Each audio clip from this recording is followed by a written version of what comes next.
Alrighty, greetings, everybody. Today is September 30th, 2025, 6:42 p.m. Mountain Standard Time. Today, I'd like to kind of talk about, this whole belief on, is Jesus coming? Has he returned? What is the rapture? So, let's see how this goes.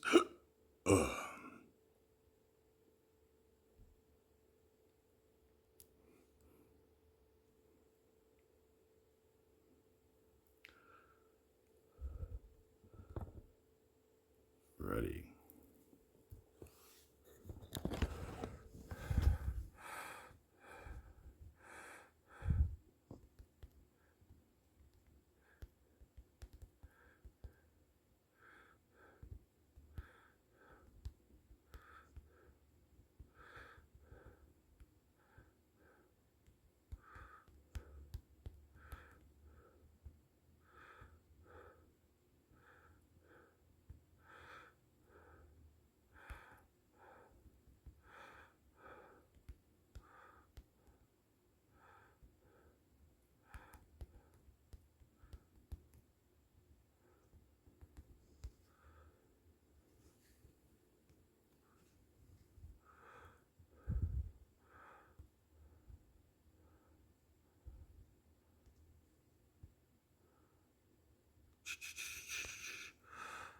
I don't know what these viewer wishes are. Jeez. All right. Ready? Welcome to the live. Just kind of throwing out this, just random background. Is Jesus coming? How? And I totally misspelled. How can we know for sure? I guess is what I will put. Welcome everybody joining in just randomly or scrolling through. I am grateful and happy to be able to kind of continue on from the live session yesterday. Gina, welcome. So just a kind of opening discussion. Is Jesus coming? The tag is, how can we know for sure? So Shay, welcome. So this is kind of just a, open discussion, no debate, tensions, at least from my end here. Reva, welcome. So ultimately, if you've been to one of my Chit Chat lives, it's just pretty much just a very casual chat as opposed to, very intense talks that people like to conduct on other lives. But yeah, good day. Welcome to the live. Hope you're having a good day. So I don't know. This is something that was big on my algorithm for a while. People predicting that this rapture is what it's called, the day when Jesus returns and takes up the believers to heaven. Like supposedly, September 23rd to the 24th is what I heard. And now that those days have passed by, people are kind of deflated, I guess, or I don't know, maybe conflated. So let's see.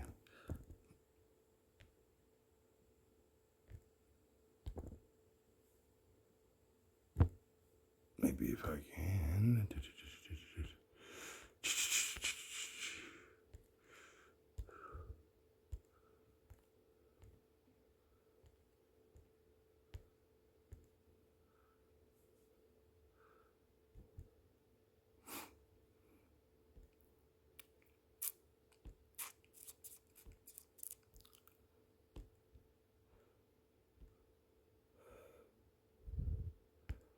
I guess I'll kind of throw. Why? Why won't my backgrounds just fit for some reason? I don't know why.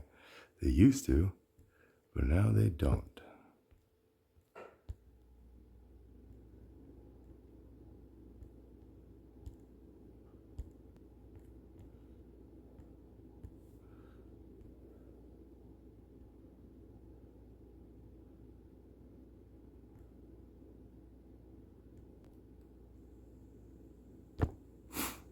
I guess we'll kind of talk about egos. Star, welcome. I just got kind of this now new picture up in the background. Tell me what it kind of says to you guys.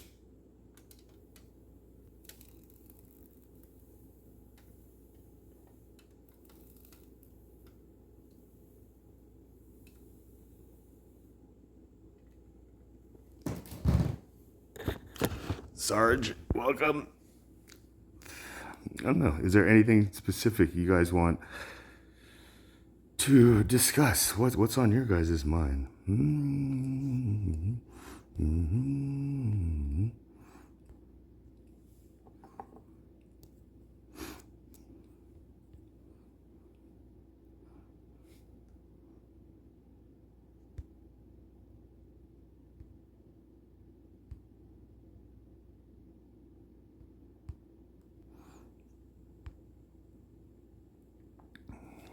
Guess I'll throw this one. Maybe it's back. Evermean, welcome. Tom Vickroy. Gosh, I can't get any of these backgrounds I used to use to fit in.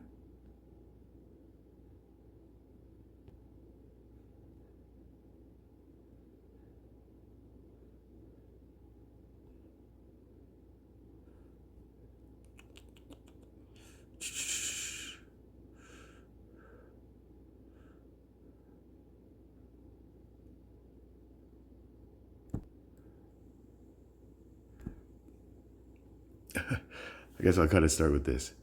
I guess my question, if any of you here in the live are parents, I would ask you this question. Like, if you have children who you knew were hanging out with these siblings, this family right here, like, would you feel safe?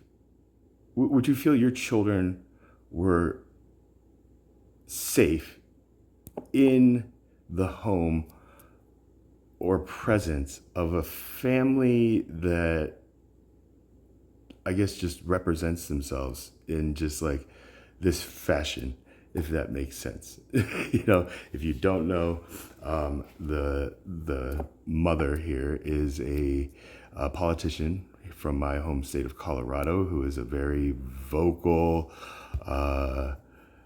Second Amendment advocate, who also stands on her identity as a Christian. So like, I don't know. When I saw this, I just was grateful that I don't have children yet to have to kind of really deal with what I was feeling when I saw this picture for the first time. So, I don't know. Bakeworm, hair doctor, welcome. Nunya, none your business. But yeah, maybe this is too quick to kind of start off with.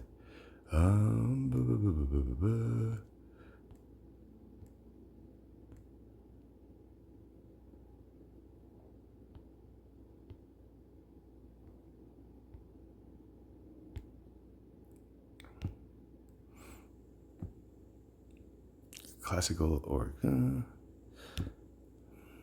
gosh, what is wrong with this? Anxiety, oh, I feel anxiety.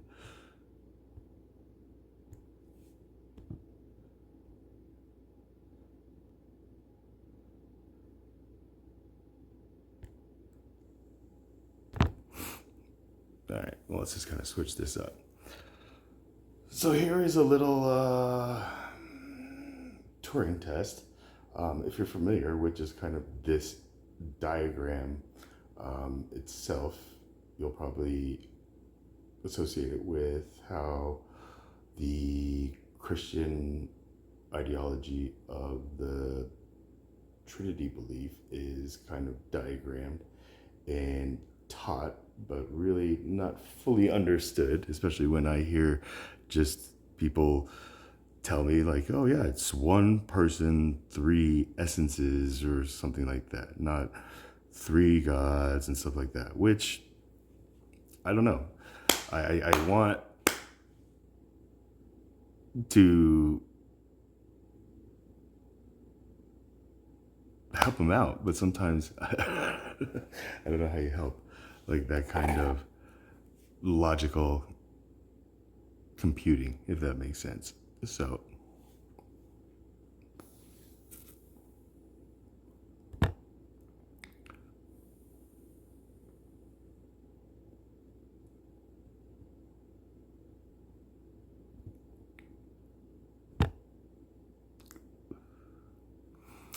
let's see.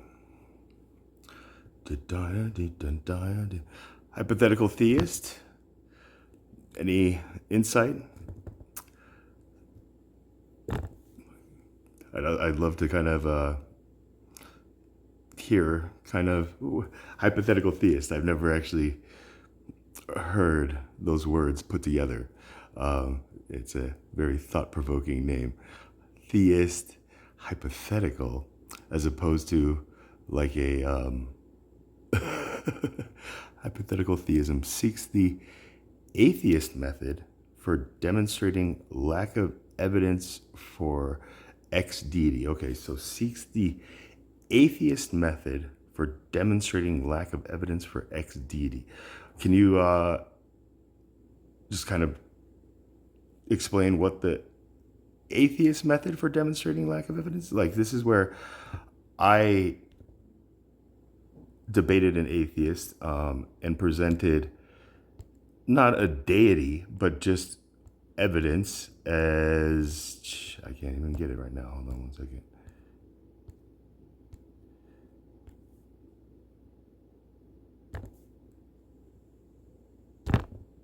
Ah, jeez, of course it doesn't work.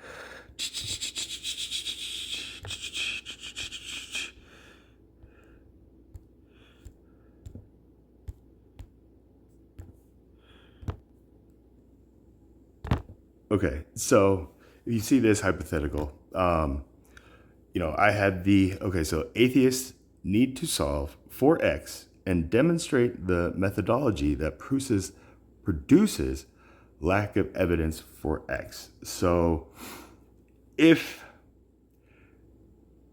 the initial question was worded so like this is like deity, like the word.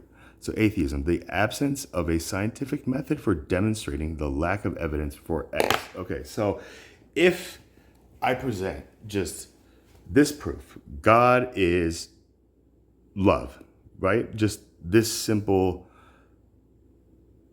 I guess, variable or value, then is this going to be immediately rejected as a okay, well, I'm glad you're coming up here now. Hypothetical. Hello, hello.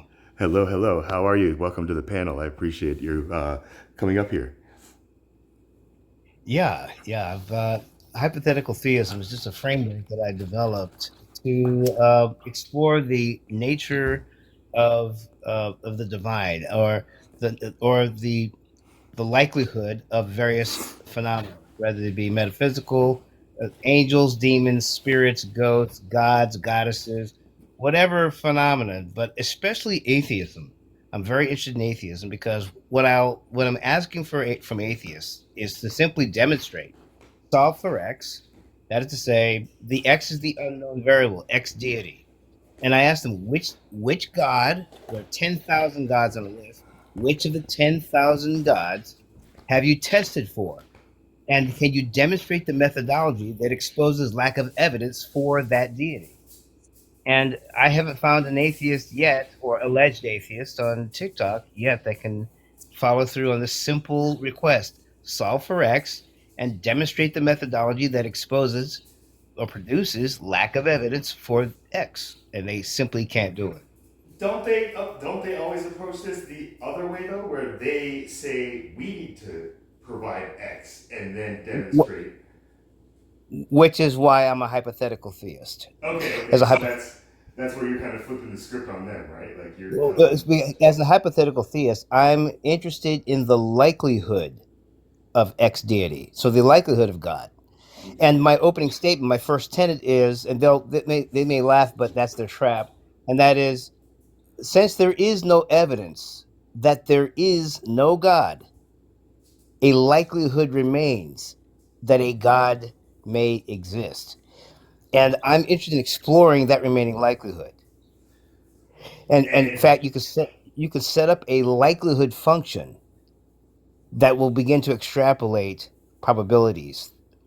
And what they're missing is the mathematics, because if you have a data set X, okay, with unknown parameters P, then the the maximum likelihood estimator for P is the point in the parameter space that maximizes the likelihood or the probability of X. And so once you set it up, if the data set is the Quran, or the data set is the Bhagavad Gita, or the data set is the Torah, then it has unknown parameters P, so you can pick out any of the parameters or claims. Then you're looking for the maximum likelihood estimator. None of them have done it. And I've always asked them, can you set up the logarithm and get us ready? Because apparently, as a strong atheist, you've determined logically that there is no God. So then they'll say, well, no, no, no, no. I have based a on that, lack. like they even presented like there is no X to Right, demonstrate that. right, right. They'll say that. Then if there is no X to demonstrate, then how have you come to the conclusion that there is no X? How did you reach that? And they refuse to even accept any X that people present. Just like even when I tell them Exactly. like God is love, Right. and they're just like, well, that's not. Now you're moving goalposts. Like we're talking about like the I Sky use Daddy I or the use spaghetti monster in the sky. I'm Right. just like, Oh, yeah. no. Even and when they use that, you can actually use that. Fine. Okay, so Kill. we We'll can solve plug for. that We'll solve for into X. the X and be like, okay, so demonstrate that this Sky Daddy or this spaghetti Right. monster Spaghetti is monster. Right. Demonstrate to me the methodology by which you've extrapolated lack of evidence for the spaghetti monster. Go ahead. I let them fall into their own sword. They fall on their own sword. If they say spaghetti monster, perfect. I can go from there. See? So it's So, perfect. has anybody come like? I imagine people who probably honestly try to I go just through got. this algorithm or this Turing test probably come up like after failing it, like with a whole different maybe approach, right? Like they would have to rethink like their whole Right. Right. belief, And, right? and Or so and do so they just get real cocky and just say like, well, ah, they just whatever, drop you're just they dropped me from the panel. They dropped me from the panel immediately because I simply said it's a very simple request. Name the deity you've tested for and demonstrate the methodology that exposed lack of evidence for that deity. Go ahead. Does this even include like the arguments where atheists or I don't know, maybe agnostics will present like, why if God is good, then why is there evil? Right? Does this work with that? This Yes. formula that you created? Well, the answer is simple. If in fact there is no God, human depravity remains the root cause of evil. Which is something that we all everybody has to accept ultimately, right? Like, Right. So by simply jumping to their side of the board and playing their own pieces for them, you just say, okay, if in fact there is no God, human depravity remains the root cause of evil. Now they have to go back and say, okay, then I ask another trick question. Because most alleged atheists, if you ask them about Hanuman or Krishna or Osiris or even Thor or the spaghetti monster, they have nothing. They have no complaints. They have no rebuttals. They have no argument, no points of argument or anything. So they want to fall on the God of the Jewish God. So I'll say very simply, the biblical God. Does the biblical God exist? Yes or no? And they will fall on their swords invariably and say, no, fine. If in fact the God of the Bible does not exist, then nothing written about that God is valid. So what's your complaint? Right. So this argument that they're trying to even have is completely pointless, right? Like, like, okay, interesting. Right. So then, how does this test work against like Christians and like Muslims and stuff like that when they try to present, well, Jesus is God? Like, how do you work them through this if that's their X? Yeah, well, the Like, most important part of any of that, now, when you start getting to specific as far as Buddhism's, Baha'i, Sikh, Judaism, Christianity, any other religious practice that has anything written, uh, because as a hypothetical theist, I understand that the existence of X deity is not contingent upon written descriptions of X deity. You see? say that one So more time. Sorry about that. the So, yeah the existence of X deity okay. is not So, contingent example upon being Jesus being the deity, right? So right here, if you right. So say, right. So the existence of Jesus, right, okay, being God, the right, X being deity, God, right? right. The deity of Jesus is not contingent upon written descriptions of Jesus. In Let me other words, think if about it. nothing was written about Jesus, would Jesus still be God? Okay, okay. If No, nothing was written, if nothing was written. that's an interesting, thought-provoking question right there. I've never thought of it that way. Okay, so that's where your your logic is taking like the point to, right? Just like if like Right. how can you demonstrate that without these written accounts and Written written descriptions, right? right Because written if you read the narrative for what it really is, this is a narrative that depicts people who have never read the Bible or written their own name encountering these deities. okay. So reading about the deities is not a precondition for encountering these deities. So is there an actual like proof that you are like you know of that nobody's stumbled upon yet to Well, prove I guess the this well, okay, posit? it's another thing too. I avoid the term proof. Just avoid it. Just completely walk away from it. Because a hypothetical theist, And I'm just interested substitute it in with demonstrate, right? Just don't say proof, likelihood. just No, demonstrate the no, likelihood no, not even that. of Yeah, likelihood. okay, Likelihood. okay, okay. How likely? How likely? And then you're down to direct experience. Okay. So Right. you get to Because the meat of like really exactly. Now I okay. want to know, and that's what I'm asking for atheists. Give me your experimentation. Show me how through empirical process. And I always say this: no atheist by empirical process has ever arrived at the lack of evidence for God. They simply have a belief, an unsubstantiated belief in the lack of evidence for God. But if you ask them for their empirical process, they have none. It's hearsay.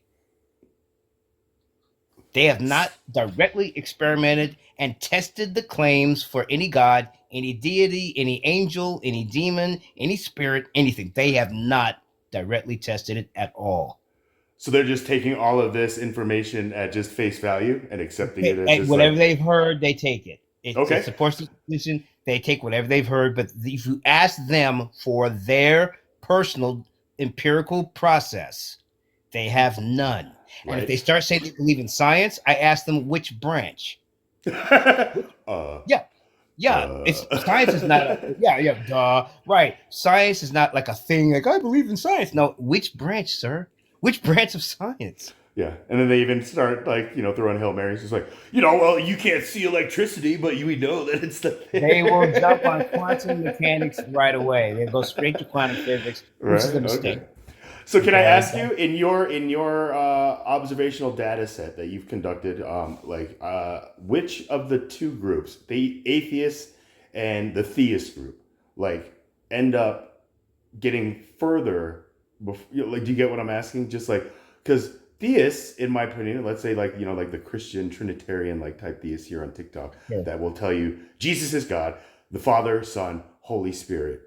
One God, three persons, like type thing. Like, Right. is that a different kind of like Yeah, that it's that's the reason why I use the contingency argument. When I use the contingency strategy, well, whether God exists, the Father, the Son, the Holy Spirit, angels, messengers, demons, whether these things exist is not contingent upon written descriptions. If we burn the Bibles tomorrow, will God still exist? As we think of God currently. Exactly. See, you have to understand. If you read the Bible, you'll realize no one in the Bible ever read the Bible. I mean, so you're saying like when Jesus was like born, he never read the Torah, Well, he or read the Torah, but see, again, when we're looking at Torah, we're not looking at the entirety of the Bible. right, right. We're We're looking looking at at just Old Testament, right? Because yeah, the New right. Testament So, didn't exist at this and point. we're not certain even as to just how many of the books were available in ancient Jerusalem. You see, so it's Especially in just a time when Jesus was alive doing his exactly thing, when he right? had Okay. his earthly ministry. Just what was it? Just how much data, hard data, did they have as far as written description? So, if you take a look at these stories, did Daniel read the book of Daniel? Did Joshua read the book of Joshua? Did Isaiah read the book of Isaiah? Well, after they wrote it, you mean, or like because they're like the Well, authors of again, these books, right? So like, well, my again, question would be like, did Isaiah read the book of Daniel? Did Jesus read the book of Isaiah, Daniel, and all those ones, or was these are this like passed on right. like orally to him? Right, but again, even as we're reading about Samson, did Samson read the book of Judges? No, he was worried about growing his hair and keeping his hair like all Yeah, in but he place. was having direct experiences. But in the narrative, he's having direct experiences with God prior to or never having ever read a single sentence. Yeah, about Genesis, about like Abraham or Genesis, anything like that, right? none of it. This Okay. is this is. See, we look at the narrative. None of the characters make a reference. Say, hold on. According to Second Peter. Oh, hold on. According to Leviticus. No, no, they're not reading it because we're reading the narrative about the characters in Leviticus. They could not have been reading the book of Leviticus while stories about them in the book of Leviticus were being narrated. Right. We have to take these words as kind of like a in real time, like kind of like uh, I guess transcript of I guess somebody maybe just kind of like in a courtroom or something like that. That stenographer who's sitting there just typing up like what's going on type thing. Like What we I have to look at is that look at them through the try to imagine the television screen in front of you.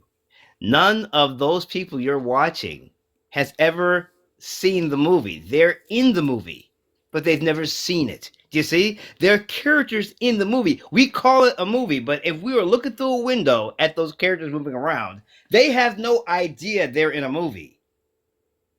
We're watching them. They have no idea they're in a movie. They're in the movie. And this is what we're looking at in scripture. Those characters in there have no idea that they are in a book called Isaiah. They're in a book called Judges. They're in a book called Numbers. They're in a book called Malachi. They have no idea they're in that book. right They've or, never or even that they were going to end up being in this book, right? exactly Like they were just exactly.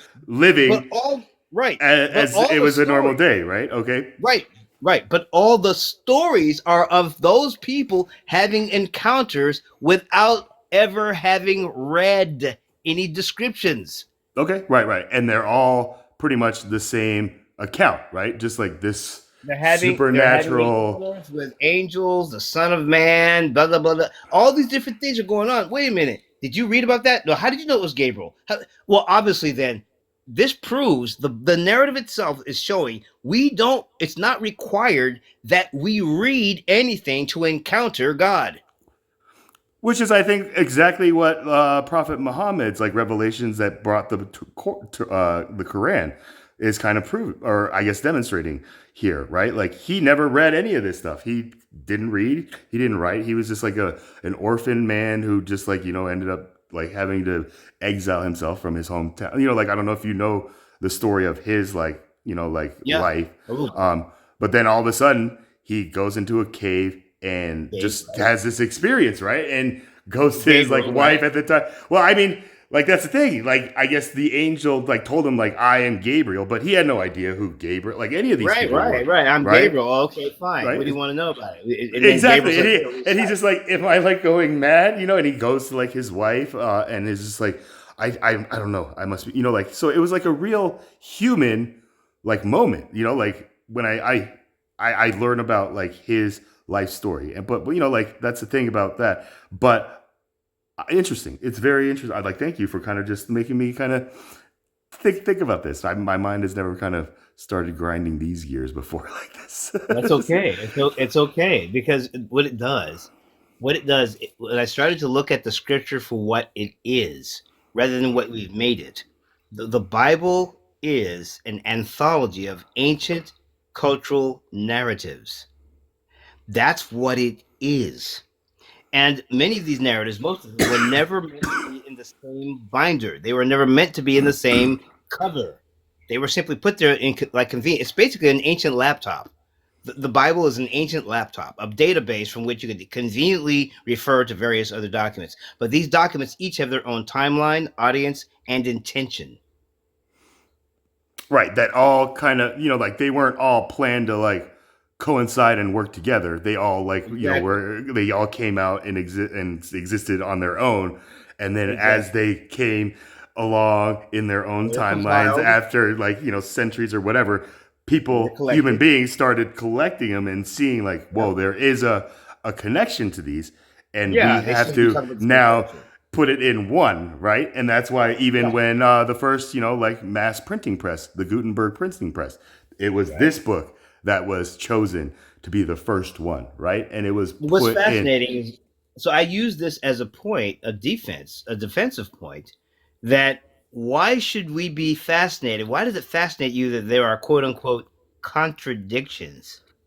Are you why is that fascinating? Why does that shock you that a compilation of separate documents, independently produced over several different timelines, addressed to different audiences, should somehow have variations on a theme? And they call those inconsistencies contradictions when in fact they are separate, completely separate documents that have no business in the same binder. You should take them out of the folder and read them independently without comparing them one to the other. Then you fully understand and appreciate what the Bible is. And on that, I agree with you 100%. Because when people talk about, like, oh, there's so many contradictions and, like, all that stuff in the Bible, I'm just like, what are you talking about? Like, all that stuff that you present, those aren't contradictions to me. Those are events in a timeline that were Right. happening. That if you look at it, it's just like, it happened this way here, but this way here. And it's like, dude, do you not understand how Right. you like And, are like a and if jury member or something like that? Like you would be right, and terrible. if you look at it, I would be more suspicious if every word in every book were exactly the same. Like, wait a minute, Right. how would he know what happened exactly word for word when the letters were produced 800 years between each other apart? Right. 800 years Right. apart, no internet, no Google, but you got it word for word. That's suspicious. Is there an Al Capone in the beginning when he's like, Right, just like yeah, right, that would be a very suspect. Like but obviously that's not the way it is. But again, right. I've heard people trying to bring up I guess the XYZ of just like the Bible is so corrupted. You read the accounts of the crucifixion in Matthew, and then you read about it in Mark, and then Luke and John, and they all contradict one another. I'm like, what are you talking about? Like I'm just like maybe that's Look, not. you got Mysterious Galaxy here. You got to bring Mysterious Galaxy up, man. That guy is deep. He's got a lot of deep metaphysical ideas, man. He's got some depth, man. Bring Mysterious Galaxy up. Invite him up. Oh, okay. You'll love talking to the guy. I'm telling you, he's got a lot of insight. Let me follow him first. Yeah, You should follow him too. Yeah, he I has a gave you a great. follow as well too. Yeah, yeah. Please, I hope you follow back. Um, give me one second. I don't know why I'm like having a. Okay, I just gave him the invite. So I take it like you're very like scientifically disciplined in a sense. Like you. A little bit. I mean, I've worked for Boehringer Ingelheim for a little over 20 years, and as a pharmaceuticals chemist, and developing Oh. generic brands for name brands. Our basic job basically is to steal somebody else's idea and make it and do it at a cheaper rate. Can I ask you just a random question? Oh, he can't come up right now. He's at work right now. Yeah. Yeah, anytime, Mystery Well, Scoutsy. Do you mind if I ask you, like, what was your personal objective, just like judgment on like that family? What was it? The Purdue family or something? That family that ended up being the pharmaceutical like company that being ended up. sued for the for the Vicodin scam. No. The whole the opioid like pandemic, that the crisis, Right. And they were from sued for multiple billions. oxycodone and stuff like that, right? Like, and Right. then they made all those like series on Netflix and FX, like all these, like you said, these are actors like replaying the account of what these real people that are the characters in this thing at that time. They didn't know that they were going to have like their own Netflix series or something like that, but maybe they did. But you get what I'm saying? But each one tells it in a different way, but they're telling like the same story, right? Like Right. one They're kind of talking makes the same it thing with different accounts. right, Different like accounts for the one is same kind of issue. like a hypothetical, right? Like this is a Right. like a fictional, but like based on true events. This is like based on the actual event, right? And like this is a documentary Yeah. type thing, right? So here are like the three different ways I kind of try to counter Right. that And move where that's people are like how. these are contradictions. Is that fair? Right. That's how Is that a good scripture. move? That's how. Yeah. That's how scripture is literally being compiled. It's various accounts of the same events, or similar events, or encounters with the same deity, Yahweh, El, Elohim. Which one? Which one are we dealing with? What aspect of the divine are we dealing with? And I always say this: if the essential nature of X is impenetrable, then all concepts of X are hypothetical. They're analogical. They're parabolic. They can't be solid. I've got it all pegged down. We've just admitted that the essential nature of God is impenetrable. Therefore, all discussions of God are hypothetical. They're analogical. They're speculative. And there's nothing wrong with saying that. So, which is why, again, when you're dealing with atheists, it's very important to ask them, what God are you talking about? What God? And they say, oh, God, you're God. What God? What God you assume I'm talking about? What God? And then if they say, the spaghetti monster or the sky daddy, like they've already like lost. You're just like this guy. Right. This But guy even is then, a novice, right? exactly. But then you can just simply say, and they always say that to get in people's heads. But all you have to say is, I made no claims about a spaghetti monster. And when the jokes have subsided, then you'll find out I'm still asking you the same question: Right, What God? What right. God? And if they and then once they realize how serious you are, then they'll say, "Oh, all right, the biblical God. Well, which one? Which one of the biblical gods? Okay, Which so they try one?" to recant and be like, okay, right? Okay, so that's kind of where Right. you Well, get them. the most important. This is how you get your footing with an atheist. First of all, what they want you to do is immediately jump to your denomination and defend your doctrine. You have to abandon your doctrine. Abandon it. Abandon it immediately. In fact, I like to invalidate use of the Bible as soon as possible. Invalidate it, and you As a invalidate. mindset, right? Is what you're saying? Just kind of like have a Right. mindset Right. where it's just like, I'm not going to rely on the Bible. Like Bruce Lee said, I'm going to be like water. You put me into a teapot, I'm going to become the teapot, right? Type thing. Right. Like, So what has happened here is once you invalidate use of the Bible, most atheists have no place to stand. None. okay. So the first thing to do is ask them the invalidation question. Does the biblical God exist? And they'll say no. Then fine. Use of the Bible is invalidated since anything written about that God is invalid. So now it's out. Now come to me and show me how it is with no reference to the Bible, how you came to the conclusion that there is no God. Would you say that both atheists and like the theist groups are equal in this thing, where they both have a difficult time trying to have this mindset, like in this discussion, without relying on scripture at all? Because both you're taking Yeah. away like both of their foundations, right? So this would really throw Well, in a like sense, yes. a wrench in like their cognitive like gears and stuff Oh like that, yeah, right? yeah. Like, It's a wrench. It's a monkey wrench in the gears. so who But would what you it say does, you get more resistance from giving up that that that variable, or I guess that what'd you Yeah, say? The I mean, P as group, soon as the yeah, P.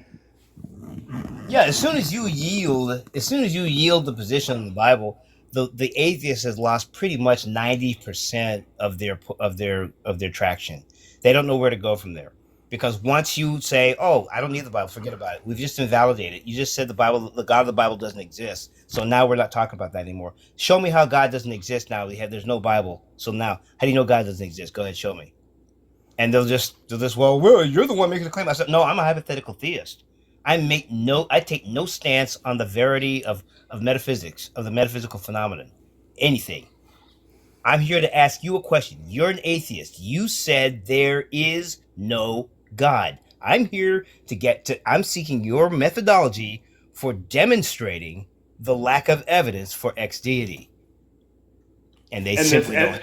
and the same for like an atheist who says there is a God, right? And you're also going to, you know, go through the same Yeah, like right. mission statement, right? Or the mindset where it's just like, well, I'm here to get down to the nitty gritty of why you believe there is There that is a God that right. you say it is, but they're gonna have to go through maybe some extra steps than I guess the atheist would take with you, Right, or and less I will steps, would you say? allow. Sure, I would allow a Hindu to use the Bhagavad Gita, the Mahabharata, anything they want to use. The Dhammapada for the Buddhists. I will allow the Muslims to You have use the Buddhists. Quran. You have Buddhists who try to come and try to say like there is no God, or They try. Well, yeah, of course, Buddhism. Many Western Buddhists don't are completely unaware that the devas exist for Buddhism in various schools of Buddhism. That the devas are considered guiding deities or spiritual beings that guide them along, almost like the Force, but they have personalities. And these are the devas. But, did you say the Force? But they have yeah, well, personalities. yeah, and they can use that too. Yeah. Nice, nice. So, I love it. so the thing is, each of these religious philosophies, these frameworks, has and I'm more in support. I'm more supportive of religious experience. I'm in full support of religion, spirituality. Why? Because I believe that is the core of the human development. That somehow natural selection, evolution by natural selection, has chosen to retain the belief in God in more than 80% of Homo sapiens. Why? Why did evolution do that? Because we have a predisposition. In fact, somebody at Oxford University has discovered scientifically that human beings have a biological predisposition to belief in God. God being just something bigger than themselves, right? Like type thing. Like Yeah, even there's if we go back to like Homo or Chromos, like like the Cro-Magnon man, like the first of humans, they believe in some kind of like higher power. Is that what you're saying, or just like modern human Homo sapiens? Like we yeah, have this just for some reason, like this integrated like thing in our DNA or something that makes us rely on this like belief, like this exterior like is that a fair like thing where like I would yeah, say like in like Islam there's a word called like your fitra, like where it's a word that just means like just even without scripture in your heart like what is good and what is like not good and stuff like that, right? Like it's just the natural like like in right. our hearts, right? Which is in the Bible like attributed to Jesus Christ. Like it's the spirit that he gives us, right? Like if you read these Well, words. Paul addresses it in the book of Romans, right? He says, "Look, if they who have never seen the law do by nature the things that are contained in the law, they have become the law within themselves." So there it is. The law of God, the basic divine order, is set within our being. It's inside of us, and in fact, we would refer to that. As theists would refer to that as an objective moral standard. You say that God is the objective moral standard, the law of God, this sense of what is right, what is wrong, what is moral. That is the objective moral standard. Right, because without God, then how can we even say there is a moral standard, right? What is good? What is not, like without God? But then this is where I would have to agree because my belief, again, when I said like God is love, God is light, as Einstein revealed in a like letter, like I don't know if you know about the Liaison letter, but and then um, God is good, God is love, God is light. So like based on just like these three like things that God could be in like a trinity sense. Like it's easy for me to just put all my faith not in a hypothetical but 100% full proof, like no doubt this is what my belief and faith rests upon, and that's all I need. And so when I hear, and I wanted to ask you hypothetical, like how do you, when you observe two of the groups that you like are looking for go at one another, kind of like you're the Bobby Flay looking at the two chefs going at like each other before they get to you, right? So they're Well, trying to say like the Quran is better, X is better than Y, and because, does that make sense? Is that a no, plausible I get your question, and I'm always ready to answer that question because and this is my answer. There are 360 degrees in a circle, and there are no false degrees in a circle. All 360 degrees emerge from a single point, a single center.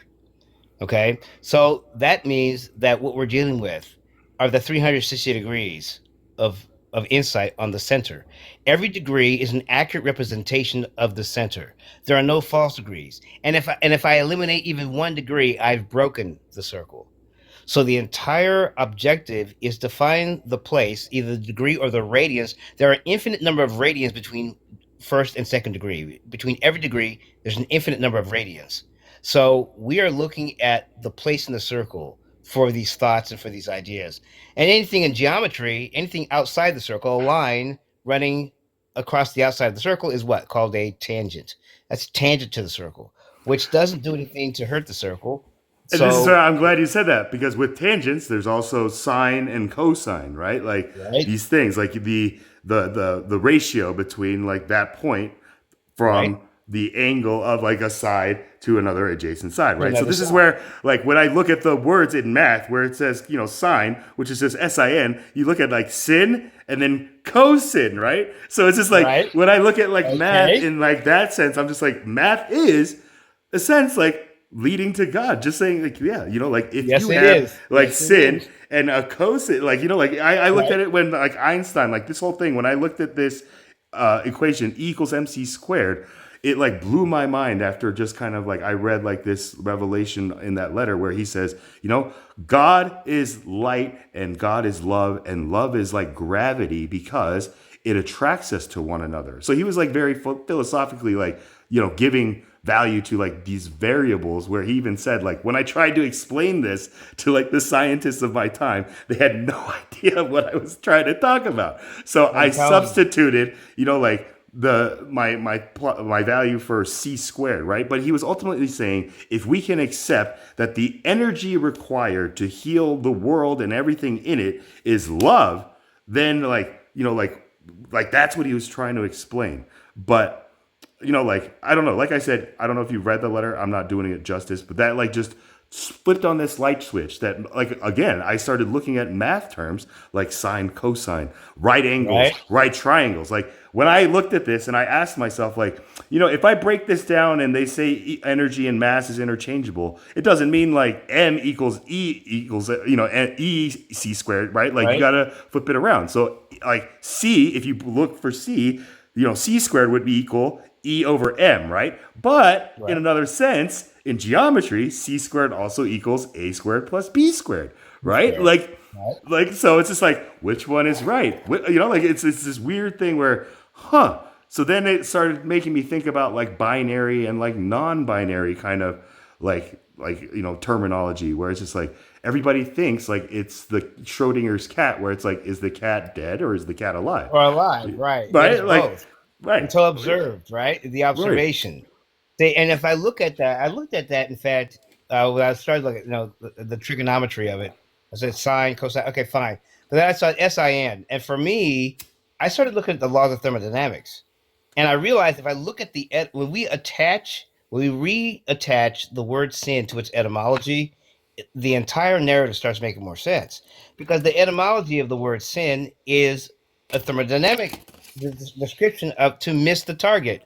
You're guesstimating the amount of potential energy to put into the bow and the arrow, right? You're Okay. taking aim at the target, and when you release, you're assuming based on the arc it's going to strike the target at such and such point, but you miss the target, you fall short. Why? Because of thermodynamics. Entropy, okay, drags along and literally reduces the potentiality of the energy that's being released, not the kinetic energy. So it's actually entropy. So sin, if you take a pencil or whatever and just go through the scripture, and wherever you see the word sin, write the word entropy. Just put a line through the word sin and put the word entropy, and then reread it.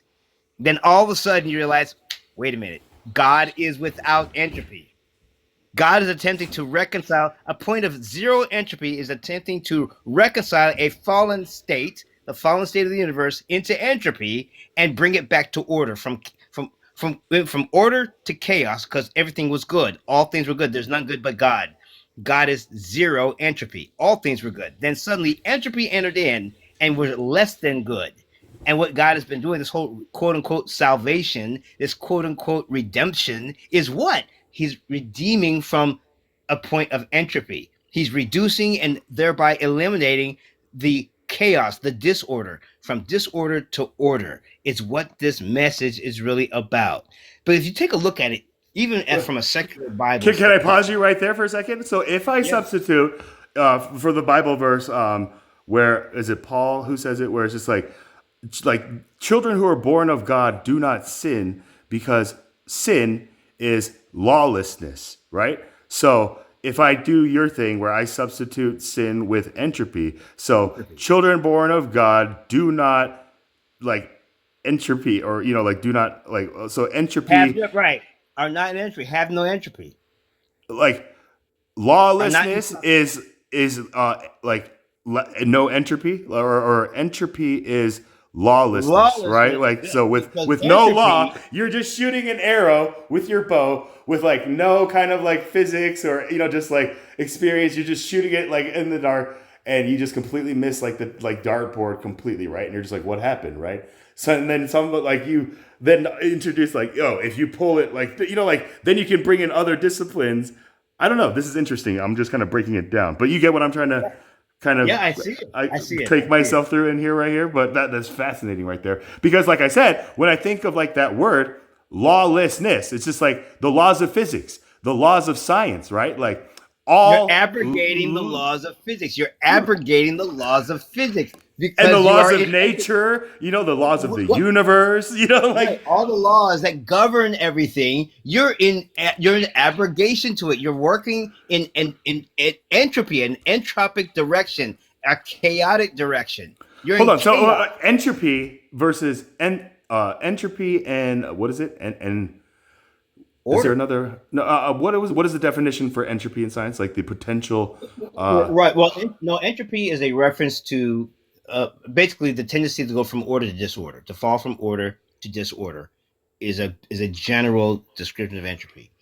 It's a description of a closed system's tendency to move toward disorder. Disorder. So like in Right. this equation, like E equals MC squared, like disorder would be like anything that where E is anything less than like the 0 point energy like theorem, where it's just like all energy has to equal zero in the universe because it's just all balancing itself out type thing, right? But if Well, it again, instead of energy being lost, energy is at a steady state. It's steady. There is no loss, right? Because entropy is a measure, a reference to the loss, the depletion of energy in a system. See, the depletion, depletion of energy, not and the we're not, what about or like well, the the production of transformation of energy it. as well? Like does it Well, also again, and here's another thing: energy cannot be created or destroyed, so it's only changing form. So change, this whole idea of change and time started with entropy. Entropy is necessary for time. God is atemporal. God being atemporal, therefore, would have zero entropy. let me just kind of walk like that. So entropy is necessary for time. So this whole thing is necessary for time. I mean, what was the next thing you said after that? Therefore, God is temporal, or God is No, God. Well, because God is atemporal, as an atemporal. atemporal. He's What is atemporal, atemporal? right? He's without time. Atemporal, Without without time. time. Okay, beyond time, right? Like Yeah, eternal. he's without time. Yeah, he's outside of time. See he so God is atemporal. God has zero entropy. There's no change. Well, God is light, and in Him is no variation at all or shadow of turning. Right? He's consistent. God is consistent. God is that constant, unwinking, unwavering singularity, if you will. So, like, would that apply with this diagram right here? Like, God is beyond like just the past, just the future, just the present. He's all of that, right? Like, or he's He's beyond all of actually this. right. Like, He's outside of the tripolar God time. is, I guess, like the physics here, right? Like explaining all of this in your like thing in the atemporal sense of Right. this. Like, God would Right. be the Right. physics that explains this to us. Right. Right. And it says God is the author of the laws which govern the process we are observing. Okay. So then, like the same thing here, like same diagram, different, like variables or like values in the same like XYZ values here. So it's just like it's all explaining the same laws, right? Or the same physics, or I guess law of Not thermodynamics. not Would you not say? really, because we're the two diagrams address two different schools of thought. When we're dealing with God, then we're dealing with. In fact, you could put God in a circle. Okay, is the circle that's God, and then put tripolar time in the middle of that circle, and then you will understand what's going on. Put tripolar time in Right, that right. circle? In other words, where you have God put time, like you had before. You had the other diagram, right? Hold on, Bring let me the other bring that one. diagram back. The one for time. Bring the one for time back. Okay. Okay. Okay, so there it is. Now put a circle around that triad, and you The whole and that thing, right? circle, The whole thing that encompasses the whole thing this. around the whole thing, past, present, Okay. future, everything. Okay. You put a circle around it. Okay, Okay. that is a reference to, at least it's a diagram to help us understand the nature of God. That God is outside time, past, present, future, and emerging from. In fact, in a sense, they Okay, so all. so can we use these circles now that we're like gonna start putting around these like similar diagrams? If I can start here, okay. So like maybe think about like a Venn diagram thing. So if we have this circle for like now, this is our circle for the atemporal God explanation. Now again, when I reintroduce maybe this one, um, like this. What about this one? Like water. Like here's a whole different thing. Like, and we put a Right, circle right. around The states this. is hype. I know Mr. MD, man. Come on. No, look at MD Hey, now. I'm not trying to insult. Like I said, but like it's just a picture says 1,000 words. But sometimes it takes the. Yeah, yeah. Now, see, these are states of matter. This would be a state. These are states of matter. This is a diagram within the other diagrams. You see, it's like the Okay, models so they it's use. it's not a separate circle on its own, right? Like it's not like Yeah, subgroup yeah. A, This and then this all of is in like a this, subgroup B. This is like a subgroup A, like one right? or something like This that. Like well, this is it. You got to think of it like you drop a pebble in a pond, and you get okay, those ripples, right? right. The outermost first circle is God. The first circle. The See, first that would circle be or the pebble hitting the the water well, yeah, that that's what I'm saying. caused. Actually, yeah, the pebble's the causation, but God will have propagated the very first circle. The very first circle. That would be our human reference again to God, because again, the essential nature of God is impenetrable. We're not going to be able to understand God from here. So Okay. in that analogy, would the entropy point be when the pebble hits the water to create that first ripple that then spreads out, or Well, because that would be no, the chaos, right? Like no, it's well, a like a relatively like stable state, and then the this entropy. object introduced to like Yeah. striking it causes Right. Right. the not the state of it to change, but like Well, well, the the question, you see, the question is in the circle. The question and the answer are in the circle, not the pebble. The pebble is the let it be. That's the will of God. That's the intention of God. That's the intention. We're not to deal with intention. The entropy is in the first circle.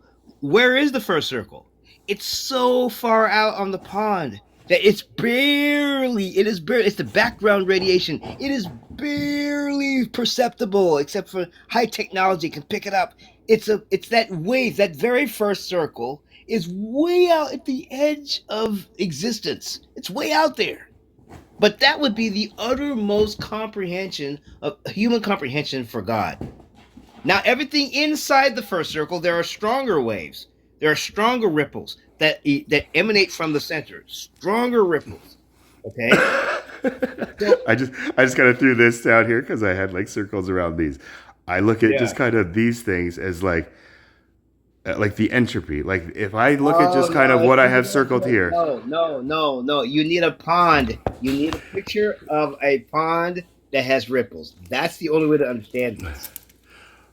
You I gotta mean, find okay, you. so you can't use this diagram to use No, to no, no, like apply your no, analogy here. Like, no way. Yep, no uh, way. No way. okay, Because okay. there are 1,000 circles inside the first circle, emanating from the center.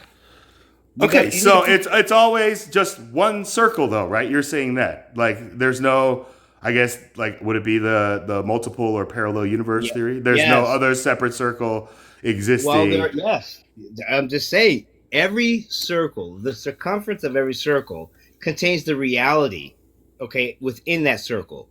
And reality being, say, electrical signals interpreted by the brain. So any sentient beings in those circles will have a perception of the reality within that circle. So every circle could be a separate universe or what have you. But unless you see the graphic, you have to see it. You have to see it where you're dropping a pebble and you get that first circle. And from that first circle, then right after that, you get a second circle, a third circle, a fourth circle. Because the energy of the circles that we're getting, okay, is the repercussion, right, of the force, right, of the displacement of the water, right, of the fluid by the pebble, right, that displacement. And we're getting a reverberation that comes out. That very first circle goes out forever. That circle's been out there for a very long time in our terms. That's our full comprehension of what God might be, existence, the universe, everything. But everything that's moving through. Would that also be the Big Bang moment? Also, like that in science, like that's what Right, the Big Bang, the big Objection expansion denied. is the best. El Joshua, welcome to the panel. Yeah, Well, Ob- welcome uh, to objection denied. Wouldn't that be like sustained or overruled? But yeah, Josh, welcome to the panel here. This kind of scientific discussion about God, in a sense. quasi-scientific, quasi-scientific.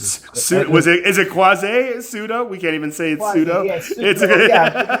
It's hypothetical. Remember, this is all okay. hypothetical theory. Okay. Yeah. Right. Okay. Well, this is all just. Yeah. I mean, Well, did Charlie, I you? know you. You changed your name. Chaplain Charlie. You changed your name.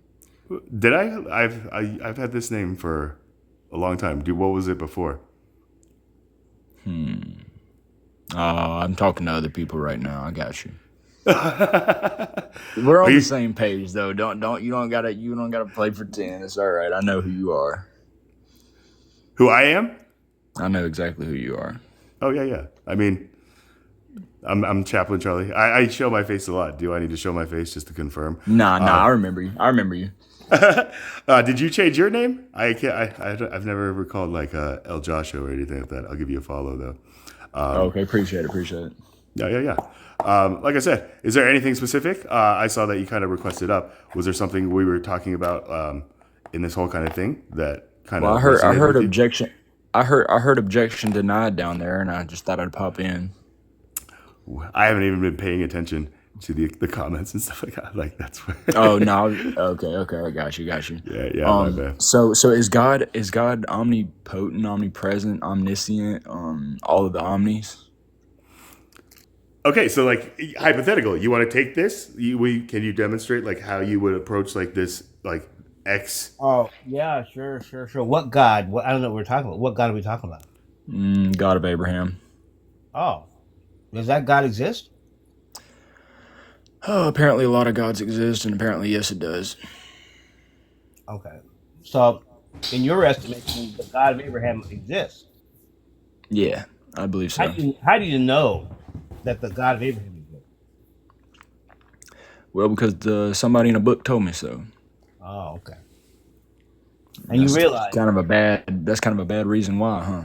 I don't have any like actual observable proof of this thing that I'm believing in. I accept whatever reason a person has. Whatever you have is acceptable. Okay, fair enough.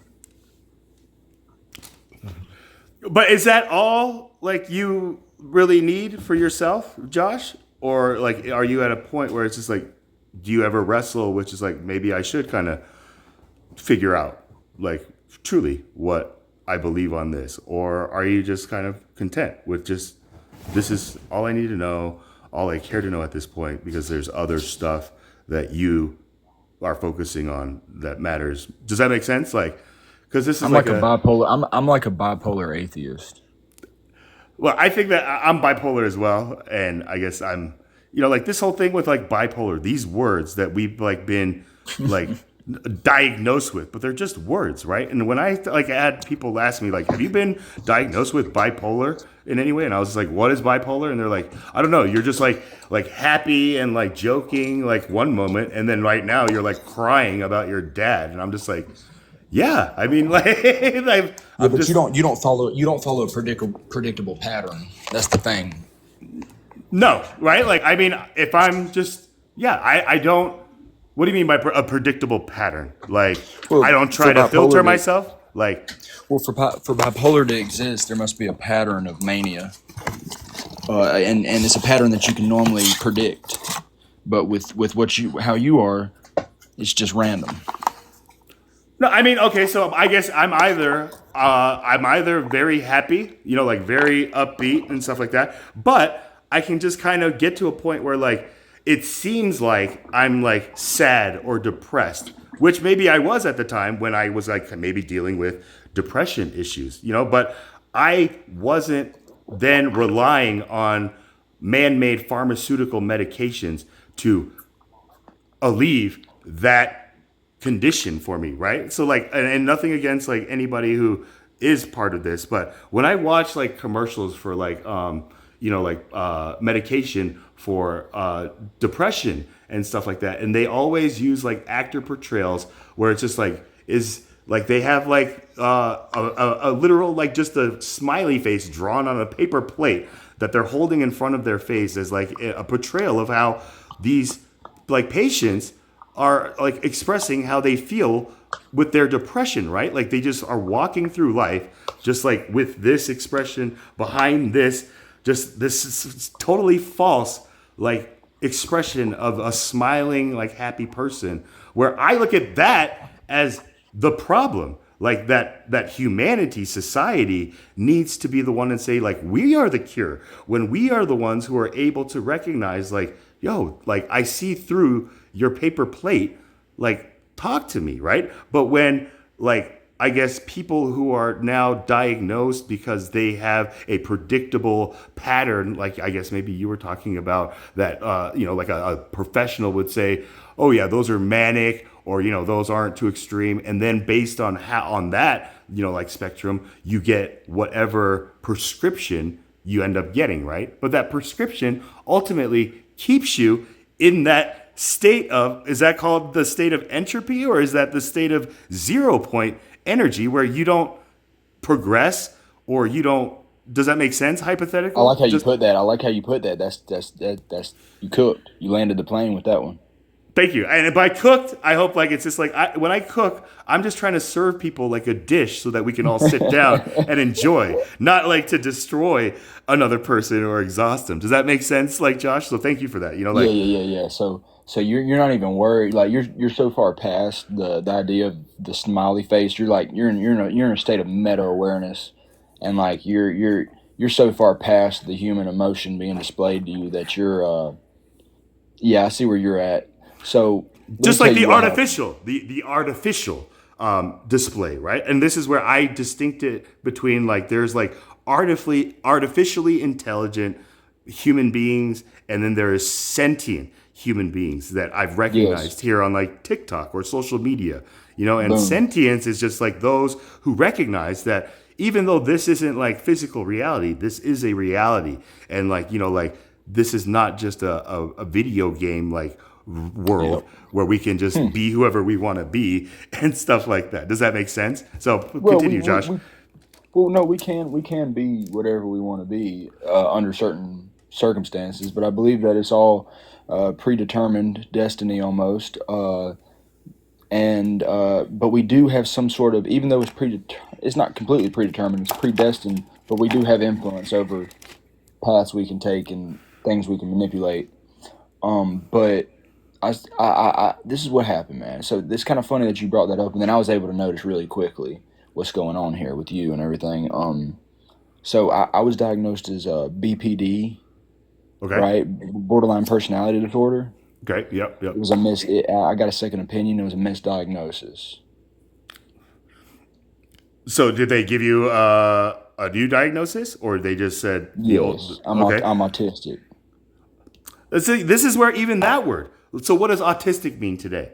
Just like you have something that requires you to like learn in a specific way or something like towards something, right? Like you know, like autistic isn't like a disability or a disorder. It's a like pretty much a statement of just like yo, your kid needs special like your attention, right? Like that's where No, no, not okay. at all. Not at all.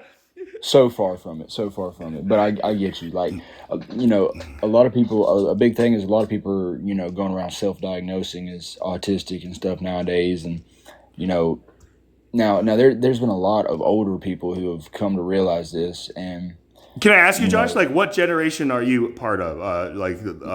Z? I'm Z. Well, 43. I'm a older. I'm a Unc Z. I'm a young Unc. You know what I'm Okay, saying? okay.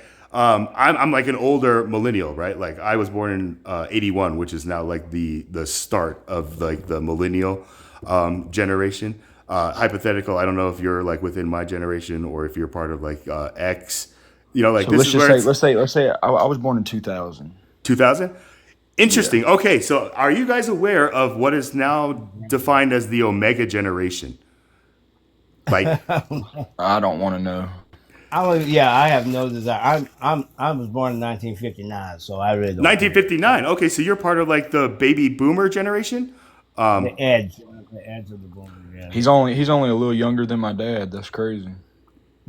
Which yeah. your parents He's and hypothetical were part of what is the silent generation, right? Because they were the product of the greatest generation. Like I looked it up, like the living generations, where it was like the World War II generations, which was the greatest generation. That their children were the silent generation, which is kind of like a very, like it says a lot right there. The silent generation Yeah, gave we came from the generation that knew what a woman was. What is a woman? What is a man? No need for pronouns. We were out there with no helmets on. You know, listen, right. no seatbelts. Listen, You guys are like we don't like know the what test dummy happened. for our generations today. We owe a lot to like what your generation put yourselves through. Like, We had real life, man. We would drive, we'd get on our bikes and ride out into the sunset until the street lights came on or something. I mean, this it was amazing times to grow up. oh, okay. So I would you found it kind of associate funny. yourself to like that latchkey, like Generation X Oh generation, no, it where wasn't Latchkey. right It you was were Mom. before that, right? Like you were Yeah, before. we were before that. We It were was even mom. better.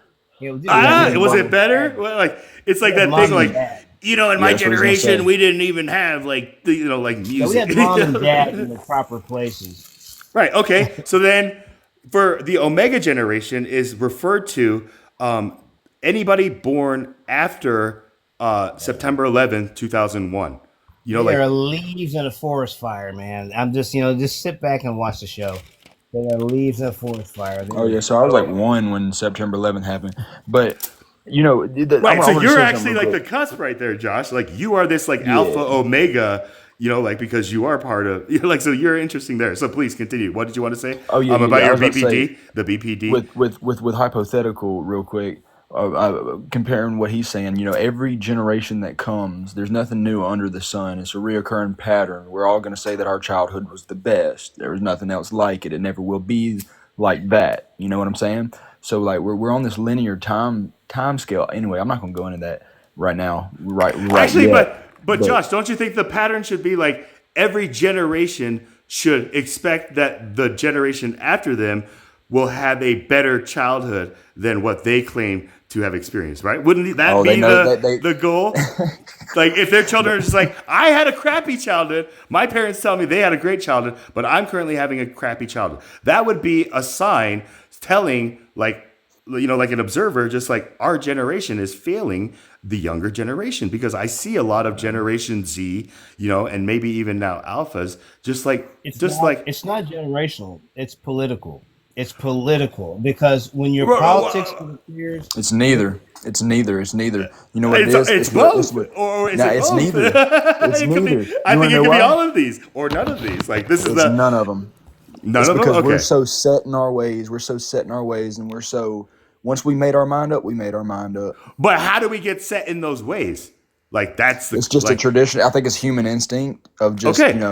So of would that childhood. be We latch on to how amazing our childhoods are and like all the good memories because after we hit a certain age, that the it don't it we transmute into a new. Our soul advances pretty much, and we've left that behind, and we can't get it back. So we sit in nostalgia over it, and we also look at that as the best times in our life. So of course we're going to say that it's going to be the best and that applies to everything, the whole universe, because we're projecting this reality in front of us. So like we're what we know is what we know, and what we've made up in our mind, that's shoot is set in stone.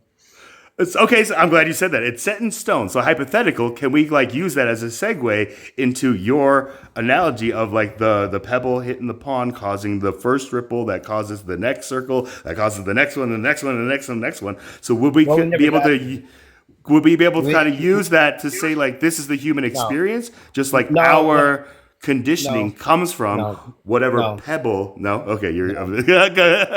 completely No, objecting. no, because Okay, because okay. where we were going with that required a whole nother conversation. What we're talking about now is a very localized experiential type of thing. In my estimation, the politics of the society that you live in is what tends to dictate what your priorities ought to be.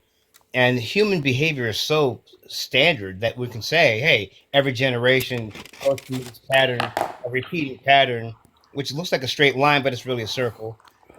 And it repeats over and over again. My generation was the best. My generation was the best. Oh, it was great. It was great.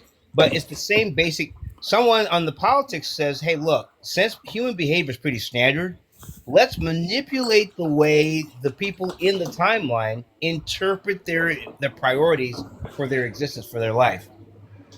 And so now, at one point, the nuclear family was priority. Husbands go to work, take care for their wives and children. Mothers are at home or in the home, governing and managing all that the man is working for. The children grow up in reverence and observation of their parents' efforts, and they repeat that pattern for generations.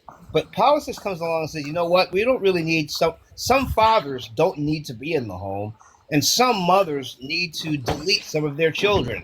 And there are certain Okay. populations, and before you know it, you've got small factions of humanity fighting against each other, and Those that's would what's be, but those people would be outliers, right? no, they're actually mainstream. Back in the day, they would have been outliers, but today they're mainstream. Okay. So So At this why point, would you're you saying say they're so. mainstream now? Like, how did they go from outlier to now mainstream? Why did they Politics not? shifted the priorities. Pol- Politics shifted priority. okay, so Politics has a, by has shifting a the mass. priority, it allowed the outliers to what? Have more freedom to There were more. integrate Yeah, I mean, what was once an integrate. outlier, the more outliers you have, the more dominant they become, and they are no longer outliers; they become mainstream. Josh, you have something to kind of add to that, or No. I can agree with what he's saying, but I mean but that does mean that there is some change happening. Okay, so we can recognize change, and what is change? What is time Entropy. based off of? Entropy. Change. I mean, it's based on Yeah, past, present, entropy and is the future, driving right? force. Like by Entropy that drives diagram change. that I. I mean, but there's no such thing as the past or the future. Okay, so we're in the There's present. no. That's fine. Okay, so Just what jump is what in. is the When a what is person the answer says here? there's no What past is or time? future, What jump is straight to the time? present. What is time based on then? It's based on, I guess. Change, dude, change, observable change. Right, we said that. Yeah.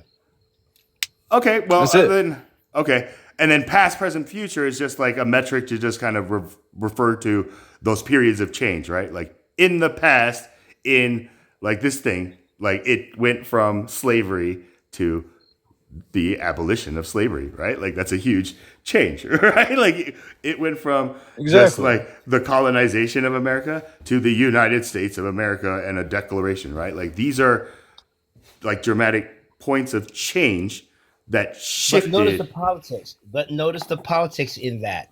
You notice it wasn't just trees get leaves and they fall in the fall. It wasn't like that. It was political change that drove those examples you just gave. Yep. Politics.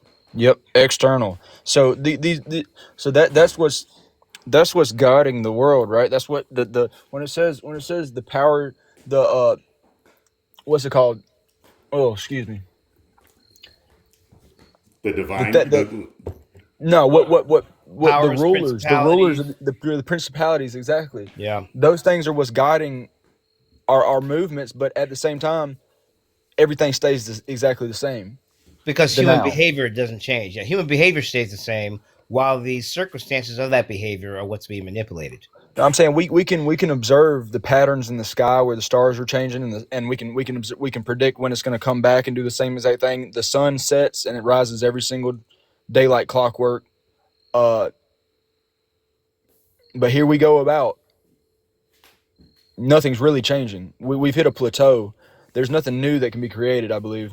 okay, so is this why now we're at a point where we're creating this form of energy from like nowhere, like making debates about like the Earth is flat, like the whole flat earther Yeah, thing, where it's just brand like, new. The reboot of that's an you amazing know, phenomenon. How you know, that got like rebooted, I don't know. I don't know right. how it got rebooted. And this is where I even, like I had this meme where it's just like it's easier to fool people, but let me find it. Like, but You can go to almost any university that has a telescope and look out into space.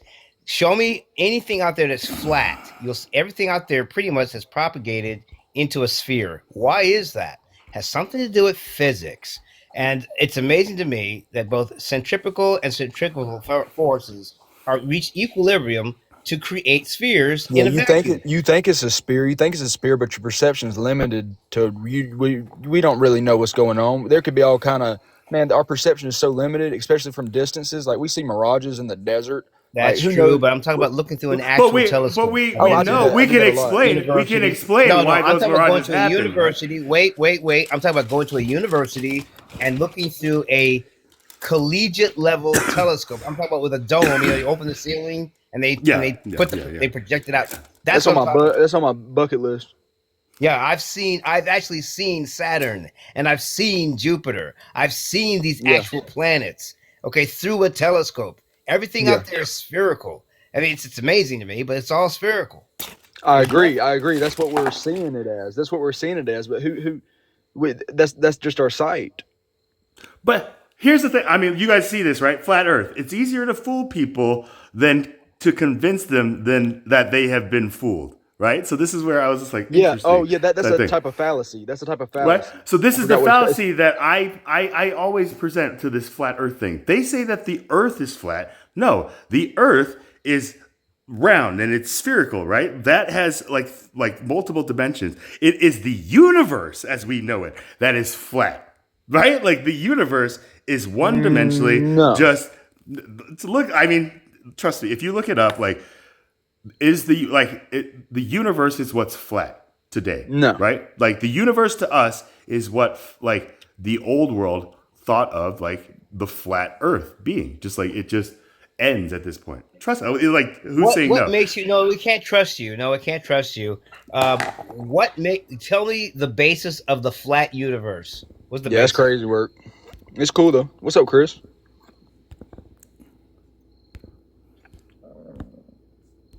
It's interesting. Yeah. What makes you believe that the universe is flat while everything in the flat universe is spherical? What makes you think that? Science.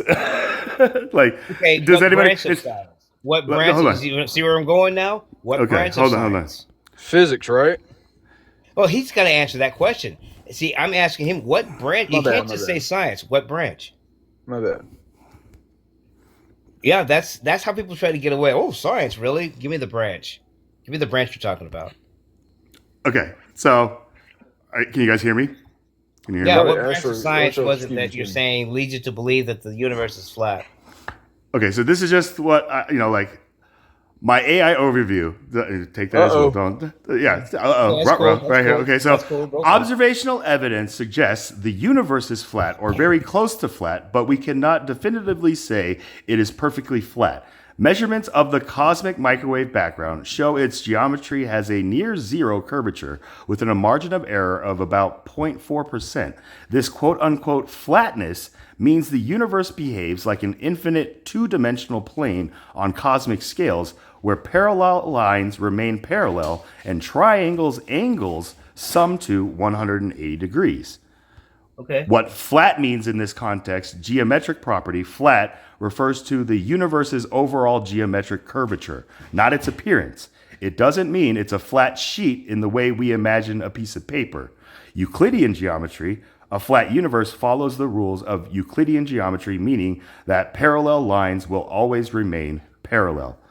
The universe's flatness is tied to its total mass energy density. A flat universe has a critical density which balances it between expanding forever and collapsing.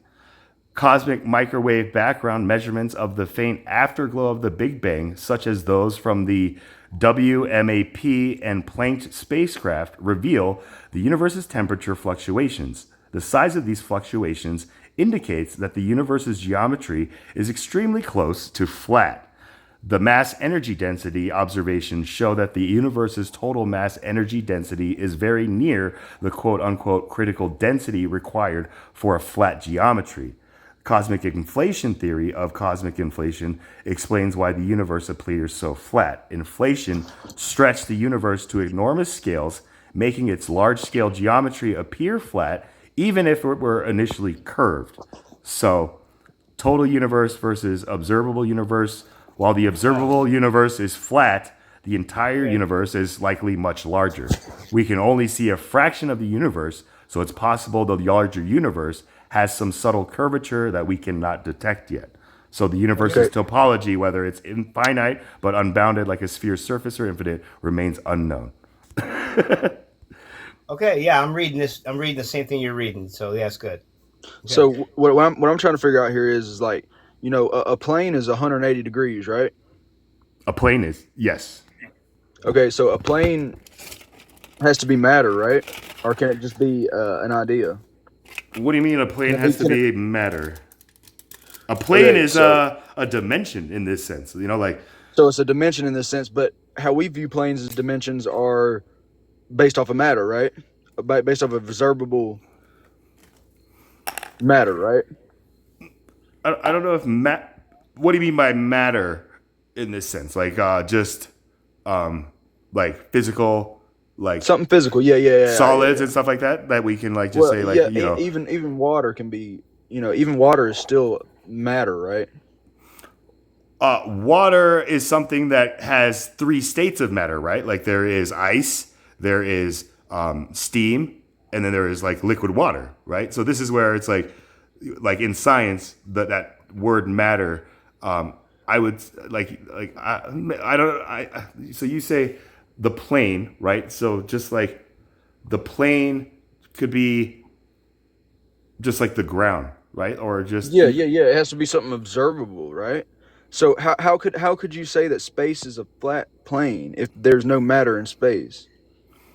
okay. I would explain this as like the diagram for like the Space is Big not Bang. empty. Right? What is it? What is it? Hypothetical? Space is not empty. No, I'm not. Did somebody say space is empty? No, he said if there's no matter, but apparently if it's not empty, then there's matter. Well, there, yeah, but there's a lot of emptiness as well. A lot of non-matter, right? A visual emptiness, but when we look at it through technology, we're coming to the conclusion that the Earth, that the universe is literally just packed with hidden mass. It's It's just packed. spread far apart, right? Yeah, So Constantly spreading further apart, right? Like that's the theory. Just the universe is constantly facing away expanding. from us. It's not so a staying plane. in one position. Like the stars are getting further away from us. That's why like I always try to say that constellations space moves faster move. than the speed of light. Space is moving faster than the speed of light. Okay, so where is it coming from? Where's what coming from? I think this is the big question of like What's propelling us forward? Gravity, the curvature of space. I inflation. like to I say the guess this would curvature. be like the inflation theory, right? Just like I don't know exactly.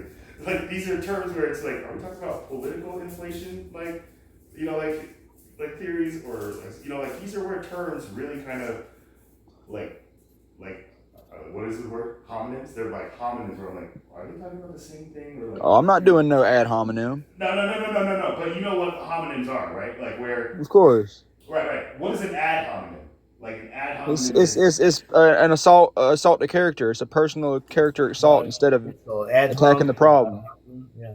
oh no, and please, Josh, that's not what I was like saying you were doing. Well, okay, so that's interesting. So if somebody says you're just doing an ad hominem, they're saying like you're using like a word that's a homonym that sounds like a word in a That's a tactful manner. homophone. That's a You're homophone. stupid for saying that. You're an idiot for saying that.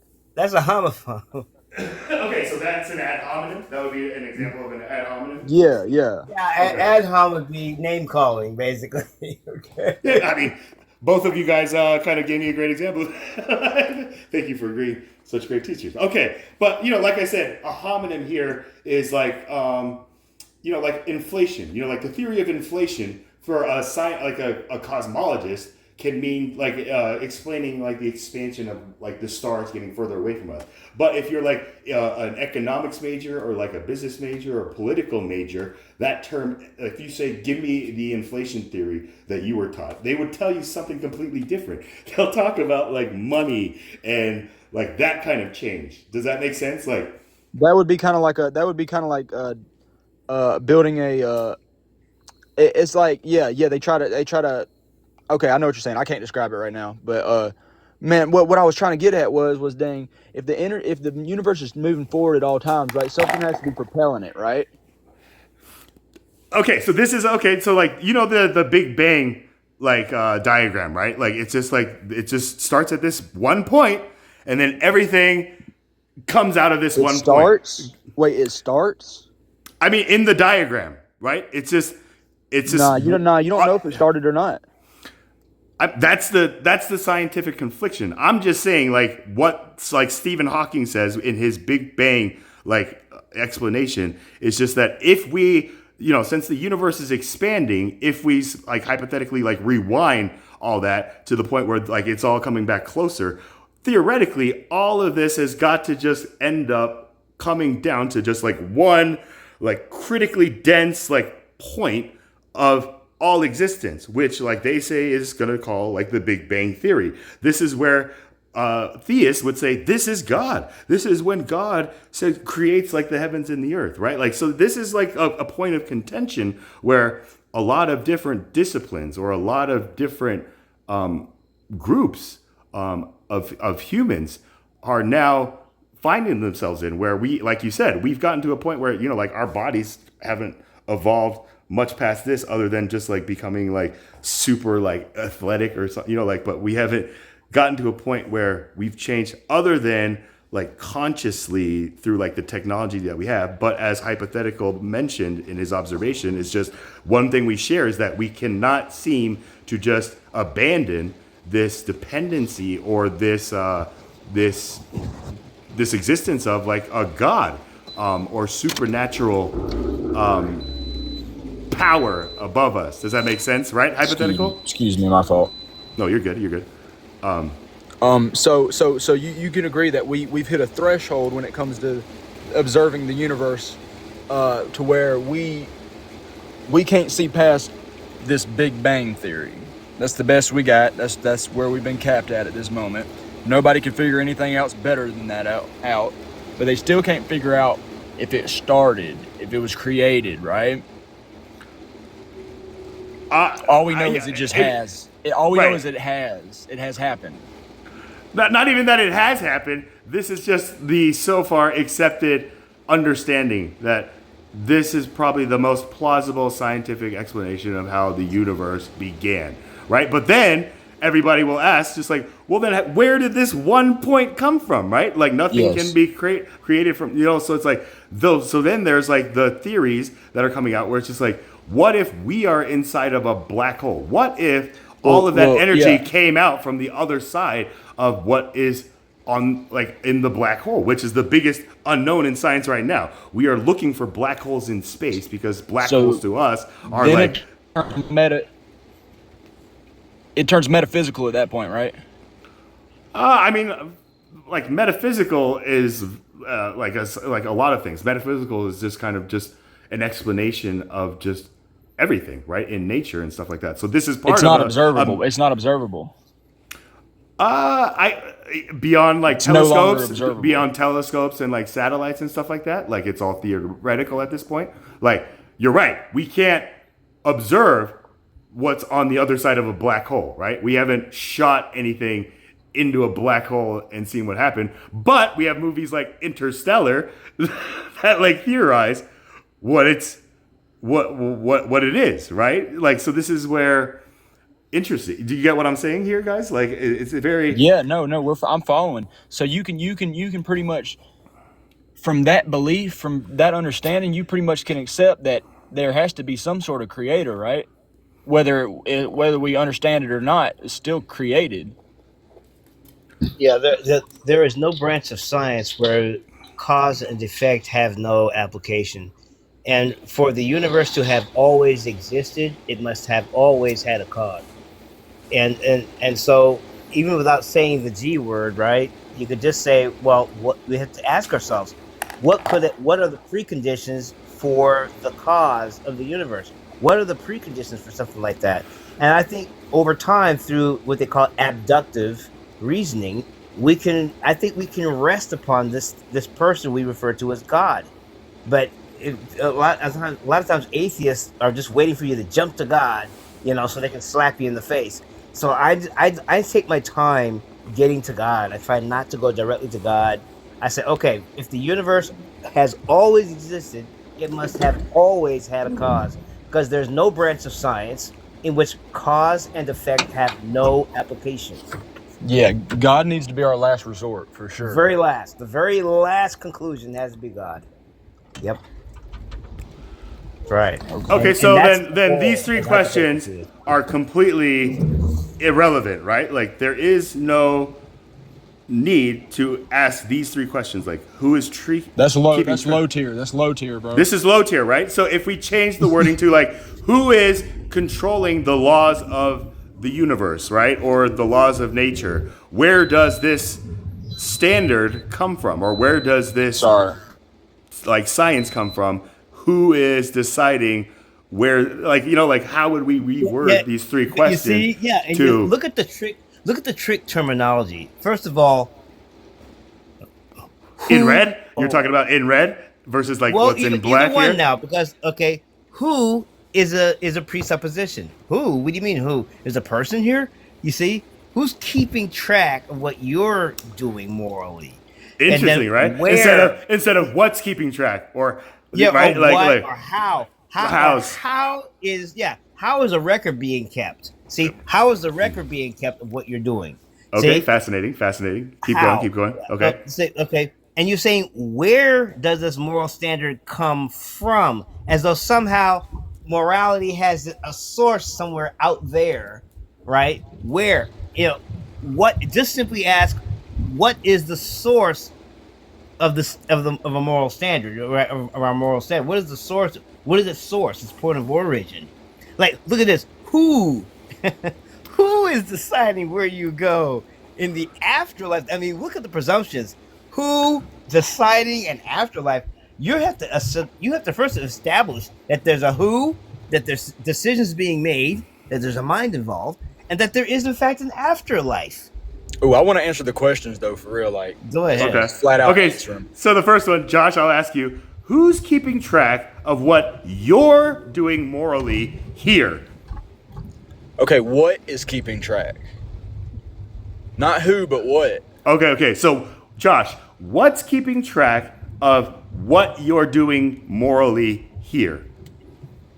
A black box flight recorder, which is my soul and my Okay. brain, my Okay. physical and spiritual body. Okay. So then, can I move on to question 2? Like, where does that black box standard come from? It comes from the source. Okay. So then, The source of everything. It comes from the source of everything. It comes from existing. okay. So then, how would I ask the third question? Like, how is the source deciding where you go? Like tomorrow, like, or what you do tomorrow, or even what you're doing now. Like, how does because I'm a controller. I'm a little G.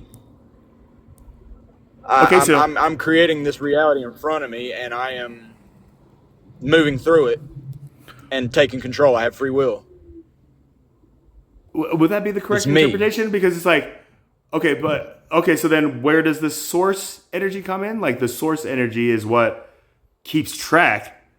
It's what's keeping track of what you're doing here. So it's like the like videographer of everything that you're doing right now. Like, you're in your car driving right now. So like the source energy, or the source that you attribute to for question number 2, is keeping track of what you're doing, quote unquote, morally here, right? Like, would you say the same thing if we change that to, okay, so what's keeping track of what you're doing immorally here, Josh, and hypothetical? Is it the same? Well, see, morals are subjective. Morals are subjective, Well, would it be the same black box for your answer to number 1 if I asked you the same thing, but substituting morally with immorally? Is it the same black box like analogy that you gave for question number 1, where I asked you where that comes from, and you said that comes from what you attribute to being source energy, right? Like the source, like, type thing, right? We're not using God. So the black box is a mixture. The black box is a mixture of my spiritual and physical body. So my brain is what's really like keeping track of all these patterns, right? But even the use of that But my term spiritual black body box is says a also lot keeping right track. there, right? Like right there when you It's say a black black box box, flight recorder. right? Exactly. Like, I took it as like what a black box in an airplane does, right? Like the airplane black box Yeah, is that's what what I'm talking about. That's keeps what I'm speaking record on. That's what of everything, right? But to maybe somebody Thanks. who is of faith in this, or a theist in this conversation, where we're now saying we're not going to use God, so you have to abandon that, right? So maybe they're of Islamic faith, where they have like the Cabal, like that black, like, big, like, blocky building that they all like revere around, like, so that's where I'm just saying, like, these words, so I always ask myself, who's keeping track of what people are saying in their words here, like, what? Nobody except for themselves. I mean, nobody except for themselves. There's nothing keeping tabs on you other than you. especially in our speech, right? Especially here in America, right? Because we have our First Amendment, so we can say whatever is on our mind, whatever is the truth, whatever may not even be the truth, but we have the freedom of speech, so we can just say anything we want to say and not Yeah, yeah, think yeah. that anybody is keeping track of any of this, right? Like, Right. and there is no. But in Iran, it's a surveillance state. They're being watched, you know. But they're not. But not every single thought is being watched, you know. So Because they can't, right? But if that technology existed, that government may probably be more inclined to use that technology. But like you said, it's like a surveillance government, right? Like they know that they have like instilled amongst their society, their country, their nation, that we're watching you. And if you don't believe in God, that doesn't matter. We are watching you, and you can physically see we are watching you with our like CCT cameras. They know that.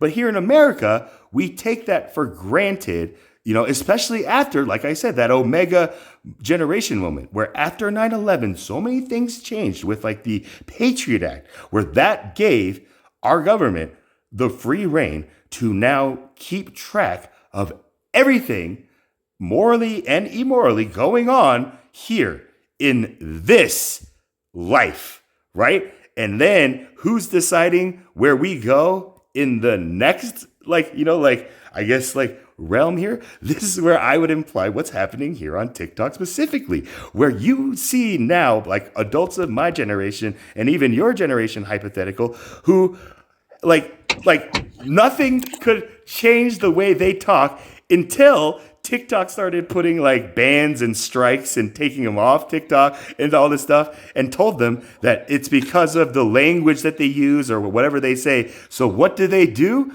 to like adjust or adapt? I don't want to say change because that's too like harsh of a word. They course correct themselves by using words like shmushmorshin and pew pew and unalive and stuff like this, where I just find it laughable at this point, just like. yeah, you're starting to rant. Hold on.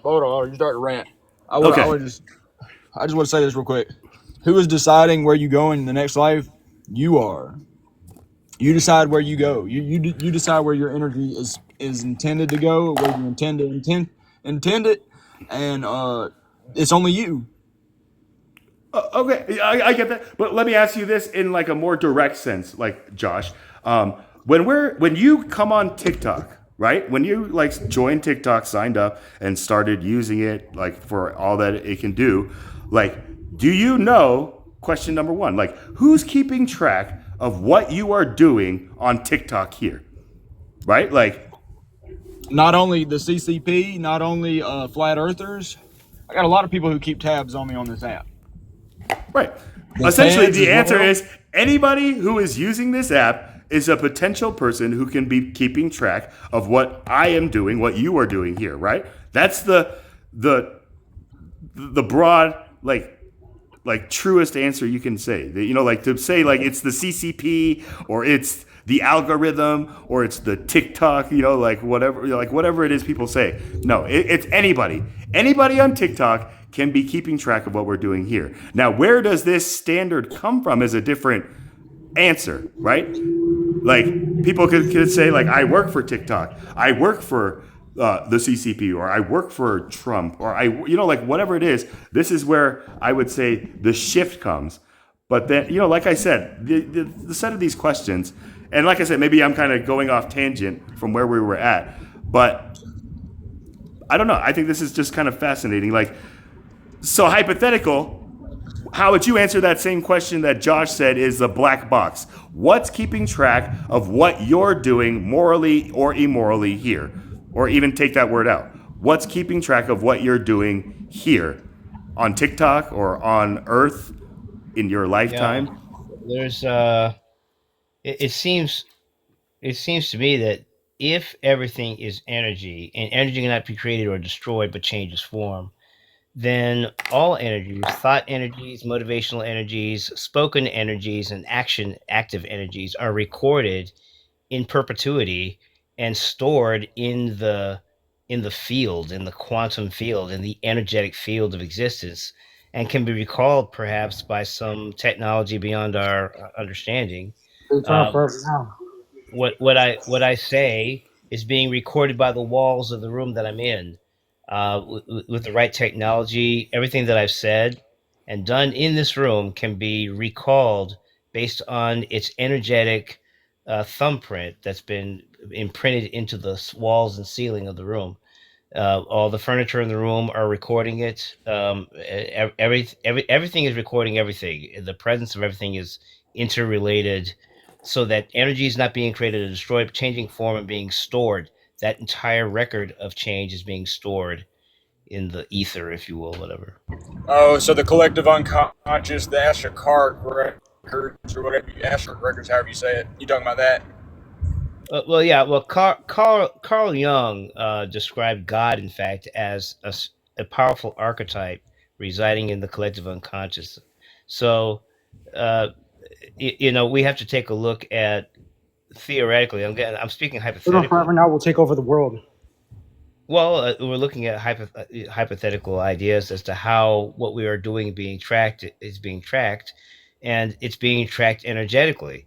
Of course, technologically, AI is tracking everyone. AI is now tracking everyone. AI is a scam To for rape. tracking human activity. That's what it is. It's not really a servant. It's not really a help. It's not a tool.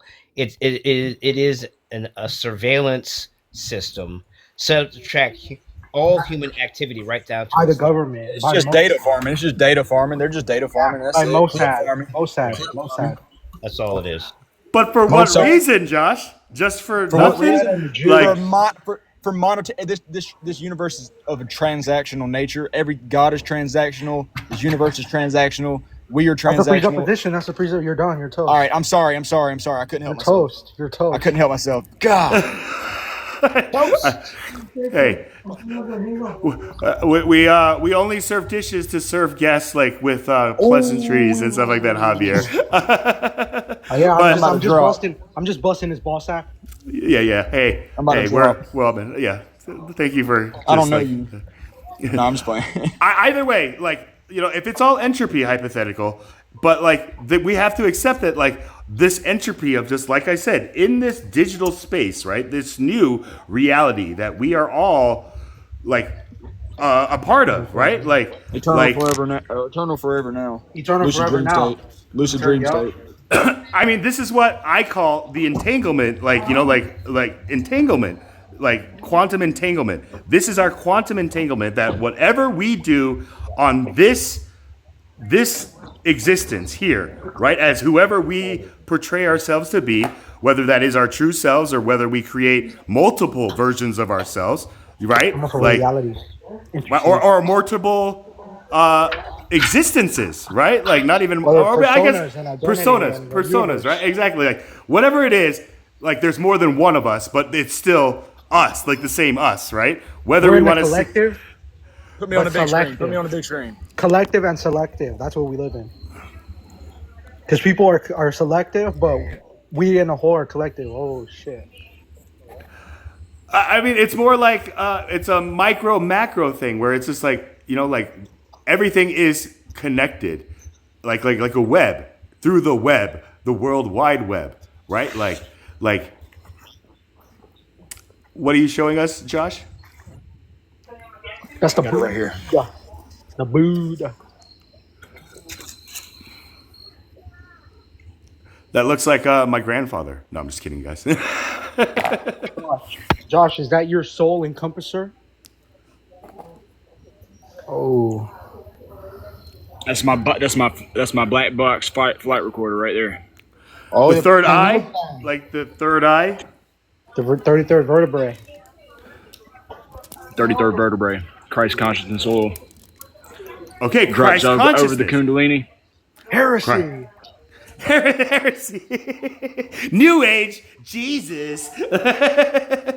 Okay, so Christ consciousness, Josh. What do you mean by that? Like, because this is where, like, science comes in again. Like Sigmund Freud's, like, ego, superego, id explanation of our, like, personality. Like, like when we hear like what's going on today, I hear a lot of people just saying, "Oh, that person's just like got in something." That's their ego, like making them act that way, right? It's just like they're clearly having an ego problem or something like that. Where I'm just like, do we know what we're saying when we are saying that, right? Just like when somebody diagnoses you, Josh, with BPD, and then you get a second diagnosis that somebody, like, and they say, no, that diagnosis is wrong. It's just like, so who's right? Like in this profession, like you guys can't even, agree on this. So it's like a very shifty, Whoever makes the most logical sense, I'd have to choose that one.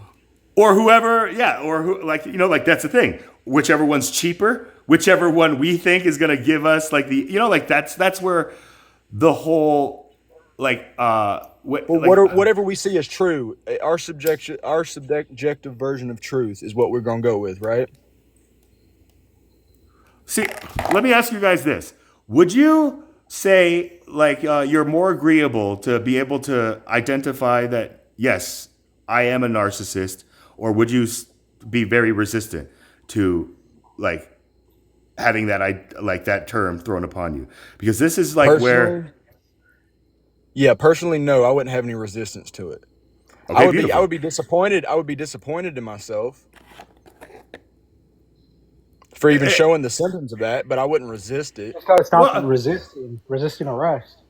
No. So this is where, Josh, I wanted to stop you there because, again, we have to begin at the word, right? And the meaning of the words that we're using. So again, when we think of the word narcissism and like a narcissistic NPD, right? Narcissistic personality disorder, like that diagnosis, if somebody has that put upon them, that mark, like the mark of Cain, yeah, right, or the mark of the beast, whatever it is, when you get that stamp, or sane or insane, right, like you start getting viewed, or you become an outlier, you get grouped, right? So this is where this term narcissism and professionals who I see on YouTube, during COVID, just putting out their videos, just yeah, let me give you some narcissistic partner abuse advice. I'm like, this is the advice you've been giving your patients? No wonder they haven't gotten anywhere.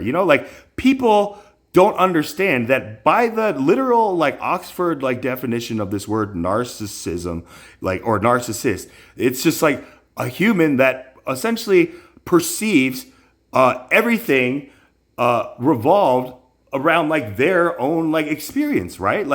And I'm paraphrasing that, but in a nutshell, what human being doesn't perceive reality as if it revolves around them, right? And so does that make sense? The speed of light is relative to the observer, so everything does revolve around you. Well, I would ask to somebody who says, I'm not a narcissist at all, yeah, I'm definitely not a narcissist. I would ask them, then, what are you?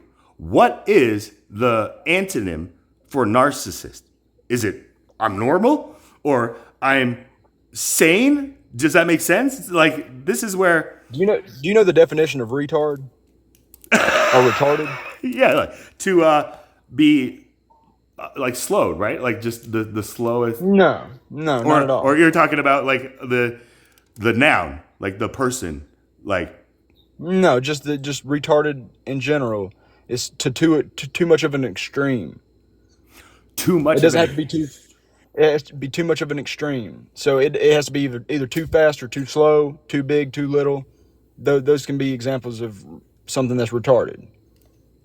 Really? So a track star could technically be called retarded in this paradigm right here? When it goes with their speed, with how fast they can run, it would be retarded. But in a good way, right? In a positive, desirable, sense. Where the other end of that spectrum, feelings don't matter in this sense. Okay, interesting. I don't know exactly. I'm trying to pick up what you're putting down here, Josh, in your words. So if I'm recharging a AC system on a car, and I got the Freon pumping into it, and it starts to be way too much, which is filling up way too quickly, it's going to be retarded. The AC when you turn it on in your system, right? You would call that the system that's filling it has gone retarded. Okay. Okay, interesting. I gotta back off. I gotta back off on the field. So like So what's the word for that action? I gotta reduce. I gotta unplug, or I gotta I gotta pull out, pull You're out. gonna have to do something before it gets too extreme, and then we have like a system failure. Okay, right. Okay, I just got the diagnosis. The light went on, so now I have to make the choice, right? Just So like, okay, what do I do? did you know that people have actually cured down? They have beat their Down syndrome. And this is where being Asian is like kind of like a catch-22, because Down syndrome is like a medical condition that, is essentially attributed to people who look like Asians. Mongoloid. The word Okay, mongoloid. I'm gonna go ahead and stop you there. Okay. But anyways, so yeah, no, people, once you reach like a lot of Down syndrome people aren't aware of their Down syndrome, right? A lot They of they have people the with Down they syndrome are not aware of their Down syndrome. Okay. Yeah, they yeah, they're okay. incapable of understanding or having that awareness. But there are some who do, and they have successfully beaten Down syndrome. And what do you mean by that? Like successfully beaten their Down syndrome. Like, to me, that just means like they haven't let that like make them any like less, I guess in this term, any become retarded as any other citizen who isn't. What would the No, they're word? still their DNA is still retarded. In either the But the they, slow or fast, like changing definition here. yes, their DNA is still going to be retarded. But what I'm saying is that there are some that are aware of this, the symptoms that come with it, and the condition itself, and the fact that they're aware, they're in a lucid dream state, just like us, because we're aware of our awareness. We're aware that we're in this dream. The dream being like The eternal reality, forever now. The eternal forever now. but even the eternal forever now is broken down into like the reality, and then like even this reality, and then even like a deeper reality. So like the eternal forever now can be in any one of these states, or all of these states, or none of these states, I think. Does that There's make only sense? one reality. There's only one reality. Objective reality, or just one? Objective, yes, and I mean, yeah, objective for sure. Which is our reality, right? Is that like, what would that objective reality like? It would be your objective reality from your subjective experience. Our objective reality from our subjective experience. But wouldn't it be our objective experience, because it's like the absolute, like, like we know this is our experience, rather than saying it's our subjective experience, which would imply that this is just kind of like what we've heard, like people Well, feel. everybody's experience is different, but we can all pretty much agree on the objective realities of that experience. Is this kind of on the lines of like compassion versus like empathy? Does that make sense? Like compassion is just like or sympathy, even compassion, sympathy, empathy, like these like differences in the words. But essentially, like, I think the new premise is like, can somebody who has never experienced objectively for themselves some experience that like a large group of other people are like claiming they've all experienced in this same way, whether it be like sexism,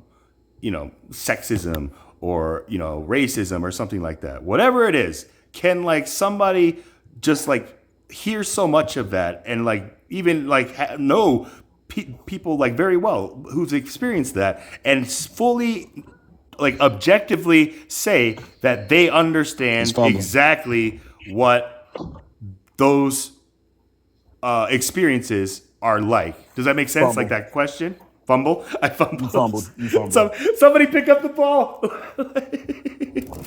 Okay. No, I'm just playing. No. I mean, Josh, I feel like this because I feel like you're like teaching me your I don't know. You're plain, like you're plain, and then I guess you're gonna maybe gauge like how retarded I am. Just be like this guy Chaplin who changed his name. I'm so far gone. I'm so far gone. Like, I'm absolutely throwed. So how could you, we can try to come to an understanding. It's not about who's right or wrong. We can try to come to an understanding, but we're still not going to, we've hit a threshold. Everything is capped. Everything has a limit. Our perception is limited. Our understanding is limited. This is as far as we're going to get. Nothing ever new is going to come of it. You're here and you already know everything. So there's nowhere else to go. You're not going to learn anything new. You've come to that point. The only thing you can learn from now on out is getting to know your soul better. Interesting. Like this is getting to know my soul better rather than getting to connect with other souls like better, because that's like where I've been focusing on. Just like, well, you haven't figured out your soul yet, so you're not ready to connect. You're not going to be able to connect till you come to that gnosis. Well, when like I feel like I'm so, and this is where like, am I the same person you were remembering, Josh, when you were just like, is this the same guy? You're not him at all. So that's where it's just like, again, lately I've just been like being off camera, but like, like when I come on these lives, like I'm like full face, like all up here, like in a full connection. And it really like shifts like how people interact with me. I don't know if like hypothetical, you've ever kind of just ran through this kind of Turing test in a sense, but just say I'm going through DJ disappointment syndrome right now. I remember there used to be, I used to listen to WNCI, and there'd be these guys, on the radio, and I listened to these different announcers, and I always had it in my mind what I wanted them to look like, right? So in my mind, certain DJs just had a certain look, and I put the hair on them the way I want, the length of hair and their body weight, everything about them. I was inventing that in my mind. And then when I meet them, Jimmy jamming them at the WNCI, some guy cook off or whatever, I'm walking up and I'm like, no, you're not allowed to look like that. I want you over here. You got long red hair. You're kind of skinny. You wear an old raggedy t-shirt. No. You're Jimmy Jam. You know what that means? That means you got a box of donuts in front of you, right? And a cup of coffee, and you're kicking back, and you weigh 250, 280 pounds. Okay? What's wrong with you guys? And so Jimmy did you Jam. ever ask yourself, like, why did I need him to be like this? This is like I don't know. I remember who was it? Glenn Beck. I had a view of what Glenn Beck looked like, and I was like, I listen to Glenn Beck. He looks a certain way. How do I know that name? What is that name from? I know that name, Glenn Beck. Conservative talk radio. Okay. And so I had a view of Glenn Beck, and then when I saw him, I said, no, you don't look like that, Glenn. Sorry. And I just so for you, sir. Okay, Chaplin. Shocked? You were shocked? You were just like, yes, because who is this yellow? It's really funny. It's strange, but again, I put your voice. You have a great radio voice, and you remind me of your voice reminds me of the guy who does the teachings for Khan Academy, who teaches math and science and algebra, and that guy from Khan Academy. And I think, and I have a view of what I want him to. I think that he looks like, and I thought you looked like Carl Sagan. I thought you looked like Carl Sagan. In your mind, like from my voice, like you were imagining just like your voice sweater, like Carl Sagan with the sweater. I got like maybe the Carl Sagan hair. But like it's all this that really throws it all off, right? Like so, like Josh, do you understand why I was talking about like the whole Asian like thing where like people told me like I look like I have Down syndrome, and I'm just like. Yeah, I'm Asian. I thought you. No, I don't think you have Down syndrome. No, you don't look. You have Down syndrome. Down syndrome has a specific, universal kind of look. That's the thing. Okay, right. Which is just like that look, right? But now there's like terms like that have been outdated, but like in, I guess, like, I don't know, phrenology or something like that, but like the three like ancestral groups of humanoid or human classifications was Caucasoid, Negroid, and Mongoloid. You know, like these were the three like for, you know, like, you get what I'm saying, like in whatever class my college roommate was taking. And he said his teacher told him that there were like Mongoloids who were Asians, Negroids who were blacks, and then Caucasians who are whites. And I'm just saying, like, your teacher is telling you that white people were more Asian than Asians are. You know, like, I'm just like, your teacher's a racist. But I like looked it up in his textbook, and in my dictionary, which was like a physical dictionary that I had from like 1981, I looked up this word Mongoloid, which in my adolescence I would use as like just like that childish word to say like somebody is like fugly looking or something. You know, like something about them is just like, you know, that thing. It's a very like harsh word. But when I realized I was using that word essentially against myself when I'm looking at the direct definition, where it's like, you know, it is a classification for like the descendants of the Asian race. And then the sub definition is a derogatory slur for Asians because they look like they have Down syndrome. And I was just like, what the fuck? So I was like, you know, that word is no longer in my vernacular. So I like, you know, like took my computer program and just, ad-hom, right? It's an ad-hom now, right? Like, so this is where, right? This is where when people like, again, when people just like tell me like, you know, you sound so well, like you're so well spoken or something like that. You know, I'm just like, I don't know. I had good parents or something like that. Well, but you know, I think that that's why we have to walk by faith, not by sight, and you know, and be not and judge not according to outward appearance, but judge righteous judgment, right? Make righteous judgments. So and judge not thank you. Right. But this is where, like, I went on a panel again. Like I said, I usually go up with just this right here up front. But just like this one time, I came up just with my, you know, like screen on, because it was a panel of just like a specific group, just saying like, can a black person marry outside of their race and still be pro-black? And I like got accepted up this thing, right? Was that you? Was that your panel? It wasn't my panel. Like, there's no way I would have the balls to. I would never have the balls to like run that panel. I saw that panel. Yeah. But you know, like it's one of their consistent. Like that's their talking point. That they get a lot of the talking amongst their group. But when I came on, just like they heard my voice, and I just asked them because I was just like, I knew they were gonna think I'm the white tees that they're saying. Like, any white tees up here, like come up and tell us. Like, and I'm just like, I just started talking. And I didn't admit anything. But then when I like turned on my camera, where I was just like, you cannot accuse me of being one of these people. And I showed my face, and they were just like, oh, well, you guys are, you know, like you're just probably one of them anyway. Where they admitted, like they just like were like wrong, but then they tried to that they try to recant or just continue. That's why you have to pick a topic. That topic. On TikTok, you've got to pick a topic. Okay, I decided Josh, I'm going to thank you right here. Stay away from politics. This is where, race, like, Josh, you just fill in the blank for me. And religion, philosophy, ethics. These are things where I think I could have a civil discussion.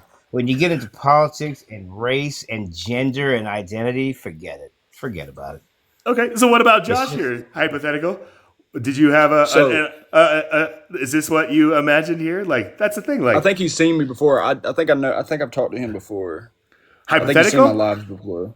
Right. This is our first time, right, Josh? I go to a lot of the lives where they're talking about metaphysics, philosophy, sometimes conservative politics, because I am conservative. But for the most part, I have found that I get in less trouble with TikTok if I just stay spiritual. If I stay spiritual, religious, philosophical, you know, you won't get shadow banned. Right. And then I always say everything I say is for entertainment purposes only. No one should ever take anything I say as serious, because I'm just a comedian. I'm a clown. You know, take nothing I say, you know, seriously. And but then even accepting that, though, what are we saying if we accept that? It's all entertainment purposes. And then even if we say by entertainment, we mean just like, it's all comedic. None of it means like anything. Like, you know, like anything. A great example is like, you have to put that's for the algorithm. That's for the algorithm. I'm To speaking when I not say that. shadow ban I'm you, speaking Josh. You said exactly. I'm shadow speaking to ban, that right? one. Like Listen, that's the game we've got. That's the game we've got to play to win. And Yeah. I that's the say game that you guys are playing. Like everybody's playing that game, exactly. but We're I'm playing like on a TikTok. level where I'm so outside of that game where I'm on here. We're saying those words that on any other live people would be like, "Dude, Josh, you can't say freaking retard." Like, Yes, you can. Yeah. you know, Well, like that's what I'm you saying. can't say You have to decide. die. What you have to decide is what are your goals for TikTok? Is it short term? Is it just something you're going to be doing occasionally? Then fine. For you, it may not mean anything. But if I've already decided, if the United States is going to keep TikTok, then I have started publishing the little text things. I'm going to start out with those. See if I can get people to pick up on my ideas about God and atheism, about the existence of the extra dimensional, the spiritual.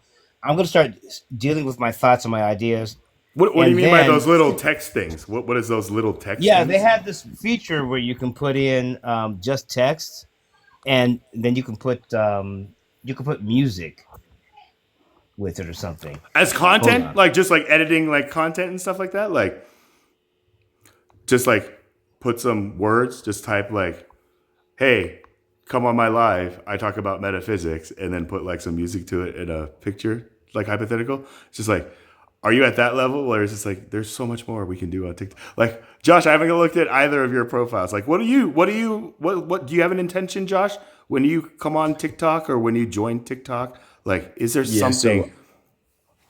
yeah, for sure. It was to perform chaos magic and come out with a proof of concept. Can you elaborate on chaos magic? Pretty much whatever works for you to achieve a goal. Using metaphysical ideas, being able to drop a belief system, pick it back up, to be able to make a change to what's happening around me in a positive way, through whether it be a ritualistic act or a symbolic act, or even, let's say, an invocation of a shadow self, a version of your shadow self, and then pretty much just performing it and then gaining results from it of some type. So I had, the first couple videos I posted got like a combined 25 million views. I went as far 25 as million views? How many yeah, followers and do I you got have? Like in the 12.6 thousand, and just 12.6 thousand.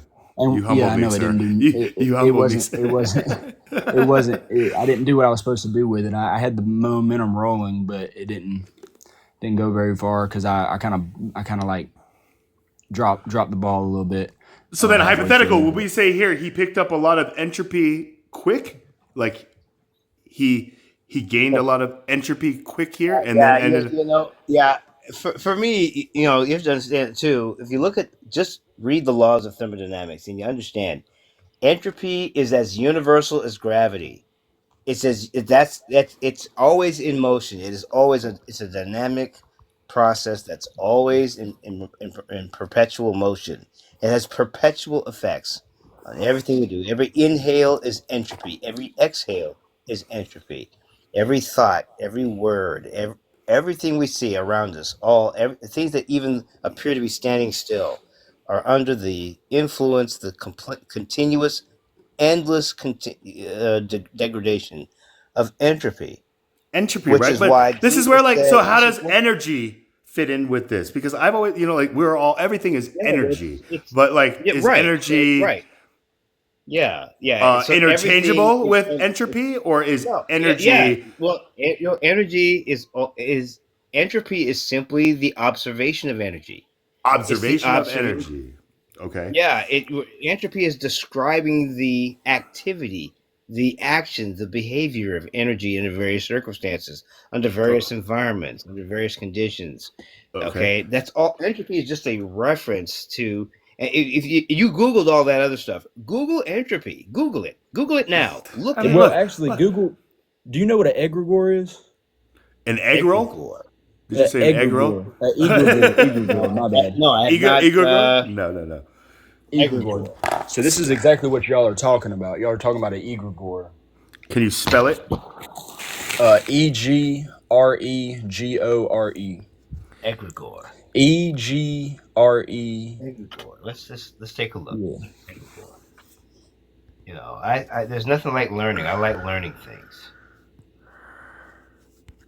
Egregore. Okay, so an egregore is an occult concept describing a collective thought form or autonomous psychic entity created by the shared beliefs, emotions, and intentions of a group of people, such as a magical order or spiritual community.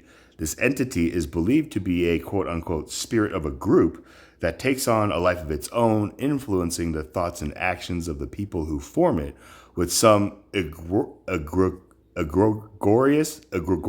potentially developing their own structure and purpose. Is that the word that you're talking about? That's exactly what it is. Egregore. You know, yeah, you know what? That is really what happens. And I think we create these entities on a continuous basis when groups of individuals, let's say left leaning individuals, they create an egregore.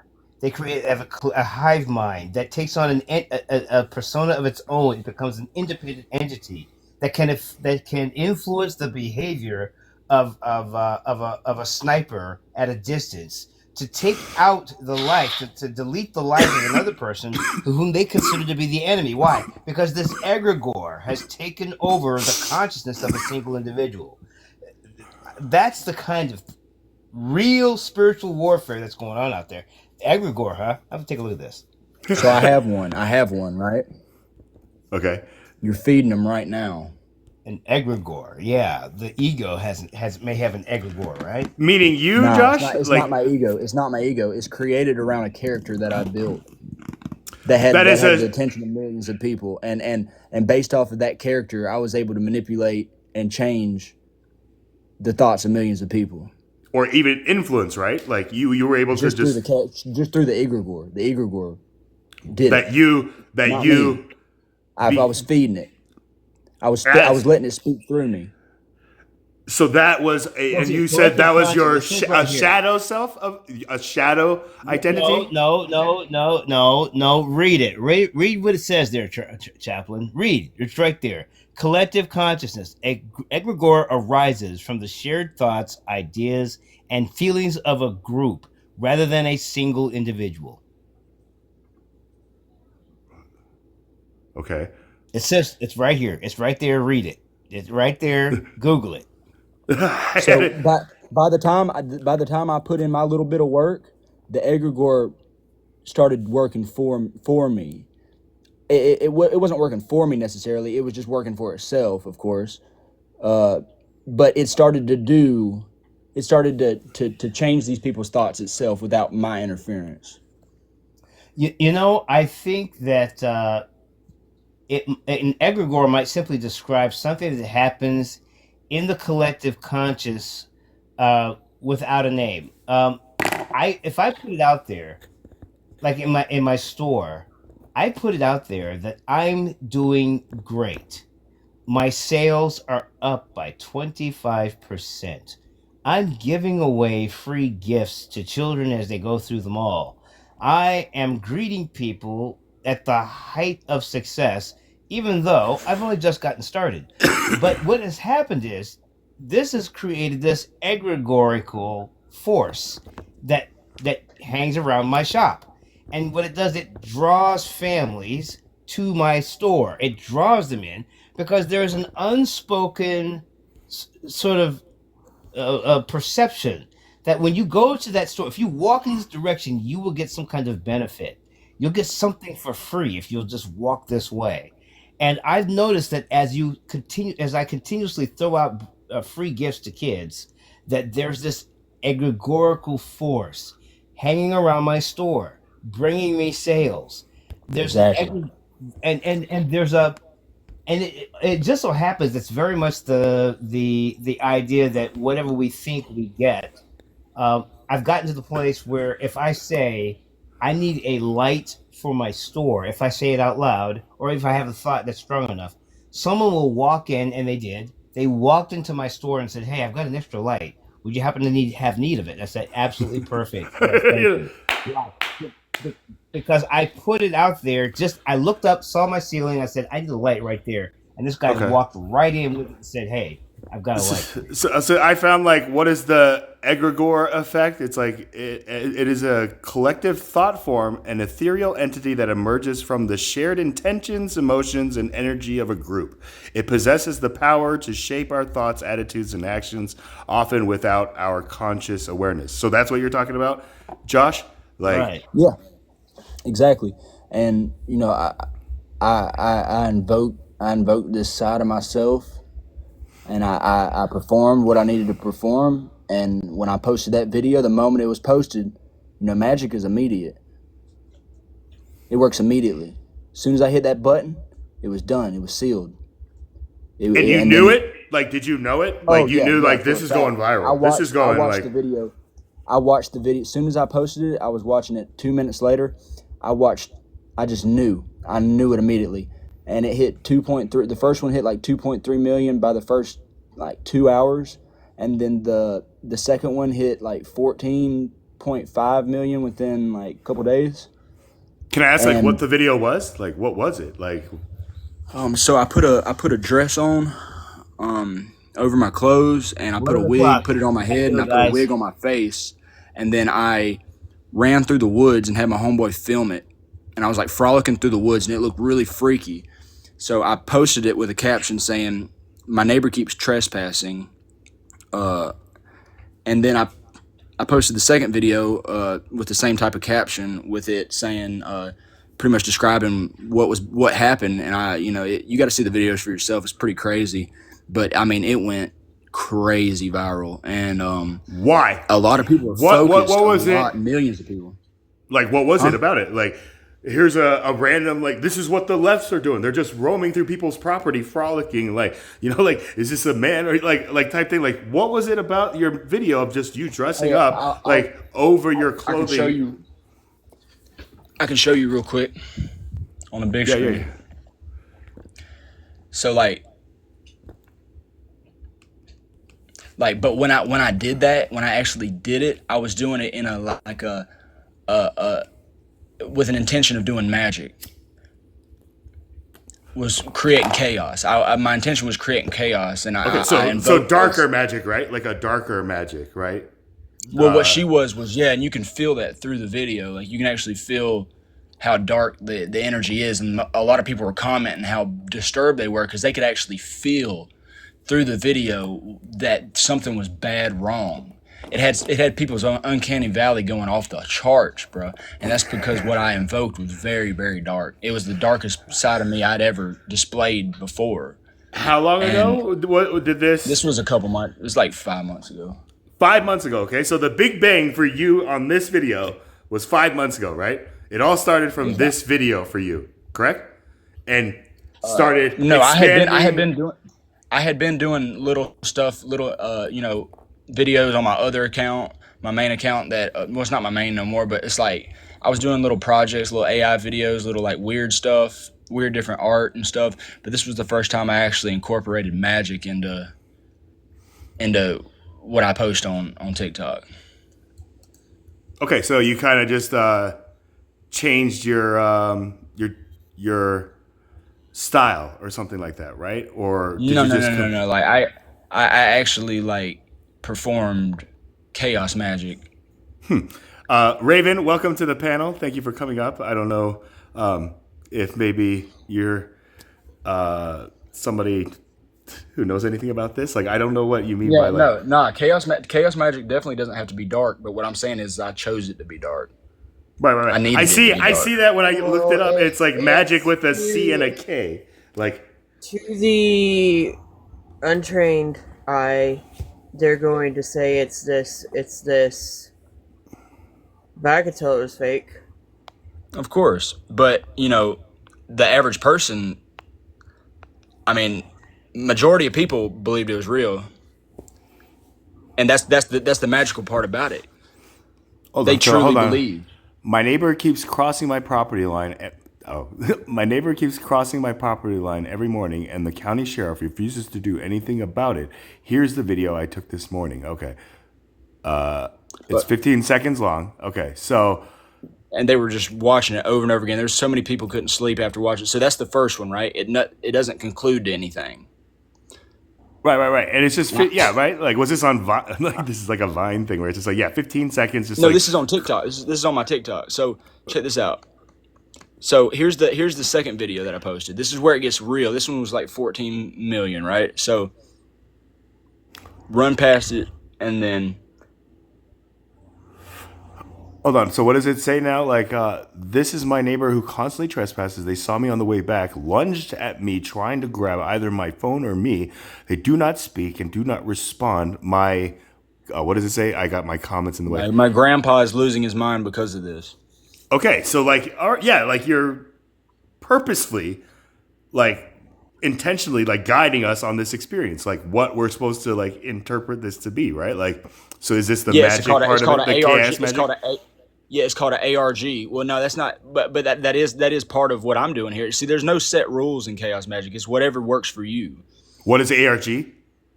An ARG would be an alternate reality game. Alternate So then I reality game. slowed. Okay. So So this is then I where slowed the game video theory down. comes into play. Like, Well, it's where the audience pretty much they pretty much choose themselves what's going to happen next subconsciously. They don't really realize it, but their comments I'm going to use is to make the plot. right, like you're creating this this whole story based on like what the comments are doing, right? Like almost like South Park or something like that, right? Like, let's see how they react to this, and if they say like, "Oh my gosh, is that Bigfoot?" or something like that, or So whatever. they were all telling me to set traps. You know, I needed to get bear traps, and but Okay. anyway, so then you took that then- hypothetical, just like I went after them with a trap type thing, and then this is what happened. You know, No, like So then I Basically, bring for the then I bring an second actual example. object into the mix, and I say that my neighbor just broke into my car. They didn't take anything. They only left this on the driver's seat. This really scares me. This has to be the work of a witch or Appalachian feral person. Does anybody know what this even is? And I'm like saying, it's a root, right? But it's the actual root that people use in like root work. It's called a briar root, but that one got a couple million as well. And it started all these conversations in the comments. I mean, tens of thousands of comments. And I was reading, responding to as many as I possibly could. But then I go and I build an altar that's like to the like specifications of the burnt offering in the book of Exodus. Exodus. The altar of the burnt offering. You shall make an altar of acacia wood, yada yada yada. It's not exact, but I did my own thing with it. So that's also the chaos magic part. Like I didn't do anything by the book. I did. What's with, all with those what I like? felt. Are those wires or something, or did you like draw over So it? it's copper. You'll see the whole view in a second. So it's a tennis racket I de-stringed. I put the locks and the nails. John Denver 8-track, and then I made this effigy. Well, I put tobacco on it, pennies. I got the door handle right there. I got another tool. I got the nails in the pan. Then I got this connected to this, which runs to, of course, you see that right there. Okay. And that was my. And then I took a stuffed animal and I burnt it. That was the burnt sacrifice. And from that Like point to on, I've leave been the using ashes, different, or you made a video of like I found like a burning bear offered as, or like you had to actually like burn like a physical like Build-A-Bear doll that you found. Like it's like what I said was I said that I said I found out what she has been doing on my property. yeah. So I see this that is right still there. this is not me. You know, this is this thing that I created that is doing this. Right. You know what I'm saying? And Raven, is there something you want to add to Well, this? this Like makes sense of who you're getting around you every time you do tarot. me? I'm a magnet. I'm a magnet. Do you do tarot? Like Yeah. Oh, okay. Well, And then I do a deconstruction of it and I bury it. And I finish the burnt sacrifice. I had a Donald Trump tie in there. Took the Bible. okay. So like, do you? There's the burnt kinda- offering. There's the Do burn off. you kind of like in your mind though, like in your like self, like like outside of this like creation and this artistic not autistic but artistic representation of like your experiences or what you wish to convey, because that's all art is, right? Like it's a Dude, creation that. I was crying the whole time, So do bawling you my eyes out. like really like while you were doing Yes, this, bro. or Yes, bro. I'm talking tears, bro. I didn't even have no shoes on, man. so can you explain like tears of what, Of like just every type of sorrow, emotional. but Oh, just I mean, all like low oh, dude, it was vibrational. like I was like purging myself. It was like I was cleansing myself of these things. So do you feel now cleansed and purged, or do you feel like I still like to do this, or I need to do this if I want to keep the followers or the likes? No, no, And I'm done. It's been done. Like I've transmuted my soul through this. good. Is it transmuted, or now you've transfigured yourself into something more beautiful? Like transmutation is just a law of the universe where we can always transmute our energy. But once like we are able to transfigure into like our final, like butterfly like stage, that, like this is where I asked myself like one day, like, why is it that if I found a butterfly like flying around in my house, and I know like I would do whatever I could to like catch that butterfly, to like let it free, like give it life outside. But I know like any moth that I find in my house, my immediate instinct is to just kill that life, right? And so like at this stage of like my like transfiguration and transmutation of my energy and these like lower vibrational states, that's where I like hit this point where I asked myself like, why do I do that? Can I change that behavior? And so like literally I would treat them like I would like try to catch these moths, and I'd like throw them outside and I'd let them go. And if anything, I started doing all this research. I'm like, yeah, I'm putting food out for the nocturnal animals out there, whatever it is. We are wasting like the energy that nature has put out by just like killing this life and just throwing it in the trash. That's how I would try to rationalize it. Then I met like the girl who was my fiance at the time, and she just like saw me like do that. And she's like, are you like insane or something like that? And I was just like, no, it's like a thought experiment I'm doing. She's like, are you insane or something like that? She met me at this weird period where she's like, I'm looking for somebody a little more stable in my life. Yeah, Where so I was just, you're never going to reach your final form. You're never going to transfigure completely. You're always transfiguring constantly in the now. well, this is where like, they're never okay, I see what your you're final saying. form. Your final form is no form. In the end, right? Like, because we just return to the state of just like unseen energy, right? Like is that what you're talking about? Or like, I understand kind of where you're trying to kind of guide me with this, because it's just like, you're right. Like, but I'm just kind of using that word for me. This is what like changing. Yeah. So you've noticed you've noticed there's been a noticeable change in your soul in the past 2 years. Or it's Uh, been very recent. It's been very recent. It seems like. okay. Is this like the reading like you're feeling here? Because No, it's no, just no. like, I'm not reading you. I'm not reading you. I'm just. oh, okay. This is my observations.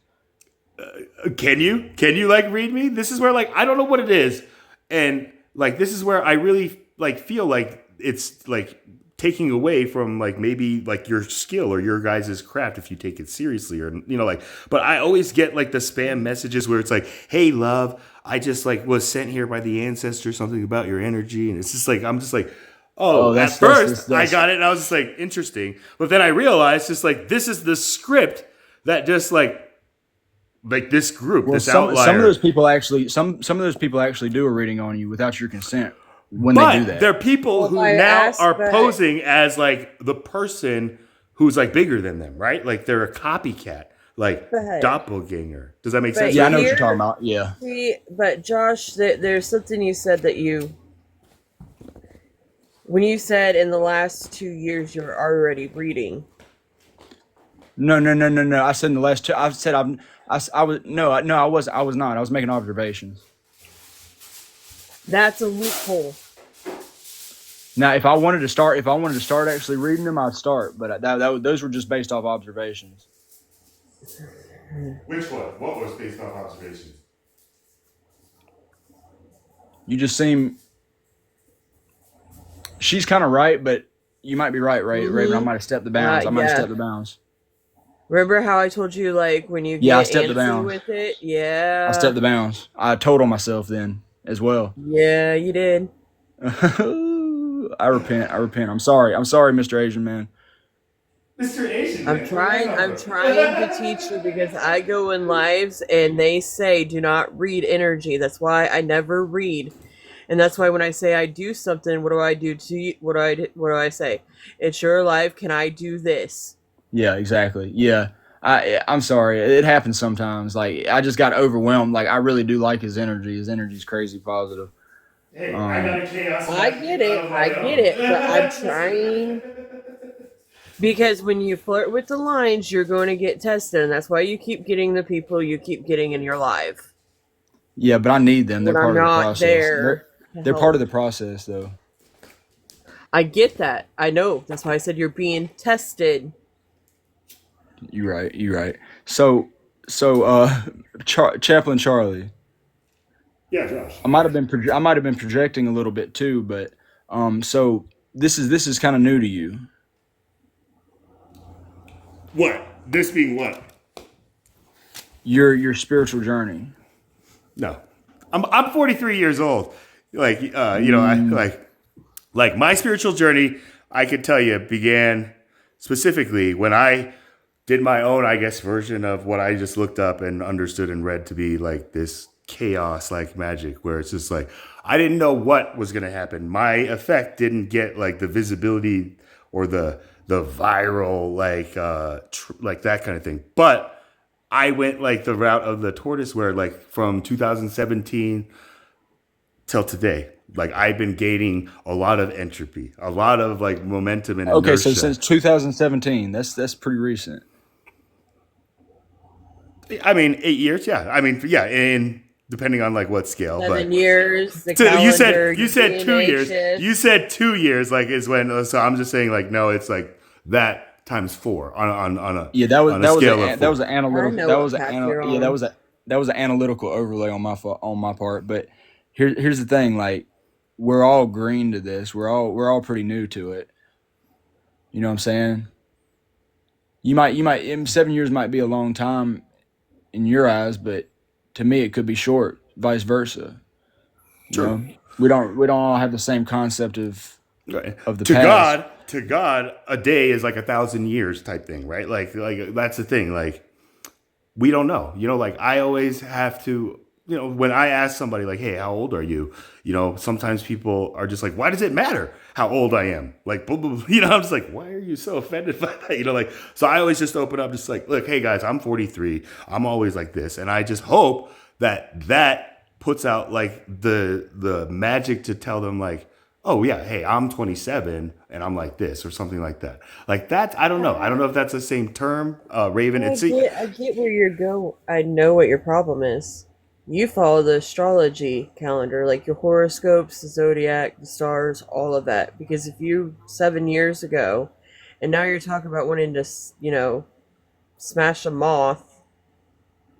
That was actually like Ooh. that was back in Ooh. that was back in like 2019. So like this is like I kept Ooh. record of like these points of like you said, Oh my Josh, gosh. like dramatic change points in my life where I'm like I changed like this kind of behavior at these things. So like I said, Oh. I kept like a record and log of all of this like all of that I've been doing on my plane of existence, you know, and I've been correlating to what other people have been doing, whether it's just like creating whatever content will get them views and stuff like that, or, you know, getting lucky and creating like a very like likable and, you know, scalable podcast or something like that.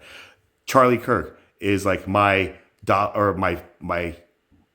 I guess antagonist, protagonist. I get, you know, like I looked at Charlie Kirk, I'm like, this guy, this is the Charlie that, you know, like, I don't know. Like I said, but Well, You're trying to said find your everything that cricket. So you're basically trying to find your lucky cricket, but by copying everybody, you're creating a facade.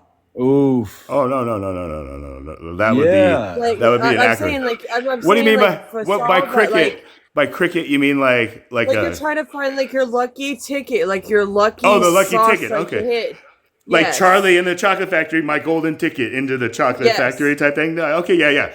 I'm saying I found my golden ticket. Like I had this golden ticket that I was just like, nobody has seen this ticket. How has nobody seen this ticket? Like that's pretty much how I felt back in like 2000, like 12, you know, like, and then like I said, it's been my entire life where I've had this weird spiritual connection through, like you said, zodiacs, astrology, you know, all this stuff. I'm Asian, so you know, like my parents are mad about like the Chinese horoscopes and stuff like that. But like, I'm born in the year of the rooster.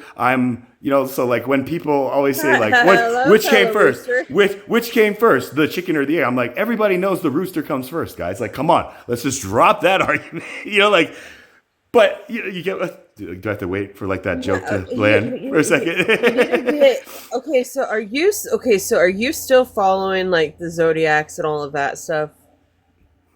Still What do you right mean by now that? Like, in your I mean, spirituality? I don't like read my horoscope every day, like in a newspaper, or like No, but rely like on. like your shadow person is like still in the mentality of like the past patterns What do you mean? What over do you the guys past mean by like 7 this years. shadow, like this shadow identity? Because to me, Like it's like a who I am is who I am. I subconscious only have pattern. one Like you identity don't. here. So like Mm. you subconsciously make the same choices that you have for the past 7 years because it's kind of like in you, like embedded. I mean, let me think about that. Like I've been subconsciously making the choices I was making 7 years or from 7 years ago because they've been embedded in me. Like I guess this is where I would be able to agree with that, but I would kind of try to correct it by saying like a lot of the things that I found were like embedded in me that were causing me to make these choices that I was like trying to you know, I knew like I don't want to make these choices, you know? So this was like a real turning point moment for me where I'm like, why do I do this? So like I You're said, you're comfortable in the cocoon. You need to go back to your childlikeness. I already know where you need to go back to. You need to go back to your golden ticket. I know that's your problem. people, when I get back to that, they always tell me just like, dude, like, come on, man, like, stop joking around. This is a serious topic. And I'm just like, come on, man. God is a comedian playing in front of an audience too afraid to laugh. I used to do stand-up comedy, you know, before I became a chaplain. Did you So just quote? Did you just quote somebody else, or did you come up with that? that is Voltaire, I believe. That's a Voltaire quote. God is a comedian playing in front of an audience too afraid to laugh. That's a quote by Voltaire. Do you quote other people often? Do I quote other people often? I mean, when other people say something that I like say out of my thing, I give them the credit. I'm not somebody who says, yeah, I said that. But when there's something I say, I'm like, man, like I hope You somebody need to start. You need to start quoting yourself. in like the third person, like a supreme, like self-centered narcissist, where it's just like Charles Pang says what Charles Pang does, and Charles Pang does what Charles Pang says. Because like, I get Nah, you. just Like, you have your own quotes. Like you've come up with original quotes before. Start quoting yourself. I mean, this is the thing where it's just like you said, like the Akashic record, like just like everything that could possibly is like just been already done in this record. So it's just like my thing, at least for me, is to be able to use all my knowledge and all the knowledge that's available to all of us here in a way that will lead towards giving people wisdom. And by wisdom, I mean like teaching them how to use this knowledge that we have in front of our hands. Does that make sense? So, like I said, Do you believe what you're really saying right now? I 100% will stand upon it till the day I die. So, if you want to Okay, test you me on can. that, You have you ever remote viewed before? like tried, like in an actual like scientific like demonstration, like We'll do it right now. Easy, fast. I bet you can Why hit. don't you do like if you were to ask so and so a question, what would it be? me. Like you need freedom. No, I'm saying like for you, like you need like freedom, like just be like spontaneous. I don't know, microphone, I guess. in a crowd. No, but what I'm saying is, like, a topic, like, be like spontaneous. Like, if you were to ask God one question, what would it be? If you were to do this, how would you solve it? See what happens. Oh, okay. He's I mean, tapped that's in. He's tapped in for sure. Yeah, he is. I get that, but I'm just saying, like, let the wisdom come to it. Just provoke a thought, subconscious thought in somebody, and let it blossom. Hey, get you what I'm there? saying, You there, Josh? Charlie? what's that? Sorry. I was like Are going you through there? like back. Yeah. I'm just like scrolling through the backgrounds. I got my like headbutt, so even if you guys don't see me, like I'm there. So do you want the big screen here, Josh? Sure. Do you have a pen and a pencil paper nearby? Do I have a pen, a pencil, and paper? Or just either or? I just want you guys to know, like I claim to have like no kind of like remote viewing powers or anything like that. You know, like I said, just I know what I know, and sometimes I don't know how I know what I end up like. You know, like I said. So if this is just a test of this, I need to get a pencil and paper. Yes, that'd be wonderful. Josh, do you get what I'm saying to him though? Yeah. Oh yeah. Nah. I do. Hopefully this will. Make it click. Yeah. Okay, I mean, I got a writing surface here. So okay, so what do we do? All right. So I'm gonna go ahead and give you a quick rundown, real quick. So what I'm gonna do is I'm gonna take a physical location that exists somewhere in the now, right? Somewhere in the now, as in like Yes. like right now, like or Yes. as in It today exists in now. this now. It exists in this plane. Okay. All right, and I'm gonna call it the target ID. And this physical place, I'm gonna assign a number, and that number is gonna be to this place. I'm not gonna tell you where the place is, but you're gonna see the number. Okay. I'm gonna just say the number. You're gonna see the number. You're not gonna see the place. You're not gonna know the place, but I know the place in my head, right?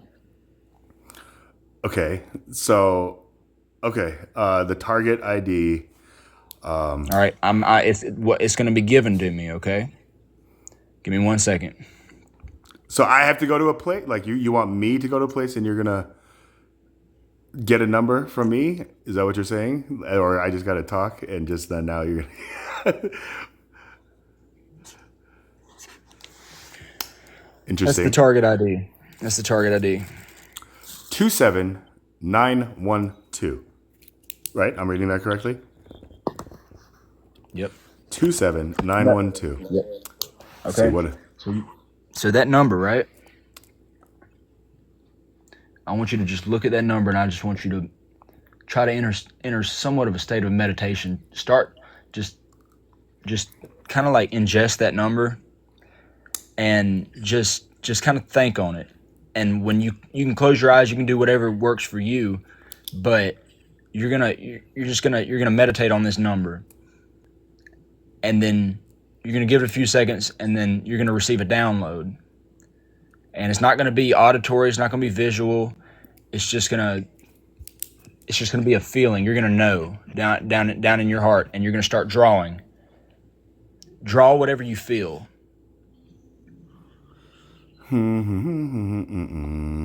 Let's see. Okay. So meditate on this number. Let's see. 27912. 27912. Okay. All right. So just freely, just like eyes closed, just whatever. Whatever works for you, and then 912. then what? As soon as you feel the download coming, just start drawing. Yeah. 27912.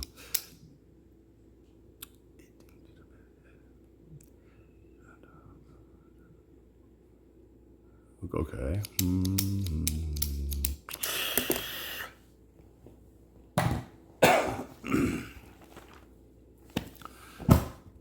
So I would say this is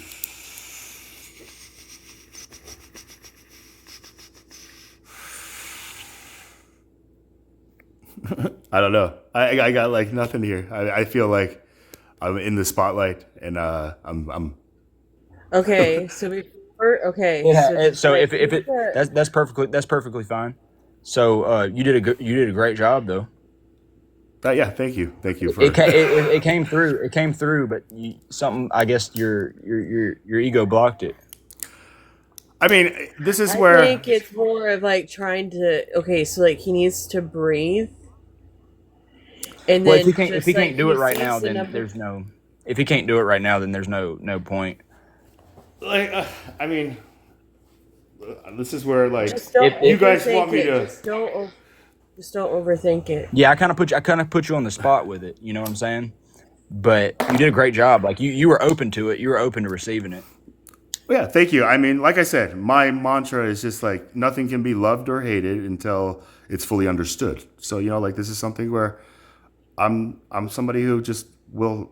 I love to entertain people, like whoever, like guests and stuff like that. So like I said, people I know will probably look at me watching this and be like, "Why are you even entertaining this kind of like black magic or magic type thing?" This is where I'm just like, I don't understand why people are so worried about what I'm doing with other people who I'm like interacting with, just because I'm a Muslim or because I'm a chaplain or, like just whatever it is. It's like some people just have something to say about it. So it's just like I Wait, said, thank you. did you just call this black magic?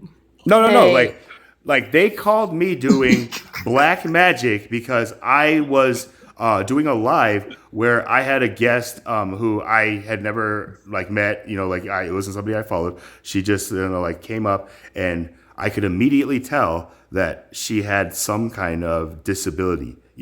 And then when she started talking, I definitely could tell. And all she wanted to do was just like talk about her love for Jesus, sing a song, and it ended up being like one of like a very like child like song, like Mary Had a Little Lamb, but it was one that I never heard. But like then she opened up and told me just like she's just so like beaten down about how people on TikTok live just treat her so badly because she loves Jesus so much. And I'm just like, oh my gosh, like this is not the place where like you're gonna be treated nice, So like I just made the intention to give my focus on her because that is my role and duty as this title, a chaplain. So Josh, I have to admit, when you came up in the beginning of this live and you're like, hey Charlie, like did you change your name, man? And I was just like, did I? Like I was just like, I'm stuck with this name, like since pretty much as long as I. So that's where I was like, how long were you somebody I met like in the very beginning? Because this is where like those like people are coming back into like my plane of existence, right? Like I thought that they are, but they're coming back and they're like, do you remember me? And I'm like, your name random, like, but until I've seen somebody's face or something like that, like you like Josh, I see you now, right? Like, so if I could just like, I'll recognize your face. I'm pretty good with that, like, and like you'll recognize mine, right, Josh? I'm gonna be an unforgettable, like face for Oh you, no, no. You very familiar, Chaplain. You very familiar. right? So like this is where, like I said, I've been just authentically one version of myself my entire existence on this type of reality on social media.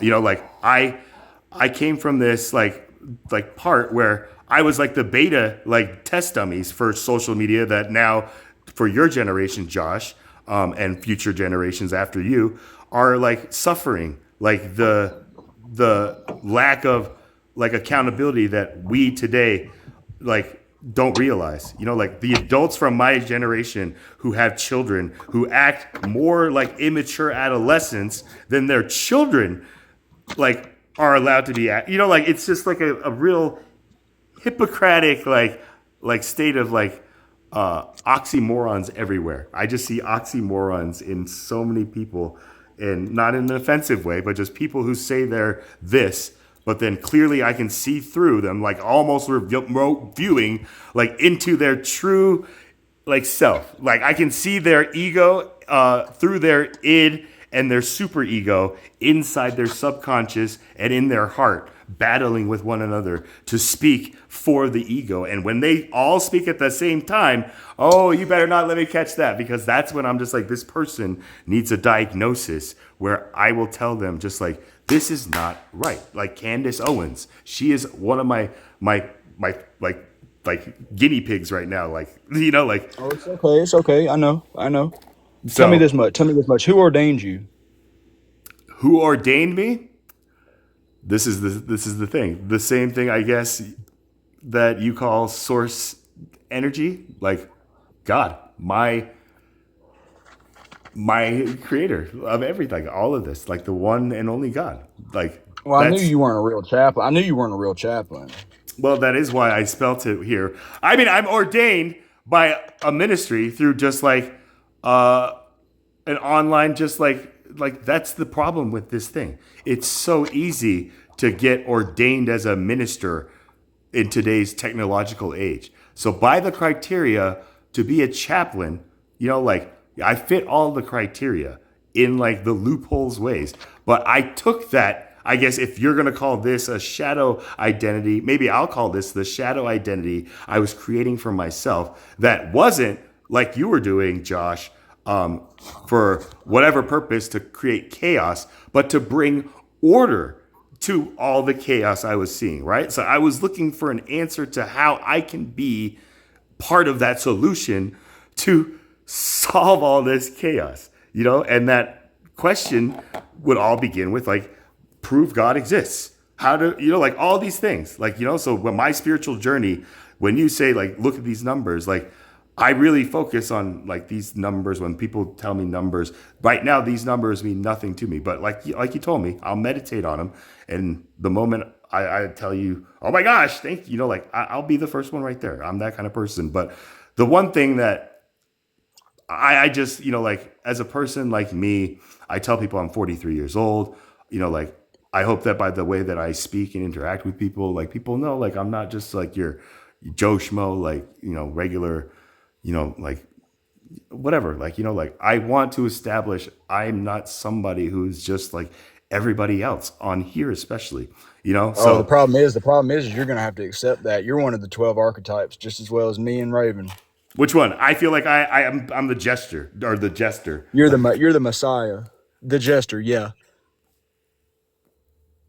And you said Messiah because this is where, I mean, Josh, like in 2017, like that was the thing. Like I had this crazy, like, like real experience, right? Like I wasn't out of my mind. Like that was the thing where, like, I felt like I was speaking to like like everybody's Jesus like moment, like their spiritual moment with Jesus. Like I had mine, but mine was so like, you know, I was just like, nobody's gonna believe this. Like people like can't believe what I like experienced in my life. There's no way I'm gonna be able to explain this. If I try to, they're gonna tell me I'm crazy, you know, like all this stuff. So like I was overpowered by like something else. I'll just say it like that. That just like said, look, my hands. I'm like watching my hands, typing like a Facebook post of like what I'm going through right now. And I kept record of that, you know, like, and when I sent that, just like you, Josh, told me when you posted that first video, that 15-second video,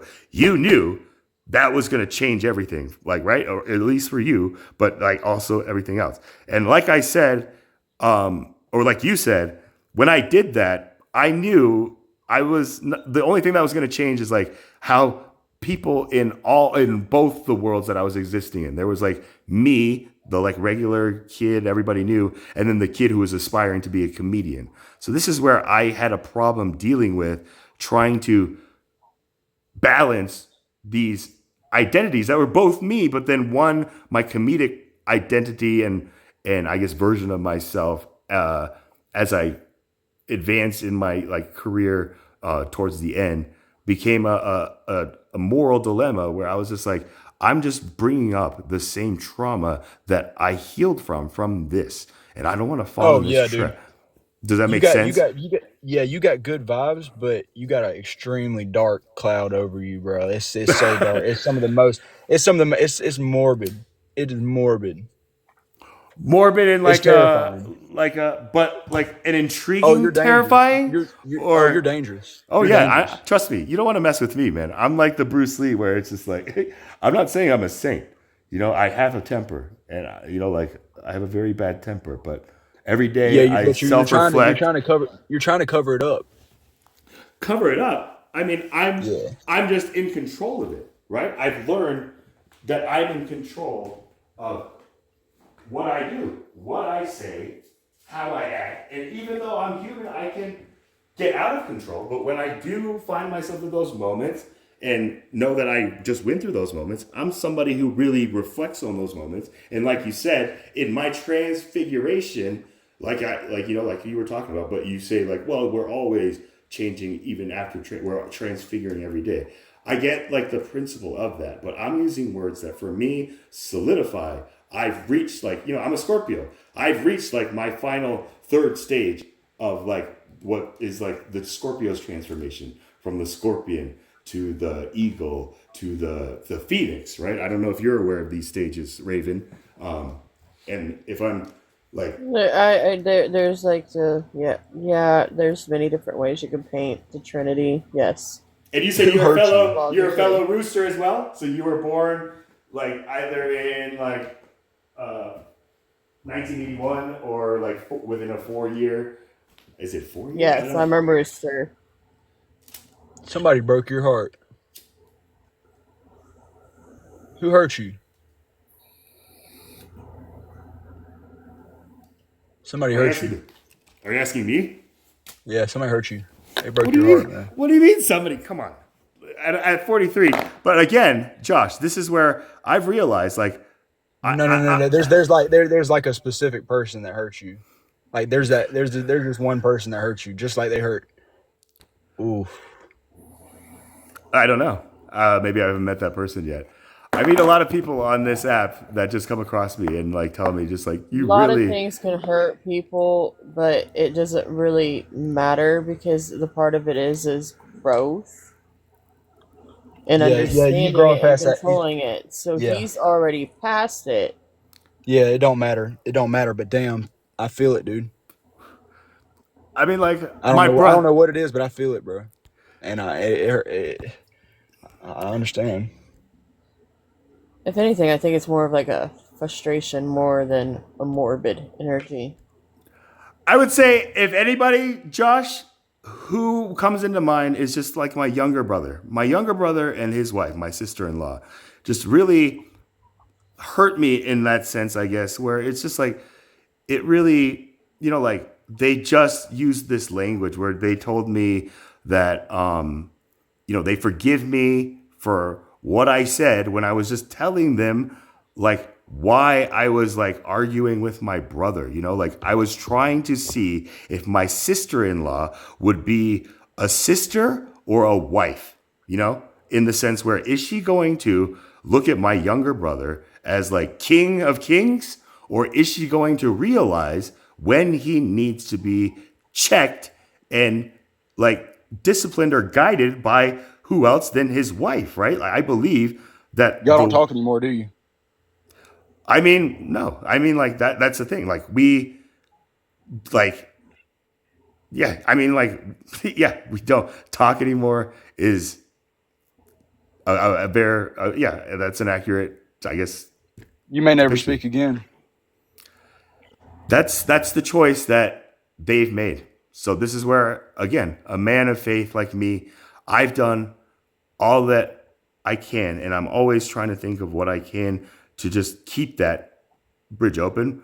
But again, everybody around me knows what we are going through, and nobody wants to seem to intervene in the way that I've like physically. I've told my father, just like, why don't you do this? He's like, it's not up to me. So it's just like I said, it's you're right, but Have you reached out? When's the last time you reached out? Have you reached out? yeah, like like we live like within driving distance. But that's the thing with like reaching out. I reach out and then there's nothing really to talk about, like that's where it is, like they have It's a their dead own end. family. They have their own family that they got their own thing going on, which I know, like, I don't know if it's a cultural thing, but this is what my father did with our family. You know, like, we hung out with our cousins, but there got to a point where, like, we stopped talking to, like, our extended family that we saw every New Year and stuff like that. So, like I said, I always tell them every birthday, every time, you know, we have moments in our family's custom that we have to be together and stuff like that. But they have still stayed stagnant in their stance on the past, right? And stand on the hill that they are better human beings than I am to be around my nephew, their child, their first son, the first next generation of my family's like lineage. You know, like there's so much going on, so many layers be under this. I don't know how deep you You're readers trying want to to figure go out the into. root. You're trying to figure. It's going to get probing. Is that okay? You're trying to figure out your roots, right? Can I ask you something else? Yeah, yeah. It might be a little personal. Probe, man, probe. I'm a book. I'm an open book. So why don't you have that family of your own going on? You're like my father here. Just like, why don't you just start your own family? I'm like, why, Dad? So that I could use my family against Wayne's family. He was like, yeah. And I was like, because that, you know, I was just like, look, I would love to have my own family, but I just haven't met my mate. You know, like I've met a lot of mates, and you know, like, so I don't know. It's me, Josh. It's me that ultimately is the reason I'm still single today. You know, I've never been married and I've never had kids, you know, which is kind of something also that I guess has put a fear in me where it's just like, I don't know. Like I have tried, you know, like there's so many times where I could have, you know, but I You guess need a nothing. free fall. You just need a free fall. What do you mean by free fall, sister? Wait. Like, Have you ever tried a guy before? What? No. No, Josh. I know that that's not my thing. Like guys have presented themselves to me where I'm just like, no, you know, like I've had a prostate examination that I was just like, I don't I even can't want any. understand. So, but what were you You saying, need a free Raven? fall. You need a free fall. You just need to write and post it the way you want it to be. And then your golden ticket is going to be if one comes across your page. And then you also, like, I'm not going to. Do you have a pet? Like a familiar? Like, have you I even tried? like, do I have a pet like currently? Yeah. Yeah, I actually just finally Oh, reconnected. Like, you know, like it's been now 4 months since, you know, like my pets have kind of reconnected with me, or at least one of them, you know.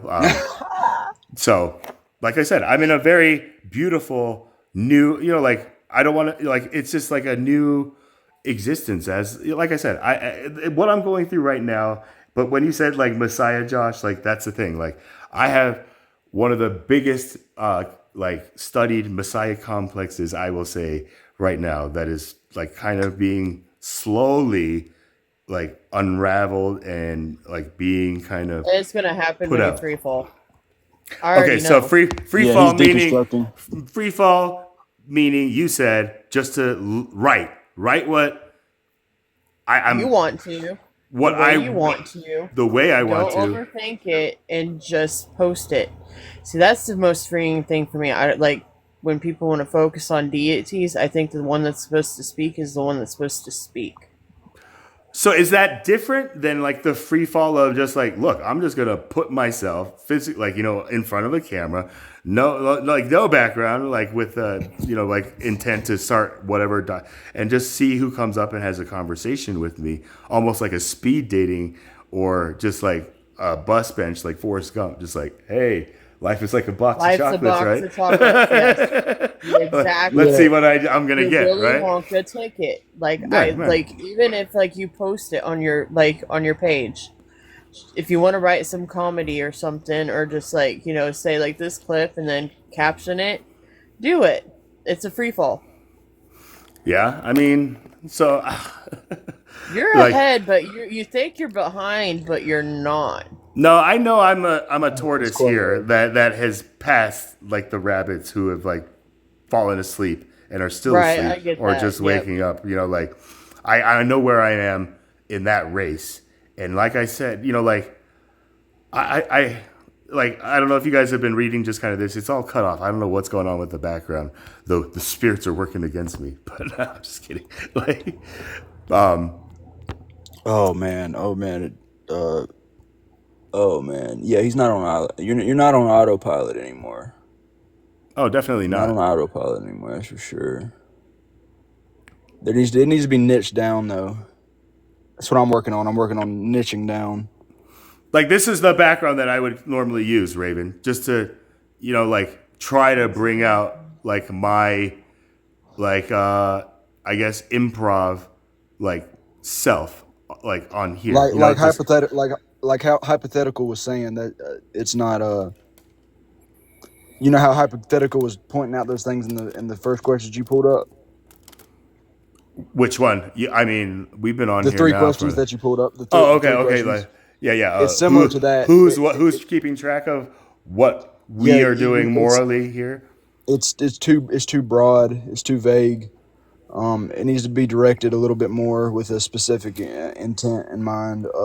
You do have an intent in mind. It's pretty broad though, but it's gonna attract a lot of things. You need to focus Okay, it so down a little bit can I more. tell you, like that background, that whole picture, that wasn't even mine. I stole that from Oh, Frank Turek, and to see which of his sheep will be able, be gathered to. Like I said, I found like my purpose, like when I realized, like in that, like I don't know which stage I would call it, Raven, from like the eagle between like the phoenix for me, I guess, like that stage where I'm a bird now, right? And I'm just like realizing that like a caged bird looks at flying as an illness. I don't know if you ever heard that, Raven, but like the reason birds can fly and humans can't is because they have perfect faith, right? So like when I just like started opening up to receive these words of like just like I was just like, oh my gosh, but they were all like Bruce Lee, Peter Pan, like all these things where I had a very deep connection, Bruce Lee, with my like, physical like appearance and all that stuff, my roots and origin. But Peter Pan, my last name is Pang, P-A-N-G. Like that's my family name from my father. And my father told me, like in one of my like biggest like moments where I was like, my dad's gonna kill me. Like he told me one of the best moments where I had the biggest problem with my name, Charles. Like firstly because amongst like my fellow Asian like co-students, they would always ask me like, what's your name? And I'd be like, Charles. And they'd be like, what's your like Korean name? And I'd be like, I don't have one. Like my parents just gave me this. And they'd be like, oh my God, you're whitewashed, you're a Twinkie, you're a banana. And I was just like what? Like what are you saying? Like yellow I on the mean, I'm outside, white on the that's inside, right? Like, and I'm just dude. like, you get what I'm saying? Like, Josh, like this is my Dude, generation. I don't know if this still happens amongst your generation. Raven, I don't know what generation you grew up under, but like this is what my experience was.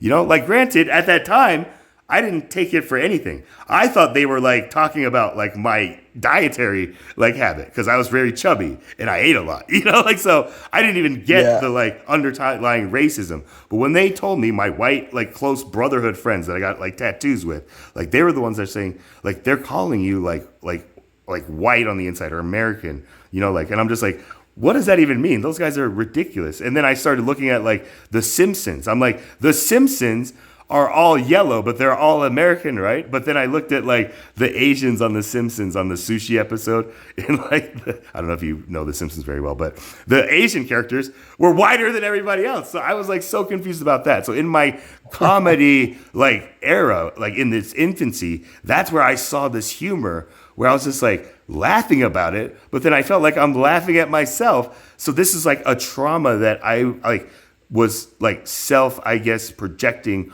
onto myself as a youth. I guess that's just how I'll freely like just explain what I was going through to you guys, just knowing what I know about you. So like when I finally went through that and took my leap of faith, just like, yeah, I'm not going to go back to college. I don't want to do this business. I want to try to do comedy and become the next Dave Chappelle, like the Asian Dave Chappelle, like, and my father was just like, you're not, like, I had a lot of things, but the one person who supported me or showed me support was my younger brother. You know, I like, think you need to show comedy through mirrors. Yeah. You like, I'm sorry, my headphones. like, What was that? like, be your comedic self, but have fun with like mirrors with it, like the duality concept. The yin and a yang, like duality, or Yes, exactly. Yeah. But add a comedic flair so it doesn't seem like you're creating trauma on yourself. Yeah.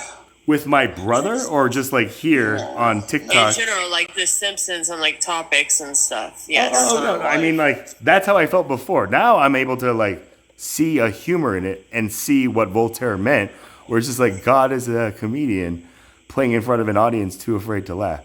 But then in my comedy career, my favorite comic was Charlie Chaplin, you know, the OG, and his quote was, you know, my pain, again, my last name being Pain, you know, my pain can be the cause of someone else's laughter, but my laughter should never be the cause of someone else's pain.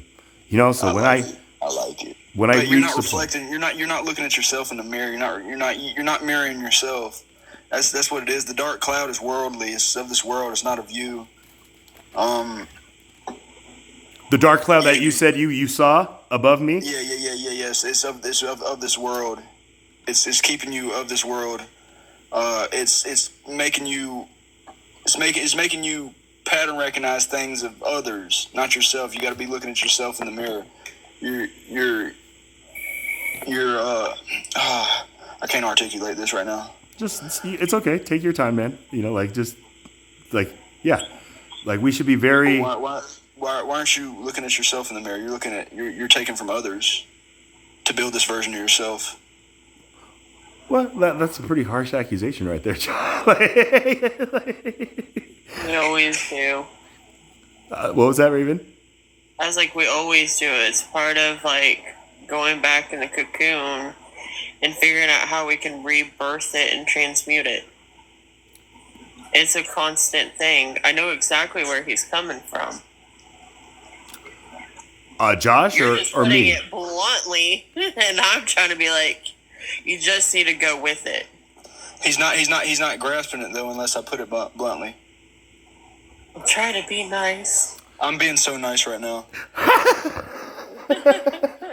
This is where like nice is not objective, right? Everybody has their own objective, like, but subjectively like observed version of what they call nice. You know, so like I said, I will just say like now I know what Josh is like medium for what his nice is, and your like nice is Raven.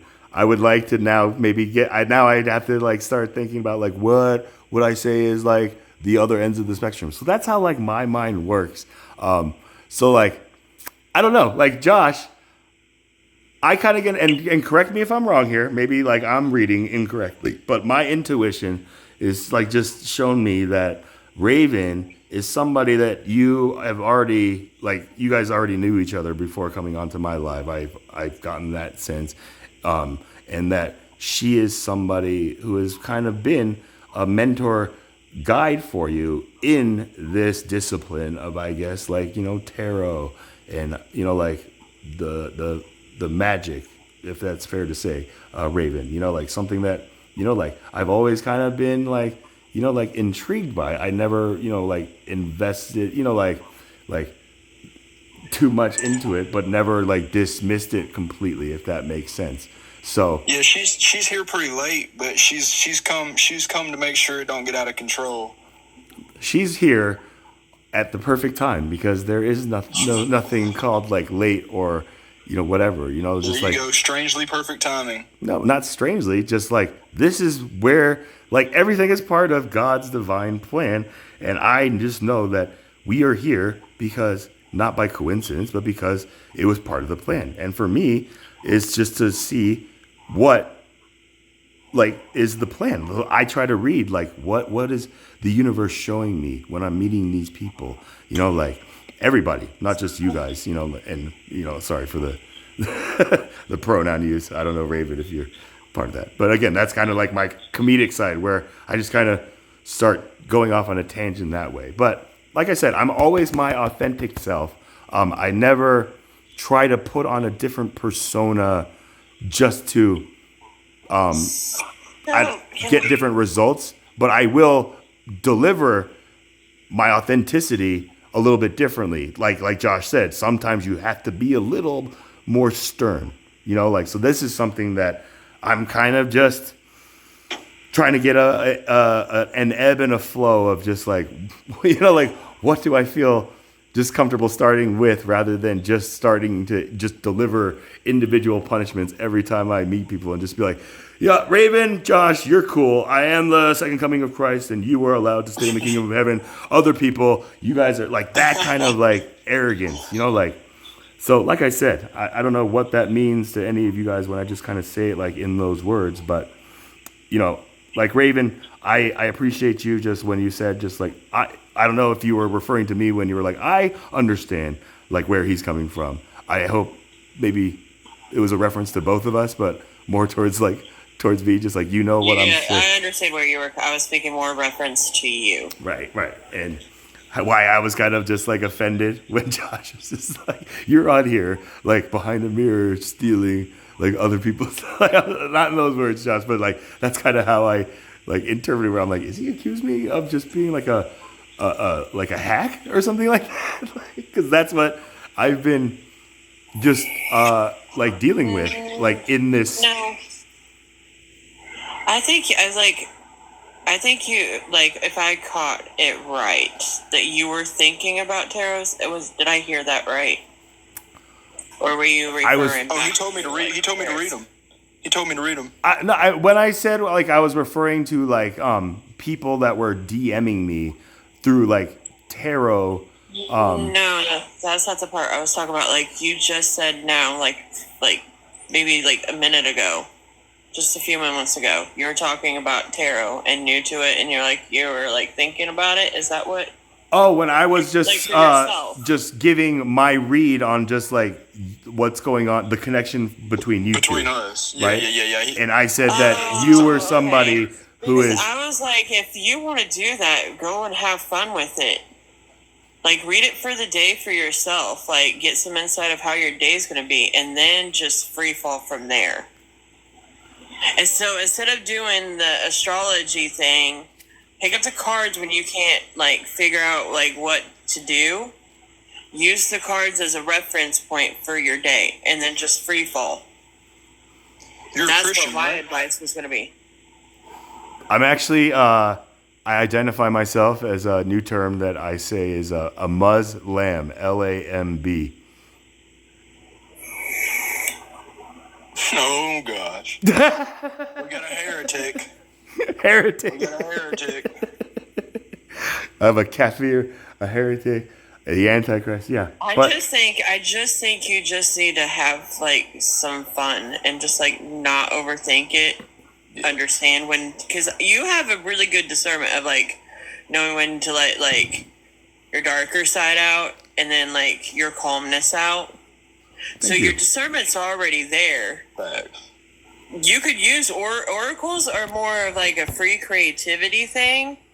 Tarot is more of like it's a direct thing with each deck of cards. You may actually be an oracle. I mean, I think so. this is where when I'm on my this is where I'm like somebody who I will tell you just like I believe in the algorithms that are like guiding, I guess, like society right now. But it's a different algorithm, but it's the same algorithm. It's not necessarily a horoscope, it's an energy read. And the horoscope is based off of what you perceive the cards are telling you. Right? Okay, so it's a different outlook, but it's still the same thing. Okay, so if I can add or stop you right there, Raven.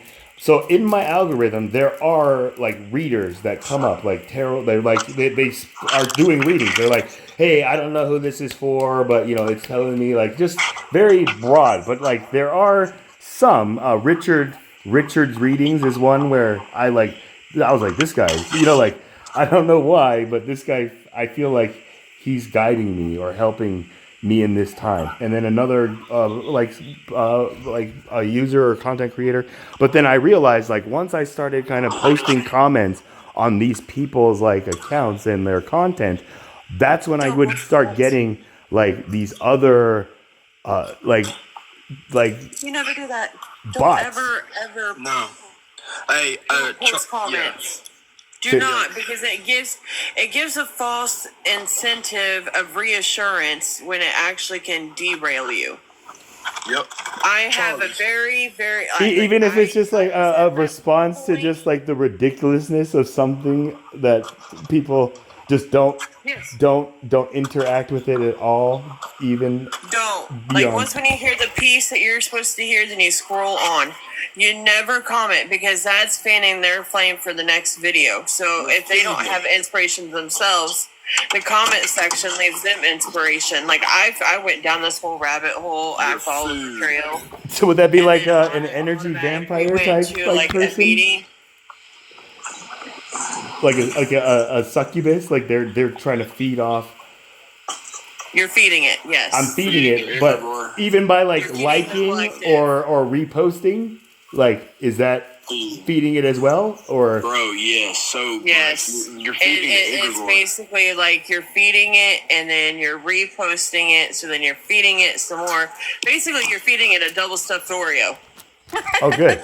I'm actually trying to feed them a double stuffed Oreo that's like two put together. the Exactly. mega stuff. Exactly. There's mega Like, stuff, right? You didn't have the double stuffed, like, brand of Oreos, so then you just grabbed 2 Oreos and just been like, here you go. No. It's No, I I'm found trying to out tell you. they make double stuffed, and I took the double stuffed and treated them as if they were regular Oreos, and would put them, like I made a quadruple stuff for myself. You get what I'm saying in that dynamic, like. If you can kind of discern what I'm saying there, Raven, but You like, need to get Oracle. Yes, I get what you're saying, but I'm just saying you need to get Oracles and do it yourself. oracles and do it myself. I mean, I've been doing it like pretty much as much by myself as I can, So like, this is where when people like come and try to say like they want to help me, like I'm just like, hey, that's great, but like I've been doing this on my own. So if you're looking for any kind of monetary like compensation, like you're out, like. So this is where I don't know those readers. Well, I guess maybe fed off that energy, and they start just talking about like, oh, you're having issues like trusting. Listen.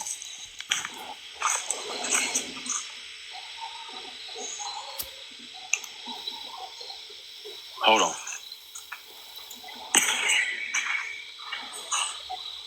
I'm sorry. They started acting up. The owls did. But what I'm saying is like, yeah, you're your own oracle. You can do it yourself. Like, I get that. Like, you're listening to your own voice and you're listening to energies and all that stuff. I get it. It's on all an oracle. But what I'm saying is like, do it in like a non-traditional sense. Like, make it your own with your own deck. If I may, like I got like this little book, like this little fortune-telling birthday book, right? Like, and Yes. hold on one second. Like, and it's just been like a nice little icebreaker. But like this book came to me, like I said, in a time of my walk where I, like just like I have this tangible evidence where it was for my birthday, and like I said, when I read this, everything just kept reinforcing, just like that fear of like my Messiah complex at that time, like like I was just worried about what was going to happen at the end of this. But like I said, my birthday is November 5th, right? Like, I don't know if you guys have seen the movie V for Vendetta, with like, Yes, I have. yeah, right? Like it opens up and like revolves around this day. Remember the 5th of November, the pew pew. You can say it. The gunpowder treason and plot. Treason and I plot. know of Okay, no I was reason being why the respectful. gunpowder treason should ever be forgotten. Right? So it's just like, I saw that movie and I was like, my birthday! And then everybody in the theater was just like, Charles, is that you? And then when I watched that movie, I was just like, it was like one of those, like moments where I was reminded of like a past life or something like that. You know, like in that speech where V gives and where he's like, more than 400 years ago, a great citizen wished to embed the 5th of November forever in our memory. His hope was to remind the world that fairness, justice, and freedom are more than words, they are perspectives, right? Like, it was crazy when he said that, like the 400 years, because when the first iPhone like came out, I don't know if Josh, you can even imagine that day, but Raven, like, I remember. I don't know if you know that day, but like when, like, we were all introduced like to what apps were, right? Like my first friend Ira, who got the first iPhone, he was like, dude, you guys gotta like check out these like apps, man. And I was like, what the heck is an app? And he's like, I just got like this app. It's called like the Your Past Life reader app. You know, and I was just like, oh really? Like how does that work? And he was like, you just like here, Charles, what's your birthday? And I'm like, serious, Ira? You don't know? V for Vendetta, all that? He's like, oh yeah. And then he's like, what year? And he typed in the year, typed in my name. That's it. Just my first name, not even my name, just what's my first name and the birthday with the year. And then it just said, and this was like, it's like one of the creepiest things where this was before I saw that movie, V for Vendetta, that before that came out. And I like heard him say like in your past life, like 400 years ago, you were a noble, humble rice farmer in Korea, and you were so loyal to your king that in your next life, in this life, you will be rewarded with more blessings than you can ever imagine. Where I was just like, Ira, are you fucking with me, bro? Like, give me that thing. And he's just like, dude, I swear, like, I read it and I was like, dude, what the heck is this? Like, I was just like, that really like messed me up. Like what you were talking about, Josh, it's like, that really, I don't know. I was just like, because what I was dealing with at the time, just like, I felt so blessed, like I have my parents became like so like successful just through like their love and like for each other and, for like their children, like a thing that, like in America got like lost throughout generations, but like I'm living like the American dream. All the people in my village, metaphorically, like teachers, like parents and stuff like that, they like loved me and just like wanted to guide me and teach me. Hold up. Javier. What's that? Javier's in the comments. Oh, Javi, is he back? Yeah, he's been talking shit. Go talk I'm sorry that to ish. interrupt you. I just got a message from the Archbishop. What's the message? Can you convey it? But Somebody's in some trouble. But again, like everything revolved around these numbers, 11-5, and then like 1981, like that's where my life just was like focused on. Just like I would see like 11-5, 11-5, 5-11, like the mirror thing. And so like when I started going down that rabbit hole or that like leap of faith or free fall, Raven, like like you said, like I really ended up coming out of those waters just like, woo, like I'm glad I kind of like jumped into that pool. But, does that make sense? Like, so I don't know if I can ask you guys, like, if you want just like, do you trust me kind of getting like this book has really never like steered me wrong though, as a gauge of just people who like, I'm just like, well, can I just ask you your birthday? Grand Rising. I think that you should use that and then add oracles and then just find your flair. Like add some more creativity behind it. Rising. So like a mirror. Sorry, I got like Am I making sense to you? Archbishop. take it and like use it as like some flair, like Yeah. to be Take the book and do a spin-off and then also do oracles with it and see what it says But that's to the you. thing. This is where it was working for a while, but then this one panel, I think it was like a Christian panel. The minute I just like, like was trying to tell him about my Jesus experience, and I told him about this book, and I asked like the person I was actually directly talking to with on the panel. I was like, "When's your sister?" And then, or when's your birthday, sister? And she was like, "Oh, it's And she was about to tell me, but then another guest who knew her like longer and I guess better than I did, she's like, "Don't tell him. This is a witch, and he's just trying." Like, oh my god, I can't believe we didn't see it. And I was just like, what just happened? Archbishop. Wait, Javier, you cooked? Yeah, I cooked Jesus' word. No. He was talking mad crap, mad shit. He was like, Probably being racist. yeah, he was being, what's it called? What's the word? Racist? Are you guys talking about me? Like who? Are we? No. No, we're talking about No, we're talking about the BHI, the Black Hebrew Israelite. That's his username. yeah. No. It's That's a just code. I think it's more of a code. He was telling me I shouldn't listen to you, Joshua, because you're just a drug addict. That's what he was saying. well, that is true, but that don't mean that. You know, Hey, He had his, own up to it, bro. You know, it's just like, and you know. but that don't discredit what I got to say. No, it doesn't. Now you understand why I was stomping on the head of the snake so much. Yeah. So what did you do? And which way did you cook? I just cooked him on everything, bro. I wish I could say that Any point he brought up, I cooked him immediately. completely. So what does that mean, Archbishop? Is that what you call him? Like, Yes, What that's the- the Archbishop of Canterbury. so what do you mean when you say you cooked this BHI, a Black Hebrew Israelite? Like, I embarrassed him. Basically, they just saw a raw chicken and just decided to overcook it, like cooked, like it's a burnt chicken. What? He was the little baby chicken. Really good.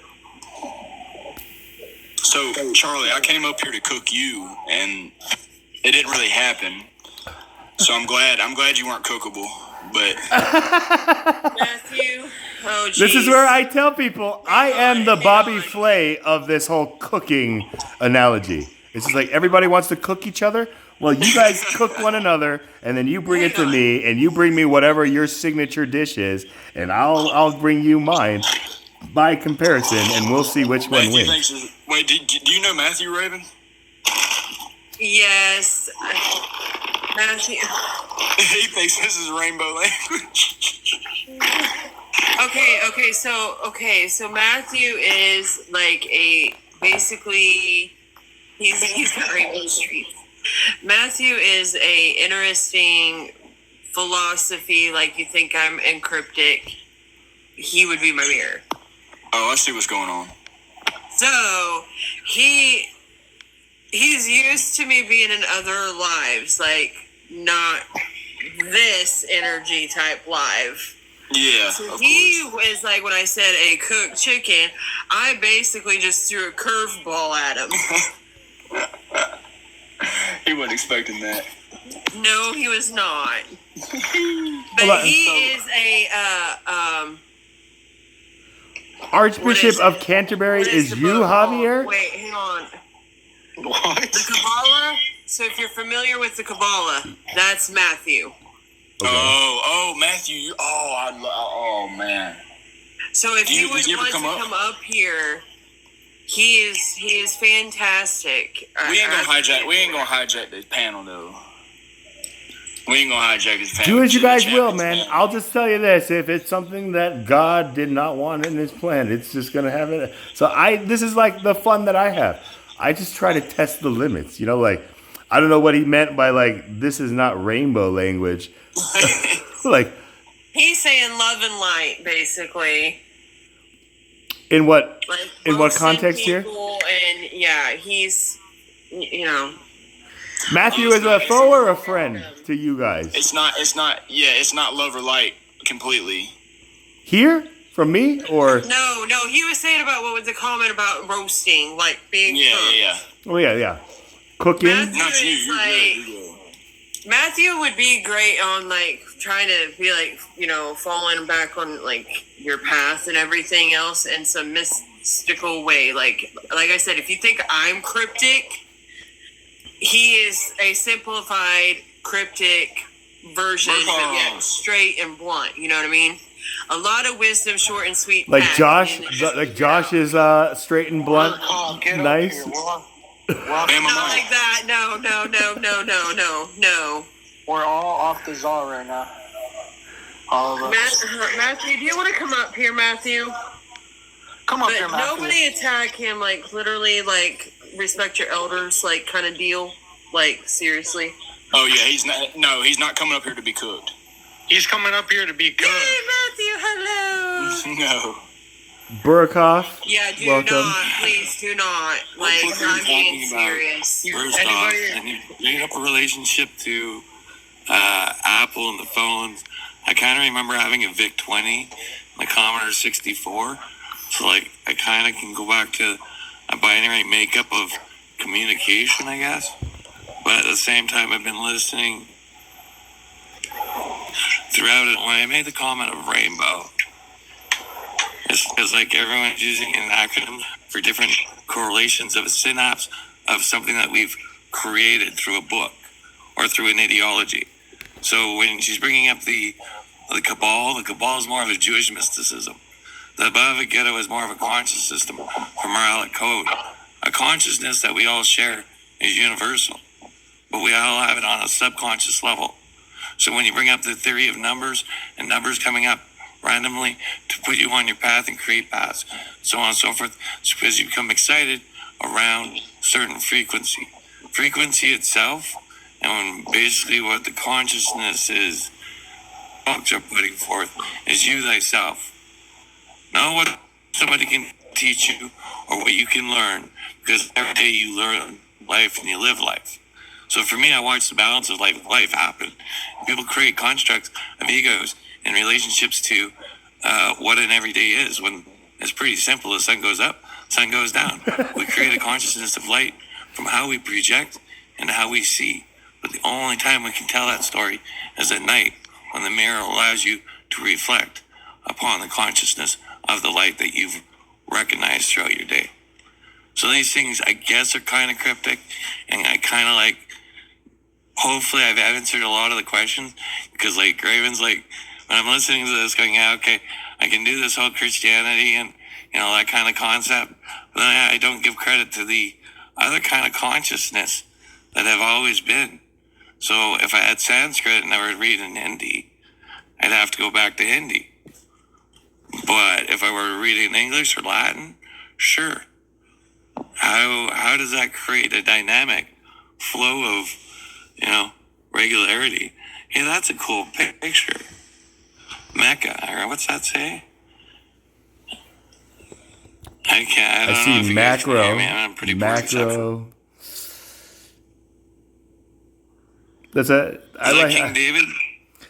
It's definitely the Star of David, with I'm assuming maybe David or Solomon as like the head on this. I'm wondering if it's Solomon, but I'm wondering if it's David. So Yeah, it's it might be either or. I was thinking Solomon.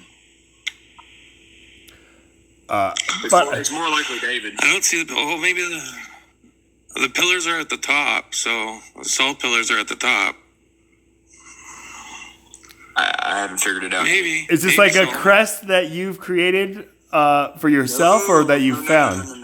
No, definitely not for myself. But it's a good representation of the as above, so below, the reflection he was speaking on. Oh yeah. This also reminds me of like in the Bible, 1 John 4, like I believe towards like the end of that chapter, it talks about like there are three who bear witness in heaven. You know, the Father, the Spirit, and the Word. And then there's three, and they all agree as one. And then the three that bear witness on earth is the blood, the water, and the Spirit. Or, you know, like, and this is where, you know, like I said, when I hear these words, it's all like images that draw in my mind. So this is where, when my parents heard that I was artistic, you know, like I was very artistic, they thought like they were saying I was autistic. So like my parents like took that like acknowledgement when I received it as like a curse. So like, again, this was like just the story of my life, you know, like There's nothing I could do to change it. But like I said, I can laugh about it now. But yeah, is there a reason you brought that crest up? Like, Josh, I feel like maybe I'm here to like help you guys kind of upgrade. That looks like a Merkaba. That looks like me in my shower when I'm just like throwing on my disco What's a and Merkaba? stuff like that. This right here is also a Merkaba. That is somewhat a Merkaba. Yeah, only you'd have to do a 3D dimensional image of the. It is to a certain degree, but the 4 stars are different on a Merkaba because of the 4 extremities. So the top point's smaller. Hold on, does the bottom top point's say smaller. macropa and then the bottom says micropa, and then it says like QVOD in 5 and then OV? So the Merkaba was the spirit guide to allow you to travel across planes. And it's spoken about in almost all languages. So when you say the Father, the Son, and the Holy Ghost, it works the same within Hindi. And we all know it as Karma, Shiva, and Vishnu. It's the embodiment of the consciousness of Krishna, or conscience. On the It path all towards respects the reaching language. Brahman, right, Matthew? Like it's the goal in Hinduism to achieve oneness with Brahma, right? Through Satchitananda, right? Consciousness, truth, and bliss, right? Well, Brahman's a destination, whereas it becomes now a storybook. Then you have to go like to the Bhagavad Gita to create the story that creates the depiction of the verses that are read in the Vedas. The Vedas are what Buddhism, Hindu, or Taoism, all of them were reverted back to a Jainism, which is up the river. Now those kind of like Judeo-Christian concepts were then related throughout the paganism because it was more of the earth. It wasn't more than the savior of such. So when it became a savior, it became now the Father, the Son. Well, if I look at the Son and I say it as an interpretation, as the Son in which I see, as above, so below, therefore I have something below, such as Brahman, because Brahman is supposed to be at the center of the planet. It's something you go to. Whereas the interpretation of the perception on how you recognize as above, so a third eye for me showed me a relationship between two hemispheres of a mind and allows for all respect to be shown by crossing it. So whether I'm Buddhist, whether I'm whatever I'm looking at, the nihilism crosses that third eye in respect to any kind of higher plateau of recognition. So that Merkaba then becomes the transcendent with energy flow of all creation, because that creation works on an ether flow, which then we have to work into a scientific kind of understanding of a quark and an ion being the 3 primary colors, and to create those dynamic flows, you have to be able to put it into a phrase harmonic, whether it's pattern form, pattern form, through ringing bells or beating a drum. It's a significant effect to the frequency and vibration within the quarks that surround the ions that we work for in the quantum physics. So when we look through a context to give us those understandings of as above, so below, we're looking at the same moral constructs as all individual, because the reverse will always happen on all plateau, depending on how you recognize it or you perceive it. So all things then become a choice and a consciousness and a realization of breathing, because really the shock was what created it from the beginning. Without the shock, there's no understanding of a story. We lose it all. He's an artist. Was that cryptic enough, or was that pretty simple? You just laid it out. You laid it out as simple as possible for anybody to Okay, understand. good. Well, I was yapping. Yeah, Love you, Matthew. I was blah, blah, blah, blah, blah. Well, bullshit. Is it though? Sorry, Burgo. Hey, Sounds okay, like like, be respectful. Yeah. Like, I'm being honest, like, Matthew's just, like, pure. Like, Yeah, you can tell. pure. Burkhoff, And you're I not. respect him highly. I've known him for over 2 years. Burkhoff, you've been corrupted. I don't give a shit. That's a lot of shade. All of a sudden, Josh, like Burkhoff. Oh no, we've been dealing with this feller for a while now. Okay, well, I'm the mediator here, so let's see. Burkhoff, I'm a fair and just, You sound like a wackadoo. That's what you sound like to me.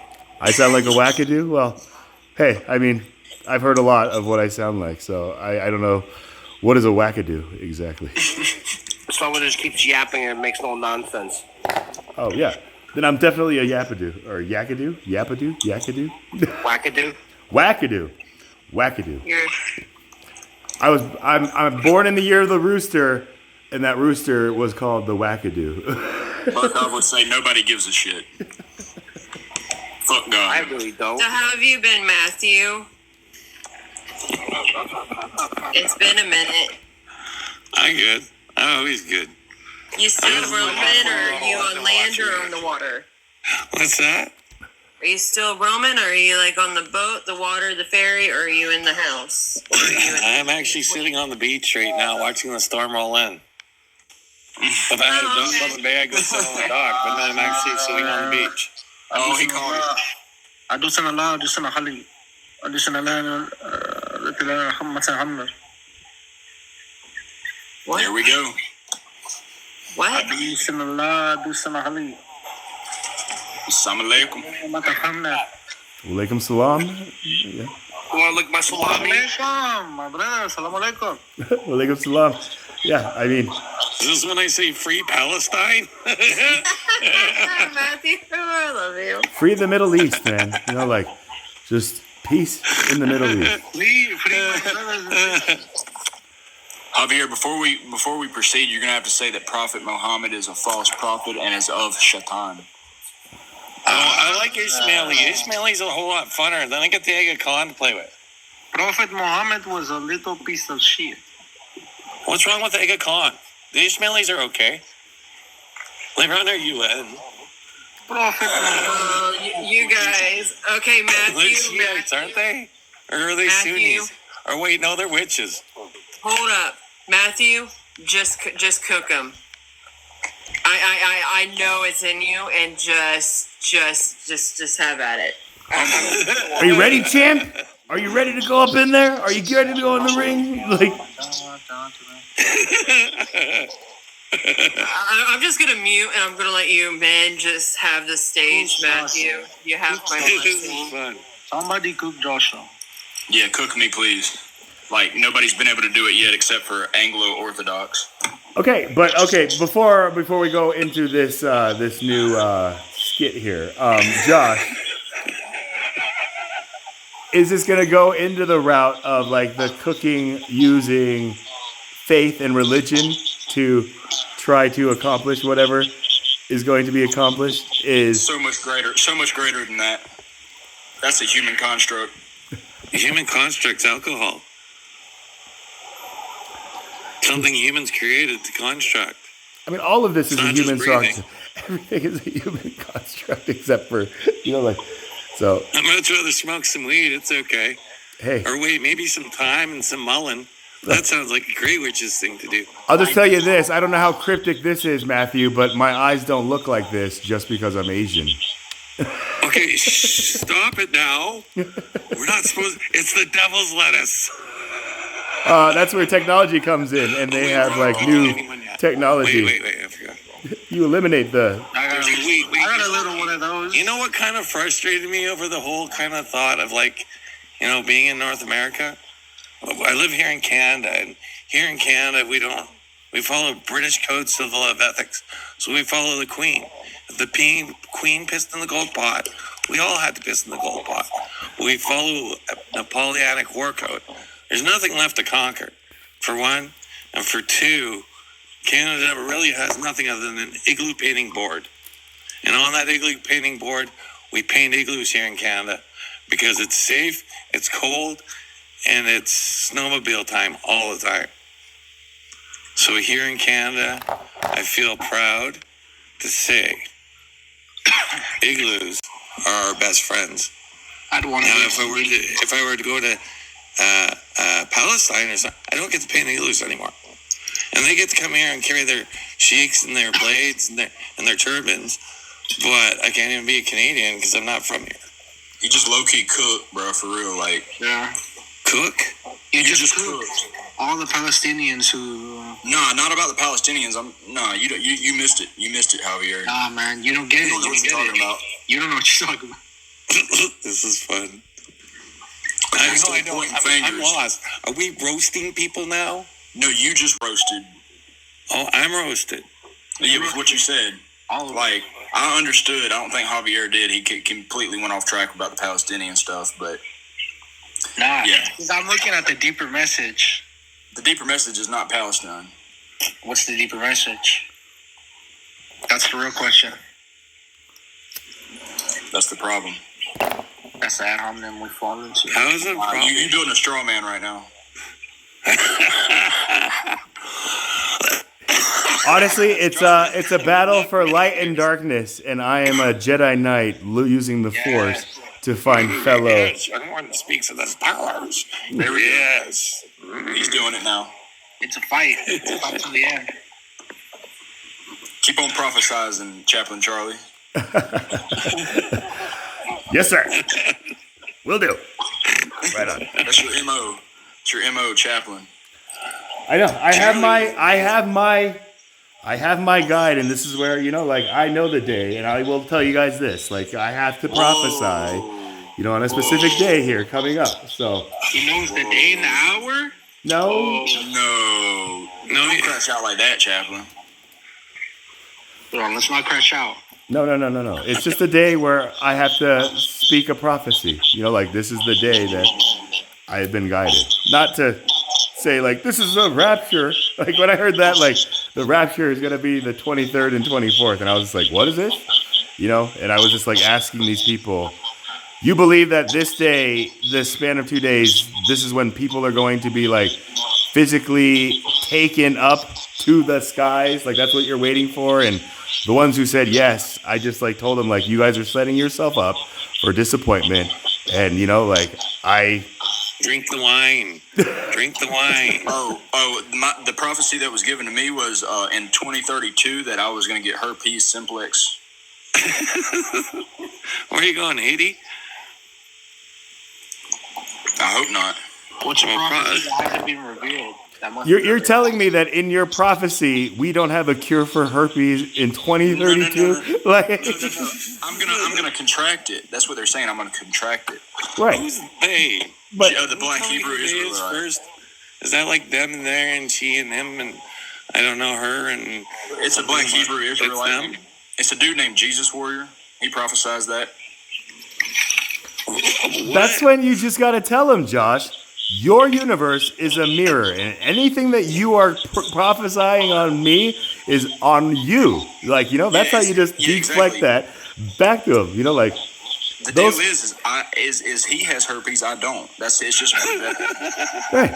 That's all you got to tell him right there. Just be like, look, bro, I don't need you. Like, do you need me to get you some Valtrax or something like that, bro? Like, that's how you deal with that kind of magic where they try to put that crazy voodoo on it. It's just like, that's how you combat it and stomp that ember out, or at least I have. Like, they're all a bunch of trolls. there's trolls, there's bots, there's, I guess, the shadow identities, and then the deeper shadow identities, and then the completely, like, The skinwalkers. skinwalkers, I guess would be a this new. is getting fun. We're almost through all the colors on the rainbow. Now we're trying to define what each of these colors I think represent, if anything. Like, I believe that, like, everybody thinks that it's black and white until we start exposing, like, our true colors. Like, Well, I think there's only 9, to be honest. I think that's why the numerical pattern matters so much. Because if I ever add together the sum of my answer, I can't get past 9. And I know in binary code, if I were to turn on an A, I go 0, 1. If I wanted a 1, I go 0, 1. But if I wanted an asterisk, I do a 0 shift 1 to write it into binary to give me my MS-DOS pattern to recognize that I'm changing the code sequence off a 0 and 1, 1, 1, 1 frequency so that people can recognize an A, B, C, or 1, 2, 3. Now, Or if even I a only had 9? 9 beats, In this situation? 9. Okay. Everything's 9. 3, 6, and 9 are the only numbers that actually apply in anything you do. Here we go. Listen, Matthew. I tried challenging him outside of the 9 for 2 years, and he still tries teaching me back to it. Are you a master carpenter? Do you build Am I? things? Do you build things? I do nothing. I practice to do nothing. I know a master carpenter who goes by the name of MX Racer. 1/32, 1/64, and so forth. What do you think would happen if Matthew met MX Racer? He would cook them. What do you guys mean by a master carpenter? Like somebody who actually does carpentry? Or is this a new slang for... My slang MX Racer, bro. that I'm still trying to keep up with. MX Racer. the language, the semantics of how everything's just like... Oh, I scared him off. My bad, Matthew. And then I don't know when who was that other guy who like told me I sound like something? I was like, where is it? He's still in here, so he might request back up. Well, he left on his own accord. I mean, like, I don't drop anybody. You know, like I said, like... No, he's out by the ocean, and he can move like half of a degree, and then he'll just lose service. That guy who was like ripping on me when I was just like, hey, I'll give you the benefit of the doubt. Like, what do you want to say? He was like attacking what I sound like. He's like, I think your voice sounds like... That was funny. I can't even remember what did he say. What did he say? We got a big problem here. Yeah? But Big problem. is he requesting or no? No. And I'll tell you this, Josh, nothing's a problem when somebody hasn't the answers. So that's where my philosophy is just, that of Vanilla Ice. Yo, if you got a problem, let's solve it. You know? He might have thought I was asking him to blaspheme. Yeah. Javier, is that what you like switched up to? Like, I didn't know you were... Are you Muslim? Are you like you said, Salam alaikum. Muslim. I can't. I battle Muslims. As a Christian or just to cook Muslims? Because As my cover's blown. My cover's blown. El John Show, my cover's blown. You gotta go. You gotta drop. your secret's safe with me, Batman. I cooked them as a Roman Catholic. Dang. You gotta go. I'm about to go if you don't. Uh-oh. Did something really crazy happen, Raven? Did I With Matthew? No. No, with Javier there, where he's just like, my cover's been He does that. He just drops. Yeah. Well, I don't know. They come in and say stuff, and then they just depart. I just learned just to let them speak, and then they just go on their merry way. Yeah. And then this is where it's just like, look, I know all about inside jokes, but some of these inside jokes, the way that it's like conducted here, in front of a candid world who's actually kind of like looking out for this kind of behavior just to kind of assess it and like, classify it, if anything, if I'm speaking. You're fine, Matthew. I kind of figured your phone died, so if you want back up here, come back up here. Excuse me, I have a bad problem with that. But you covered it up. That's the problem. The gift of gab. It says it right there on your screen. I was wondering if anybody was even reading this thing. Mm-hmm. So what? Down near the comments. Essence or a gift of gab. Okay, so were you trying to like read all of this? Like, so this was the 2017 moment that I was telling you guys, where like something was just typing all this in caps. No, nonetheless, I was like, does it have to be in caps? Like I'm screaming at these people, But yeah, just like I had no idea where this was like coming from until I got to like finally like Revelations in the Bible, and I was just like, what the heck? Like I said, it's a crazy experience that nobody would believe me unless I tried to show them, and that's what I've been doing for like almost like 8 years now plus. So when you say, Josh, like your journey just like began or something 2 years ago, you specifically said like 2 years ago. So I think about like 2 years ago was what, 2023. Like, yeah, I mean, like there's specific dates that have been recorded, you know, like, so I just think about the dates that people try to tell me and see if it links up. But again, Matthew, my number that I was given was 27912. So you were talking about just like 9, and I already know, like, you know, the frequency 369, like, you know, Tesla's, you know, that, like that thing. And I was trying to follow like your switch to going into like, you know, like computer programming, like languages where you're talking about like how you program binary coding on a like a computer, like CDOS like thing, and input it to change to be able to read like letters. Like, so this is where I was like, I got to listen to that, like this language. I've never kind of heard somebody speak that language like this before. So Matthew, I just kind of wanted to acknowledge that as you came back up here. Josh, not to dismiss you or anything like that, but like I don't know. I like does my language kind of like make sense coming back as I'm trying to speak back, Matthew?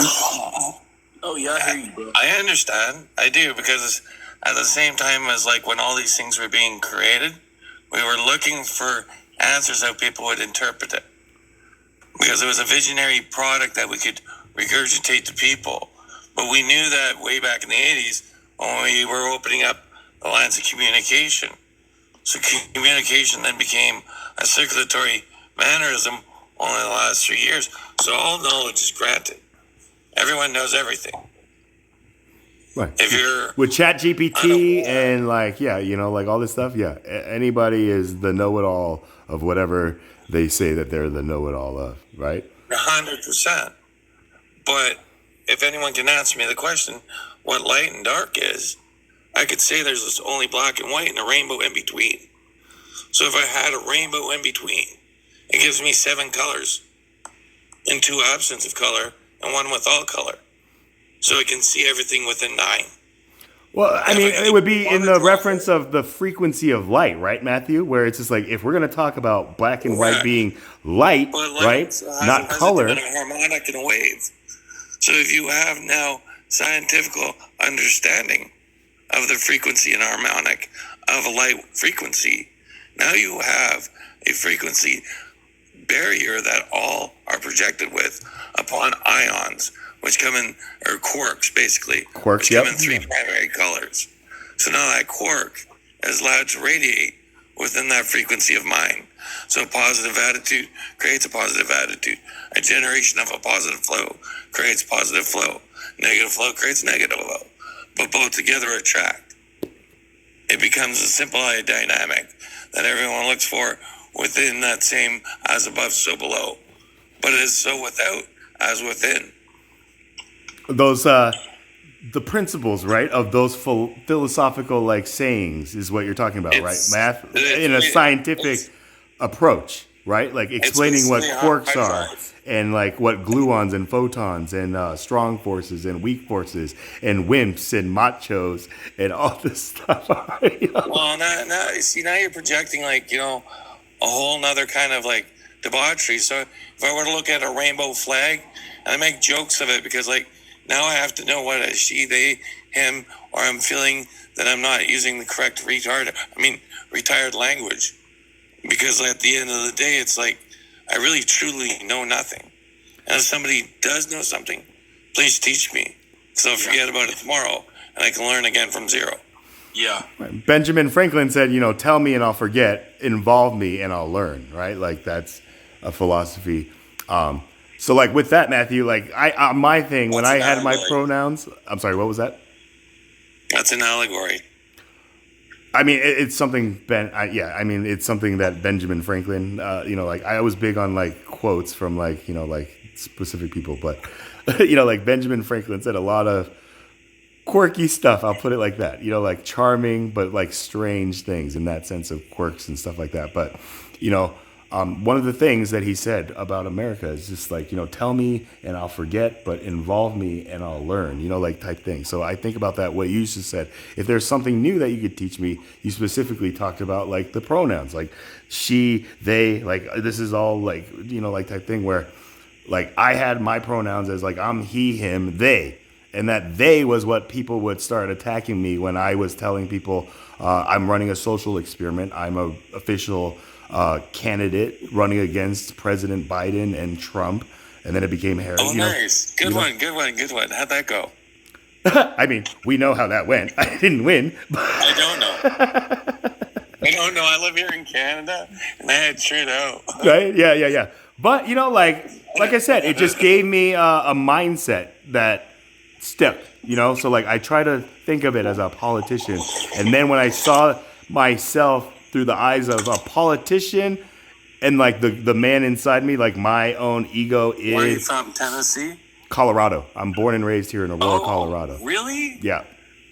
Oh, cool. Is it really underground there? Is there like an Air Force base? Is Utah really Mormon? This is the thing where like Colorado is like the highest elevated state in the thing. So when you say it's like, is it all underground? I'm just like, like that underground air base. How big is it? A really bad feeling. What? Oh my gosh. Y'all, Colorado's weird, dude. There's portals. There's some weirdness going on, some real spooky stuff. have you been to Colorado? Because maybe you've just been like, like don't go to Vegas, but everybody knows how fun Vegas is. I've been to Colorado. What part? Not physically, but I've been there. Oh, well then come on, man. Like in my mind, I've been to Paris, but I'm in as far west as the Rockies. Rocky Mountains. Yeah. They're over there. Yeah, John Denver sung a song about it. Like granted, he might have had a fatal death, like in a plane, like but whatever. Like it's beautiful up here, man. Like there's no other place I would rather live. Like I don't know. Real. Where are you? It's kind of strange Josh? where I'm at too, in South Carolina, man. South Real Carolina, strange. okay. Over at the flea markets and stuff, man. I'm drawn to flea markets for some reason. South Carolina has the best pecan pie, and it's the only place I learned that you guys don't say napkins, or maybe you say napkins or serviettes. How do you represent the little piece of tissue that you get at dinner time? Is it a napkin or is it a serviette? Because the pecan pie there is deadly. I love South Carolina. That was cool. Raleigh was a cool place. Paper towel. Let me get a paper towel. Paper towel. A towel? Get a paper towel. They're not napkins? Okay. I call them napkins. It's soda pop, not just pop. It's soda pop. It's Coke, like, can I get a Coke? I say what soda kind? and I say napkins. Anybody say a fountain drink? What is fountain drink?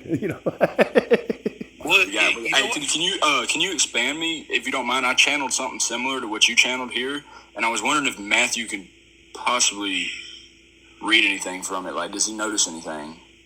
It's hard to see, I know. Are you asking me to read what's on the screen? Wait, do you mind if I read it to you? Would that be okay? Sure. All right. I have fallen from the Garden of Eden. My soul roams the lower realm, but I remember the feeling of home. But why am I deserveth of such suffering and torment here in Gehenna? What crimes against God did I commit if I don't even know why I am here? Why am I here? That was a typo. I hear the sirens from the main road. It is cold and dark in the basement, but on the house's ground floor. But it's warm on the house's ground floor. And even hotter in the attic when the sun reaches period line. It will give my white skin cancer, and I will bask in it, laboring all day for Satan himself, only to return home weary and drained, preparing for the process to start over again.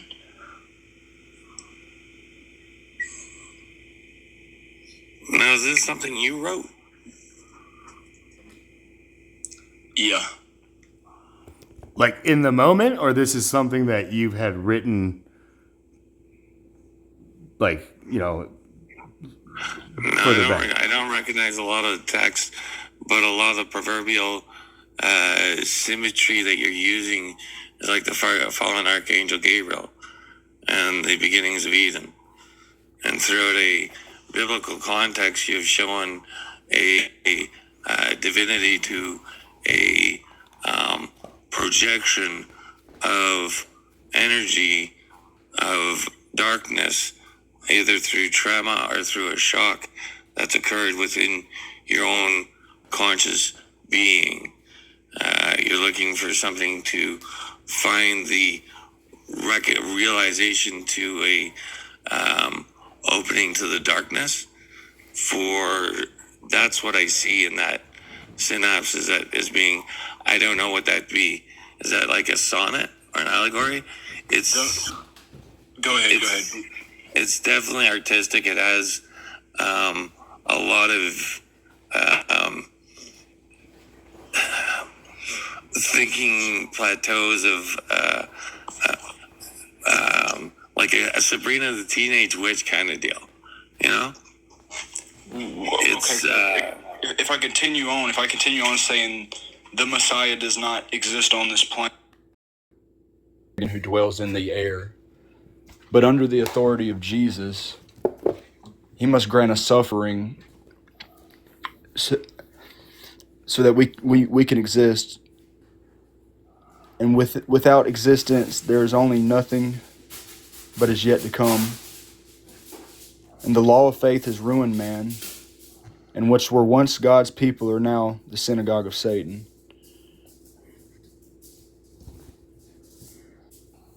Do you mind? I'm away from the screen. Is there more to Do this? you mind reading that? That's it. That's it. I So, just finished the last part. and you're writing this now?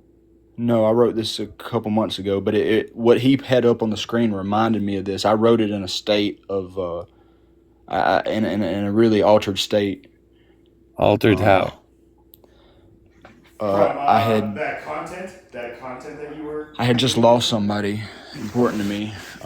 She passed on, and I was down in my basement, and I was looking for answers, and that came over me, and I just started letting it write.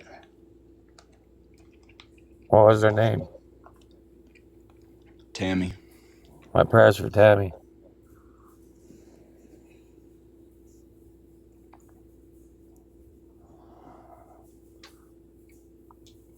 See, in that second part of that paragraph, I don't know if it's a paragraph. You're actually describing a mere thought of what a biblical format would project. So the projection of Sodom and Gomorrah near the end creates the projection of thought away from the consciousness, because the good book says so. Right now, it's how that's interpreted within you to actually recognize what I'm trying to convey in a way of imploring you for reaching into that. It's more artistic, and it's kind of a agnostic way of writing, and it's a very projection thought within a systematic being. So within system, there has to be some sort of control, and we never have control. Energy itself dispels and read lines. It never truly does not exist. So speaking of, or putting energy towards, all require energy of thought, a transition of time.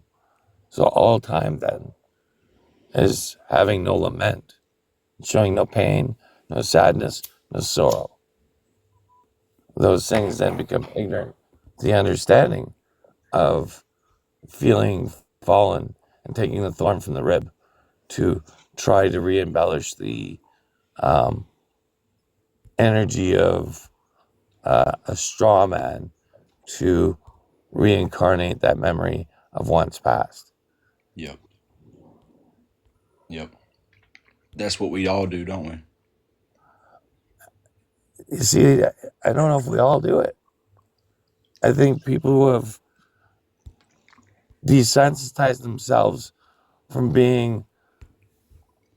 living life, loving life, letting life bring you what you desire, right? That learning aspect, I could see it as a square. So I always knew the circle is a square.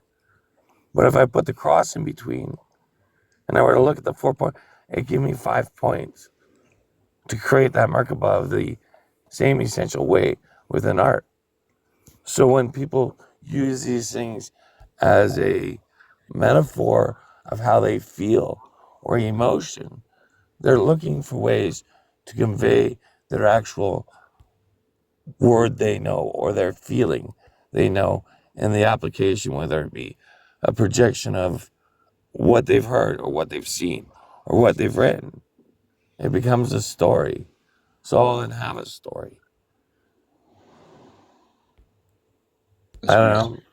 Maybe I'm being No, a you're bit facetious, no, you're on point. but Facetious. This is a word where all of a sudden I'm hearing like the trend. People are using this thing. You guys know what's special about this word facetious, right? Like it's I don't it's. know. I'm kind of special sometimes. I like special. I mean, like this is where in a movie it's just like facetious is the a word that has all the vowels in order, A-E-I-O-U, like in one all used. Like, and I was just like, what? I don't know if you guys You want to can hear a real fun one? Do you know what focus stands for? focused. The Focus. focus. Okay, What's no. the acronym for focus? Freely use Charles's. Wait, no, I didn't even. You spell it right. Focus is F-O. So I don't know. What is it, Matthew? Don't leave me hanging. Fuck off, because you're stupid. You guys know what Ford stands for, right? Fix it again, No. Tony. Found on road dead. Oh, fix or repair daily? Yep. Okay. I like Ford. They're okay. I made me back from the farm all right. I like my 150 sometimes. That Longhorn Texas stout, that's a little bit of a tad like. Yeah. Oh, I don't get American stuff anymore. You guys don't send us stuff anymore. We What was don't. it? We can't send anything either. I mean, Josh, I was away from my screen and I was muted up when you were reading like the tail half, like the second half of what like that background when you were expanded. Would you mind, or if it's too late, I understand, but like, could you repeat that where you were like, there is no Messiah on the earth and all that? You recall what I'm referring to? The Messiah does not exist on this plane, only the dragon who lives in the air. But under the authority of Jesus, he must grant us he must grant us free will so we will have the ability to suffer, because without suffering, we will not exist. And what we know is what is nothing but what is still to come. And then end? Like that was the end of that That's the end, yeah. that entry after you said No, you no, found out. hold on. No, that's not the end. I'm sorry. And then after saying that is, and the law of faith has ruined man. What were once God's people are now members of the synagogue of Satan. Repeat that part. The law of man is what ruined. The law of man has ruined faith. And what were once God's people are now members of the synagogue of Satan. Right. Okay, so I have a question to ask. What's the difference between faith and hope? Is this like Faith, a question, or is this like faith something you know, that faith you know, hope you're. I You're would just say looking like for. faith is something that you have already complete like trust in, right? Regardless of rational or irrational, you already have complete trust in this. Where hope is you're putting trust that something is going to happen, right? Like, so it's not something that is full. It's not 100%. You just, like, Yeah. does that make sense? Like, It's the difference between manifesting and wishing.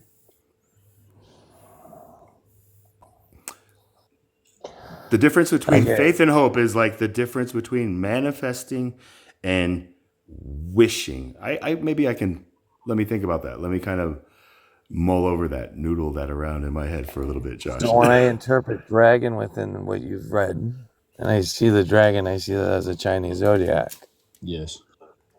Because within the Chinese zodiac is the starting of a cycle. That's my little thing. I'm the dragon. What year were you born in? 2000. I believe that's correct. I might be wrong. Was that the year of the dragon? It's supposed to be.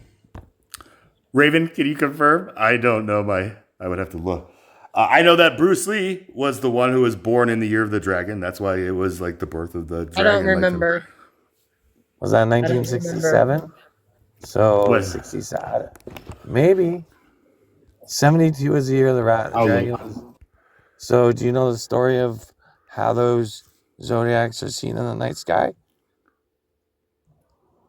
And why things are amplified during the night more than they are in the day?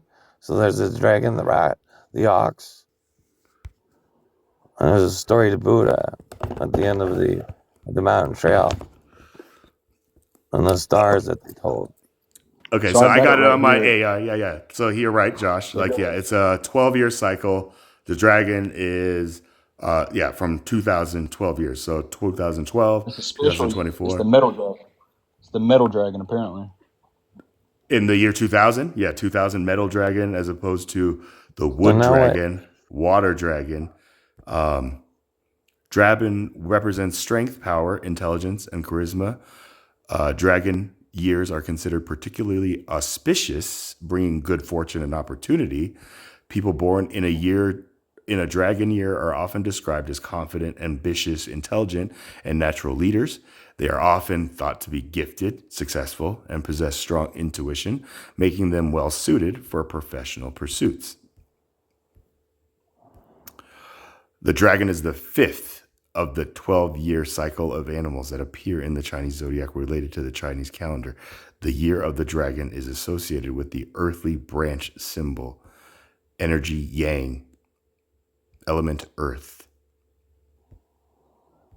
Grounding. What month were you born?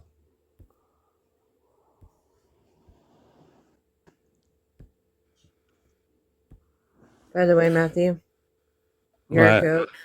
You're a goat. I don't care. No, I'm not. What you say, but you're a goat in my mind. Greatest of all time? That's amazing. Keeping it simple, stupid. Thank you. You're welcome. I love acronyms. What month were you born? We're not talking the year of the goat, which is No, I'm actually the year of the rat. There's a story to why these things create a conscious mind. Wait, but Pardon? Did you hear me say what month I was born? No, I did not. May 10th. Oh, wow. So you know what you get to be the fortunateness of? I'll never make you angry, okay? I know. I don't think you're capable of doing that. Don't taunt the bear. Don't taunt the bear, Josh. You know what the bear is? The bull and the bearing of the market? Oh, yeah, I know about them. Okay, you guys want to hear a funny story about the moons? Yeah. And like all that all that stupid astrological stuff. Because if I had 1 + 2 together, I get 3. Yep. 3 is a magical number. There we go. Okay. You're not going to find this in the book. All right. I mean, you want to know what my book says, Josh, about May 10th?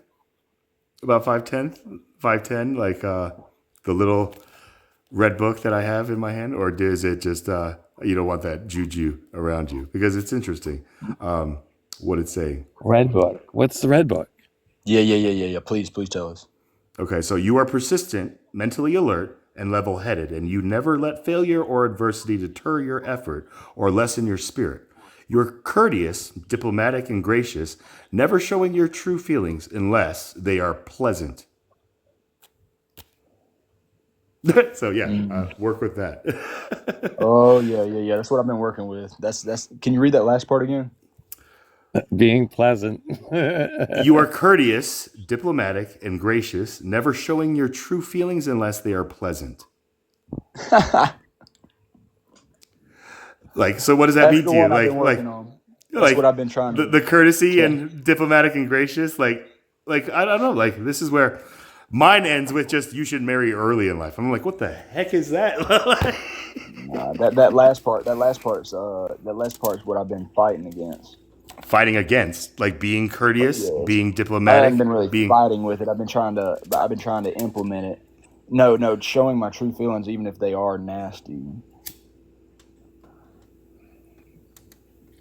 So here's a really good shirt to wear. You put namaste on the front of it. So you know what namaste means, right? Yeah. Yeah. And then on the back of it, you put asshole. Because you stand in between. There you go. I like that. wait, what? I think Once I missed. again, as above, so below. 100%. It's definitely a mirror. It's kind of wonderful to watch.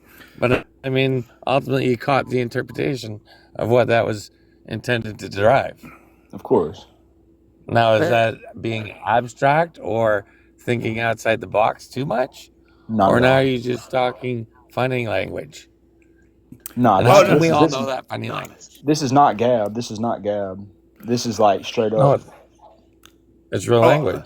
Yeah. Matthew, I think because I forgot. I'm sorry. You were asking like, what is the Little Red Book? The Little Red Book is like this little birthday fortune book. Like it's a physical like book that's read.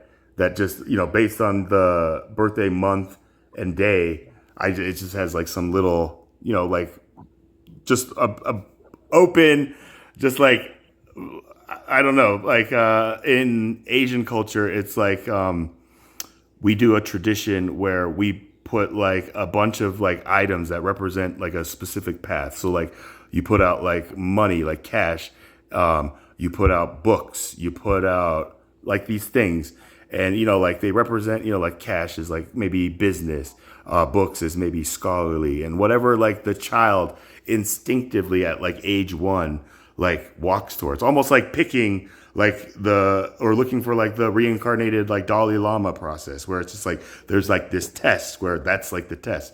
But Asian cultures, at least in Korean culture that I was brought up in here in America by my parents, just like they won't tell me what I picked, like, and I have all these things, but I don't know if that's what you were referring to. Like, what is this language that you guys are speaking now? Like, Oh, I don't, what I don't.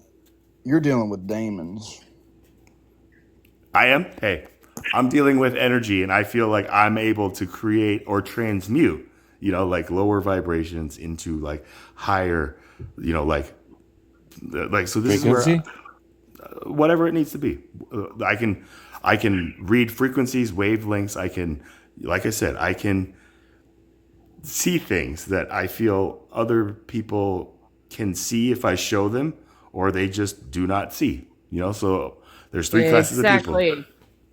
Yes. What are you Raven, looking you were for, right. anyways? What do you see? Can you tell me what you see different? I mean, that's kind of a very broad like starting point. It's not really, though, because if I just always breathe, then I don't have to worry about creation or construct. If I'm just always breathing, then I can just reverse the mirror all the time breathing.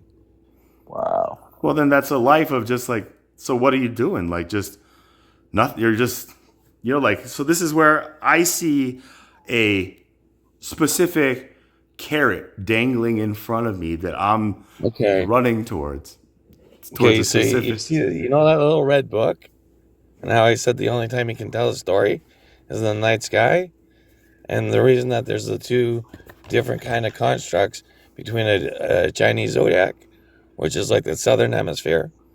So you see the ox, the rooster. It was told to Buddha at the top of the river, It's my the favorite. story, but the world was flooding, and the rat was told the story. God on the ox's shoulder, but the ox had the knowledge. Went across the river and told Buddha what was happening.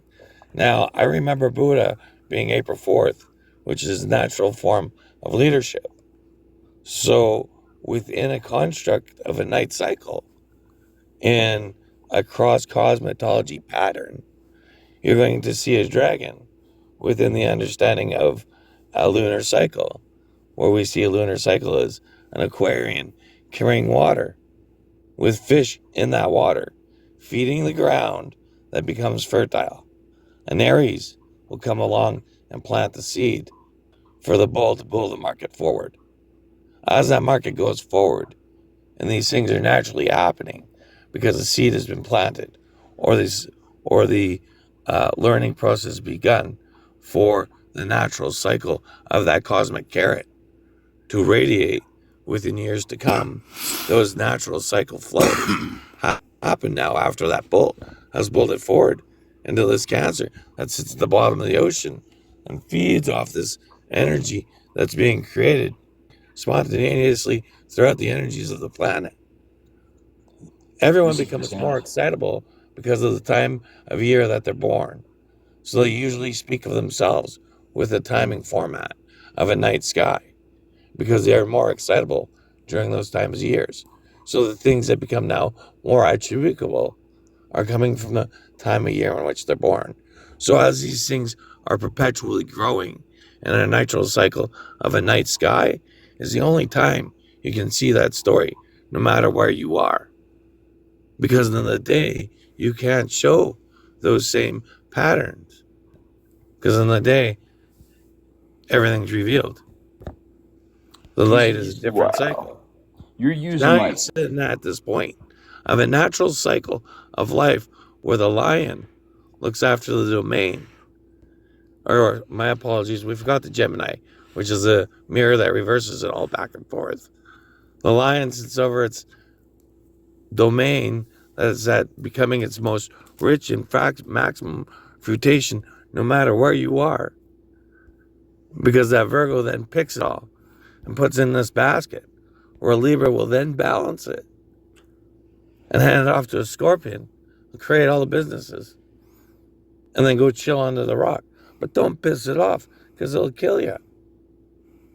You get this horse that follows that universal cosmic carrot because it's there to a point when you give and you receive of that natural energy of flow, of cycle, of universal construct.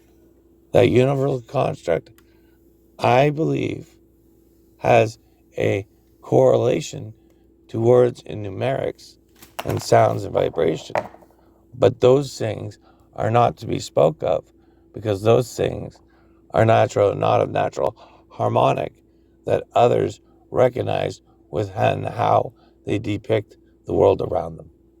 So I listen, and I listen pretty deep, and I listen to how people react. I really enjoy the thought of, seeing and listening and bearing witness to how other people have written this. But in a very simple construct, if you're more excitable in a 9-month cycle, and it's only 9, because when that 12-month cycle, you miss 1 quarter. That quarter goes away automatically. you, sir, are the first person with apophenia I've heard to come to pretty much a conclusion. I applaud you. That is amazing. Apophenia? What's that? That's a good name. That's amazing. How's You got a gift.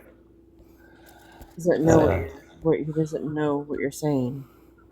Who? The tenant. Oh, I'm sorry. I've I'm never sorry. heard of apophenia before. The tendency to correlate numbers or patterns that have no meaning and that normally doesn't go anywhere, but you just made it go somewhere. Oh, it does, 100%. I mean, like, numbers and numerics are the conscious understanding. So I can only... How many octaves are there? There's only 8, correct? But if I were to put face on it, I get 12, which then give me 1 plus 2 equals 3, which will give me that natural flow of harmonic of a trinity on whatever frequency you wish to use to create the frequency of raising one's conscious or reducing one's conscious, whether it be through a techno flow, a punk flow, a rock flow, a understanding of vibration of energy being created, positive or negative, is done throughout the linguism of how that symphony, it's either a symphony or it's music, and music's usually written with words. Yeah, So words then now become an understanding of the symphony of one's own heart. Are So you those speaking things- Are you speaking on raising to the 33rd vertebrae? Pretty much the same thing. The 34th vertebrae, the one that you don't even know about, Josh. But if I may, Josh, that those numbers that you gave me, 27912. What Matthew just said is he said about like the 9-month and then how we miss a quarter in a 12-month cycle. So this right here, when I was looking at this number again, like the 9 in the middle, and then after that is 12. So right here, again, I don't know if this is how, like meaning anything to you, but now I'm waiting to see the 2-7 connection here. What's But 2 I plus just want- 7? These are like this is like a set of numbers that Add it all together. Josh presented to me, and he told Add me it all together. Add it all together. Add it all together. 9, 18, 9. Wait, hold on. 9, 18, 19, 21. 21, 2 plus 1 equals 3. Yeah, so it's like, but again, just I always just kind of look for the pattern. What is 2 What? plus 7 plus 9 plus 1 plus 2? 21. Blackjack. It's 3. What? I mean, if you add then 21, 2 plus 1, yeah, everything like that's I how like can't the math. count. I can't count past 9. I have to add it together to get the base construct. Even I if get you have 9. like base I get 10, 3. even if you add like base 10, like language, You can't have base 10. How can you have base 10? isn't that What's why base we? 10? I thought 0? this was like how we just signify using just 1 through 9 to start designating like 19 and 29. You know, like isn't that maybe I got to go back No, through we're Neil designating deGrasse another. Tyson's. We're designating another 0 and 1. Yeah, That's no, what we're designating. we got to 0 add and it 1. all the way up. Not on. Yeah. Okay, well, either way, I just wanted to point that out for my own mental note when I like go back through this Akashic record sometime in whatever I The do. This. Akashic record. This is fun. Hey, Yeah. thank you, Matthew. Now you're I talking got- like I a got Casey it. stuff. I got And it. yeah, Appreciate it. he's somebody I'm fascinated by. But again, Josh, like it's interesting when you were just kind of like saying that when you were on the expanded screen sharing like your writings that you said you felt like really kind of like a connection between what I had written like, you know, in 2017. You said that was a lot more recent than when I had written mine. But essentially, like there is a lot of similarities when I was like listening to all the information you were putting out there. Like, and what I've like gathered is that we both had like the same catalyst that I would say like sparked like these words, because I too at that time had lost a friend in like comedy, like, you know, and I was just like, how did this happen? You know, and I wasn't in my base, you know, like I was just home alone, just like taking a break from comedy. And in that break, like I was the one who was always there for people to just kind of talk with, or, you know, like I was that person in the comedic scene here in Colorado. And I felt like guilty, and I don't know, I was dealing with that guilt. And again, whatever it was at the time, I'm not going to go too in depth with it, but that is like what I would, like I said, like that catalyst domino that ended up like in that movie V for Vendetta. If you've seen it, like he stacks all these dominoes and just like knocks it down. Remember the 5th of November. Right, Gunpowder, right. treasons, and plot. What'd you I know just no say? reason. I see no reason for the 5th of November to ever be forgot. Oh my God. See, everybody knows it, Josh. Like, you know. Josh, you want to hear a really crazy vision? I don't know how this one will work, but this is kind of funny because November 5th's coming. I'm going to do something really, really fun. But I started know. envisioning this You in about to make me cry. 2018. You about to make me cry. Do you like rap? Do you like hip hop? Yes, what I make, but you about to make me cry. Okay. So check this one out, bro. This is kind of funny because like I did this in like, I don't know, I wrote it in about 6 months, but I'm developing it within my thinking core pattern. So in 2018, before COVID, and before there was any kind of convoy or being free, I was like the hippie that went across Canada in 2018. But during that time, I did a hip hop video that was like a cipher. So I have like um, individuals within this video that are no longer with us um, that just happened this summer. But November 5th is what that video has been created by and for, because I have a lot of premonition that the black and white construct is the only construct that'll be seen right forth throughout a communistic understanding of regiment routine. So Anonymous, that took on that V is for Vendetta, violence, and so on and so forth, created a day when all could celebrate the freedom of the taxation of the people.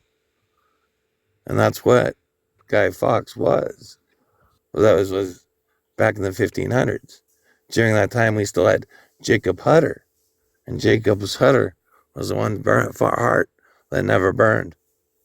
So if we were looking for a prophetical understanding, no, I just made a video where I wanted to kill all the hip hoppers, but now it's almost 10 years later, and I'm about to do it again in a bigger way. So there's a video I made. It was called Set the Stage, Deranged House on YouTube. And in the thumbnail, it has a like picture of a money shot where somebody's looking through the table throughout a ring full of money on top of a glass table. But it was done in a video representation of a mirror reversing the table from a song from the 70s that I like envisioned within this video construct where I blew up the government as Guy Fawkes. But as people went through Anonymous, because it was about the adaptation of creating a synapsal kind of awareness within a associated world of AI prior to like TikTok and those kind of things, it was kind of like the only way people were conveying the message of staying real to themselves and remember to breathe, because without breathing, you're not choosing. So as these things created, that video that I created is now being recreated, but I'm pulling in. So I kind of got Mercury's to start before he went kind of like over to Doom Records and stuff, or I don't know, some labels signed him, Death Row Records, and then the other guy Judah, who straight he was part of Wu-Tang. So I got East Coast, West Coast. I really don't like hip hop, but I can get them all to ride scooters with like anonymous masks on. And I just ordered another 100 of them to do a flash mob in the downtown works of Satan City of the West Coast of British Columbia and then Nanaimo. And then I'm going to land on the island of Gabriola, where it has wings upon it of Cordesi and all the rest of the stuff, for October 31st, and set a seed droplet where I'm going to pay people in cryptocurrency, or they can just do it for fun, to walk around on November 5th carrying a torch, and I'll supply all the torches.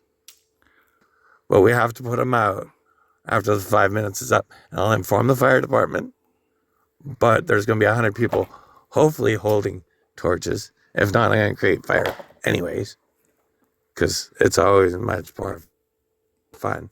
But I'm going to do it in the town here, because Guy Fawkes is kind of like everybody. I mean, I think Jesus even like flipped all the tables in the back side of Judah. I think it wasn't a Judah that he found in the back of the church selling stuff.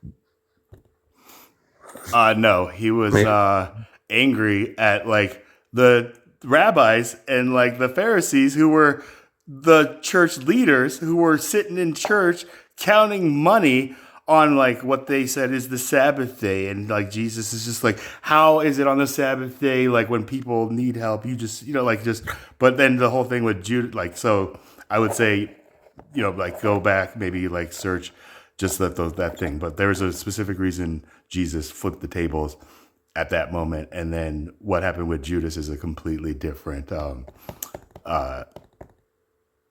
scene, I guess is how I'll put it. But that's very fascinating with just like the whole thing for Halloween and stuff like that. Everybody's like freaking out like this Halloween coming up. Just like, I don't know if you've heard it. So that's a but real video, by the way. It's called Set the Stage, Deranged House. It was produced in 2019. But it was up in Western Canada. And a lot of guys in that cipher are like mainly from Edmonton.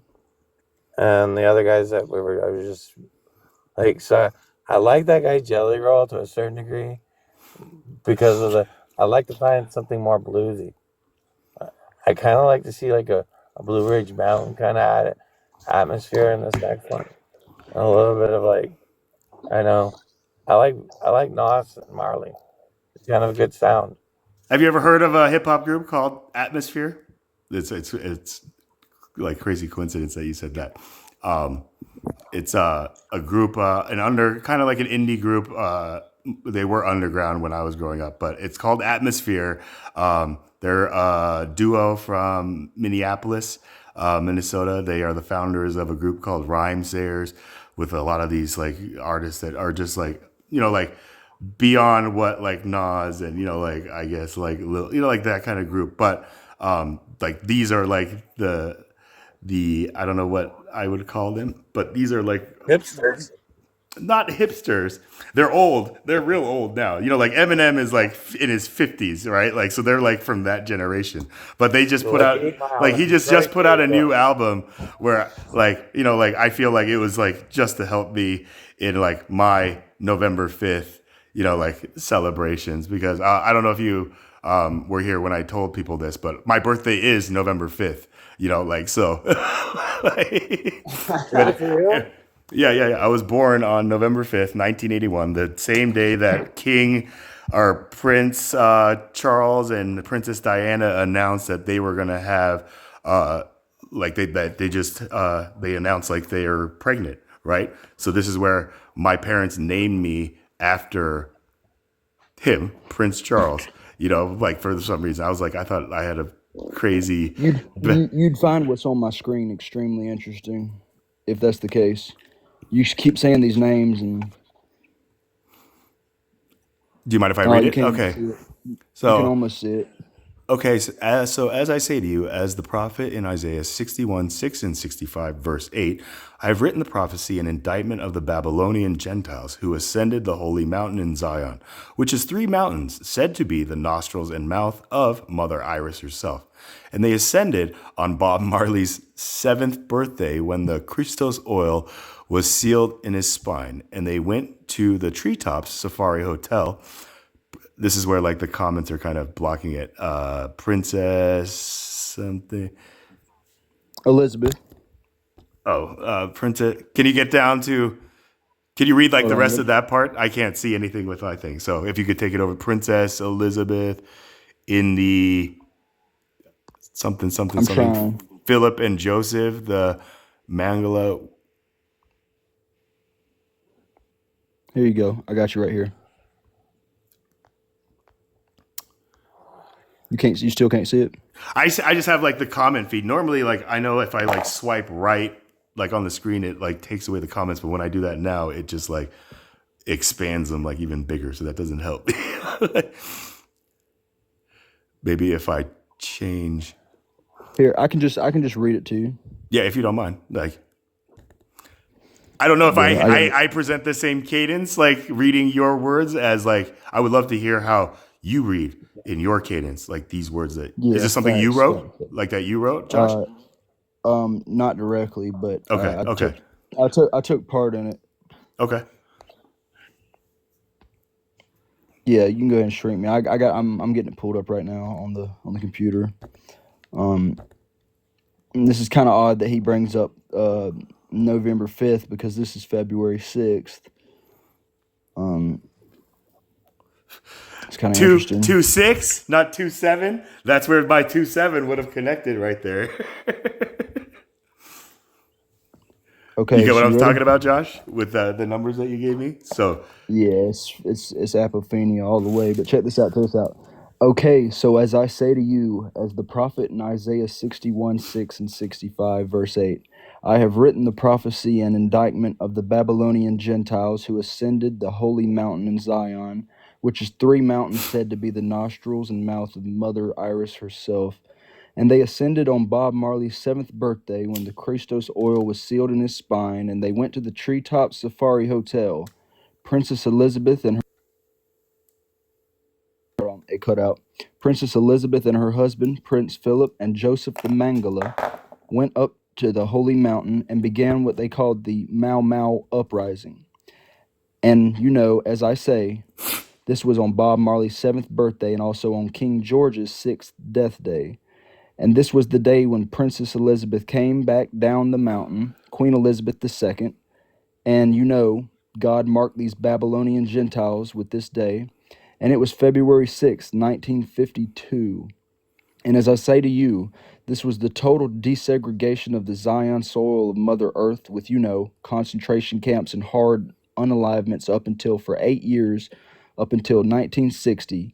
So that indictment, I would like to, with 77 pounds of soil from Westminster Castle, plant alive a tree in the garden of the sower for world peace, because on February 6, 2023, there was a devastating earthquake in Caucasia, which is the now said to be Turkey. And as I say to you, February 6, 2026, I predict the Zion Triune prophecy to say that these hyper-parasitical Babylonian Gentiles who are drinking the Christos oil of Mother Iris, only begotten Son, have parasites in their bellies and brains, and these parasites will spontaneously combust, taking their host with them in combustion. Abracadabra, hallelujah, amen.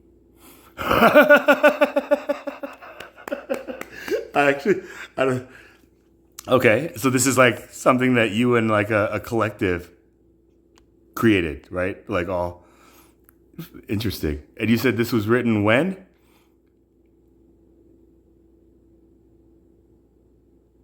Josh? Don't everybody talk at once. Right? Like normally this is a big. Sorry, I didn't realize I was on mute. Josh, like when did you say that was written? Yesterday. Oh, yesterday? Interesting. Are things like synchronous? Is this the synchronicity like effect of things? So Well, he started talking about November 5th, so I couldn't help myself. Right. I mean, my birthday is an amazing day for people to remember. I just wish.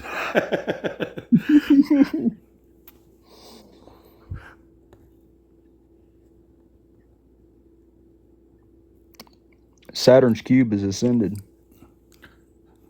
But okay, so like imagine this, like being me, like after I watched this movie, like all of a sudden, like everything was focused around this day, and this is where it's just like, oh my God, out of all the days I was born, why couldn't I, like, so like, again, this was like a part where I was facing like the next level of my spiritual transmutation, right? Like all these transmutation phases where not even going to the cocoon, but like realizing I am just like a caterpillar, or maybe I'm hoping to be a caterpillar, like, and I'm just like trying to eat like the leaf that I've been planted on by my predecessors. I don't know if you guys know like the process. So I really researched these like thoughts and ideas very deeply to understand why I was thinking them.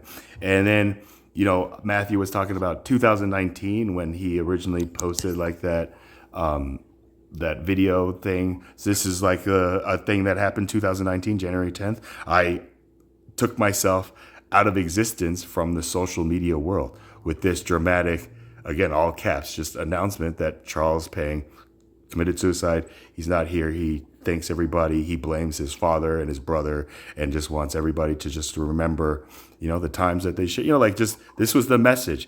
And when I sent this, Josh, I knew my life was about to change in ways that I I hope I was ready, because either I'm going to get locked up in a mental institution or I'm going to change the fabric of existence itself. Like, that was the two choices. And I was like giddy with anticipation and anxiety to wake up that next morning to a knock on my door, to look outside and see 4 uniformed officers, where I was like, oh, shoot, I didn't think it was going to be this bad. But I opened the door, and the one that was like initiating conversation with me was just like, hey, is Charles Pang here? And I was like, oh, that's me. They're like, do you know why we're here? And I'm just like, I have a very good idea why you're here. Come on in. And, like all 4 of them come in. They're all like looking around. And, I was like, so who sent you here? And they're like, before you say anything, we just need to get a gauge of just kind of your mental state. Do you mind telling us what year it is? And, I'm like, 2019. Who's the president? Trump. Who's his vice president? And this is where I was like, Vance, it's Vance, right? And they were like, okay, so tell us what's going on. And right then I was just like, that's it? Like, I'm sorry, but like that's all you had to ask me to get a base. I was like, okay, well, either way, like, what do you guys ask me a question? Like, talk to me. I want to know, like, what you guys want to ask me, like, because this is something I've been going through, and I've been waiting for people to just talk to me and want to hear what I have to say. And so when I put it out like that, long story short, at the end, they told me, don't you think that it would be like a better choice to like take this post down and just like tell your friends like, hey, whatever, however I want to do it, but like retract this whole act. And I was like, no, there's no way I'm going to do that, because if I do that, I'm going to look like the biggest fool ever. So I already told them, if that's what you're coming here for, then I'm not going to do that. So if we have to go through any more of this, and they didn't, they were just like, look, we just wanted just to let you know that that's how your friends feel about you. And I was like, really?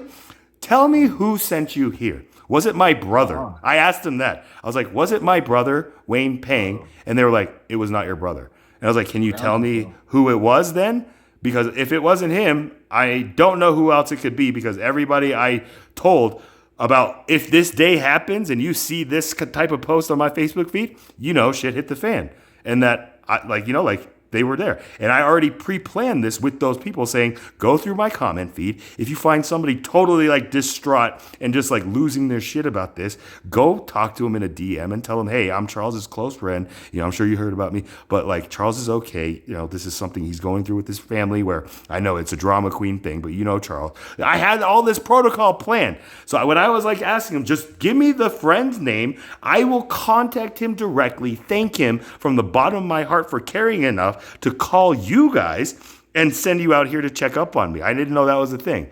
And they told me they can't release that information. That's confidential. And I said, well, that's kind of a catch-22, don't you think? Like, so I think I like threw it back in their face. I'm like, that's the problem. I think that all of these policies that have been put in place to like really like make your position to serve us, the citizens, very difficult. Like the way I said it, they offered me a position to work at their like suicide hotline convention. I was like, I think this might be a little early, but like, give me your card. My life changed after that. And then I started going through all these institutions, like sitting down with these professionals, just kind of, being the jester or whatever, like just, I can be whatever I want to be. I can adapt like water. You put me into this. Why you keep letting the parasite talk? Why you keep letting the parasite talk? Do what? What do you mean? Do you ever talk for yourself? What do you mean? What do you mean? Like, why do I let the parasites talk? Is that what you said? I didn't mean to activate that. No. I just want to make sure I heard, because, like I said, you're not activating anything. If anything, you're just. I didn't activate it myself, but whatever I read just activated it for some reason. I mean, this is where when I hear what you said, and so just thinking about it, like, this is what I was asking myself. I think, like, just like, why do we let these parasites who are just after money, right? Like, mental health is a joke. Like, it costs money to get help, right? When, like, the strongest drug for a human being is another human being. Now, granted, the problem may be like both those human beings are also like on other, that's where the thing is. But ultimately, at its core, that is what like humans, like live off of, right? Like this is what Einstein calls like the gravity. Like love is gravity because it is what attracts us to one another, right? And love is light, you know? And if we can like spread love at the speed of light squared, then we will have the energy to heal the world and everything in it. That was the philosophy behind E equals MC squared, the theory of relativity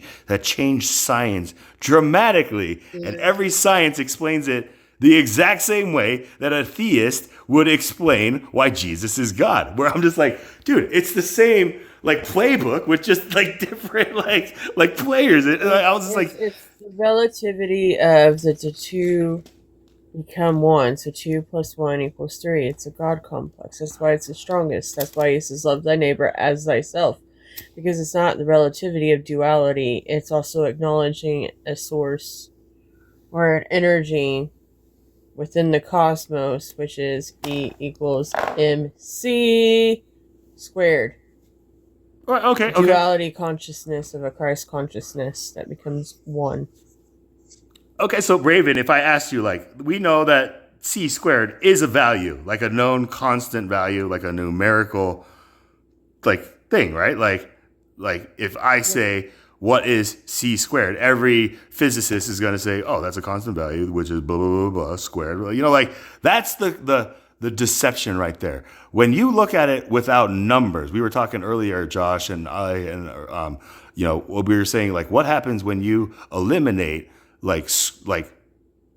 using scriptures or even God, the word God, in whatever we are trying to discuss? Like, how would that change like the way we converse? And I'm paraphrasing here. It would never. You can never erase it because it's an energy. At the same time, energy cannot be abolished. Okay, you're right. So we can't just like completely get rid of it, which I think was the frustration that, or not frustration, maybe that's the wrong word, but the observation that my first guest, his name is skipping for some reason. Hypothetical. Thank you. Sorry, I get like OCD about this. So when a hypothetical came up, you know, he was just talking about how come in like humanity's conscious like progression evolution, we have not come to a place where we've ever been able to just like abandon this foundation. Like we've always just revolved around. That was you were speaking to objection denied out of character. You're very lucky. That's where you came up, but you were just like, you know, when I said objection denied, I kind of blew his cover, but he didn't admit to it. But I knew it hypotheticals like thing, like hypothetical theist is objection denied because you've known him longer than I have. Like I just met him. No, I could recognize his voice, but he was out of character for the first time. Because it's me. I'm that variable, Josh. Repeat your question that you were asking about, like history and how we can't abolish the foundation. Is that what it was? Just our reliance of like this God. You know, like we can't just say like there's good and there's not good. Like we have to go back and like attribute that to like this God thing. And like I said, I'm just kind of paraphrasing out with this, but it was just, again, it kind of sounded like so you got faith, you got hope, and then you got a higher source. Well, I would say faith, hope, and belief, right? Like, I guess maybe that would be like that would be another way of putting it. Yes. So you got pain, suffering, and betrayal. But that's only like that end of the spectrum, right? What about pain and then joy, right? So then the other end would be like joy, I guess then like happiness, and then maybe just like, you know, but like all you listed on that like spectrum was all the lower vibration, pain, like you said, right? Suffering, and what was the third one? Betrayal, right? Like those are, nothing's positive out of all those. Like those are all I'm saying it's not going to matter what you put there because the context is going to be, in essence, a duality within the polarities, and you're going to have to understand the valleys the depths, the dark, to the mountaintop, closer to the light. It's not going to matter which way you look at the coin. The coin's still going to remain. Right. The It's energy is still going to speak. how you value the coin, how you see that coin, how you type thing, right? Like I think I'm with you, sister, on that one. Yes, you're catching on. Yes, you're following. It's So time. the thing is, why is there 11, 11, 11? Okay, but anywho, and then 155. Okay. Yep. It's time. So here, 11. Sorry, I gotta go. Be well, Josh. Like, yeah, stay in the light. Good talking with you. And yeah, I hope you recognize this voice and especially this face next time. but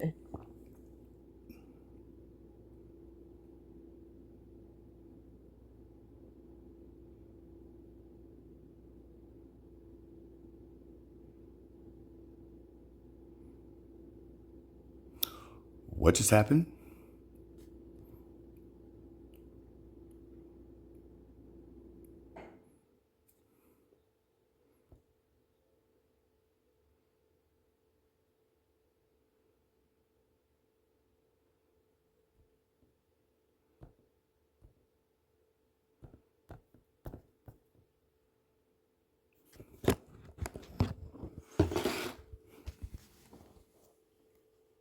Interesting. Like, why did my life just end abruptly?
Bro, you ain't got nothing to worry about. The only person who knows the time and day is God himself. No man can predict.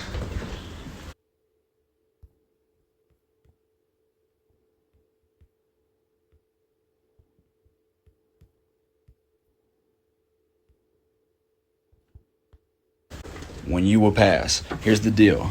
It's an individual rapture, okay? Up to each person on the day of their passing. When they pass, that's their rapture, bro. It's not like they're going to come down and group collective rapture us, bro. You ain't got nothing to worry about. Don't be scared. Just remember, you do got to pass one day. So while you're here, make the best of it. Don't be scared. Hey, the rapture ain't coming, bro. You ain't got nothing to worry about. The only person who knows the time and day is God himself. No man can predict when you will pass. Here's the deal. It's an individual rapture, okay? Up to each person on the day of their passing. When they pass, that's their rapture, bro. It's not like they're going to come down and group collective rapture us, bro. You ain't got nothing to worry about. Don't be scared. Just remember, you do.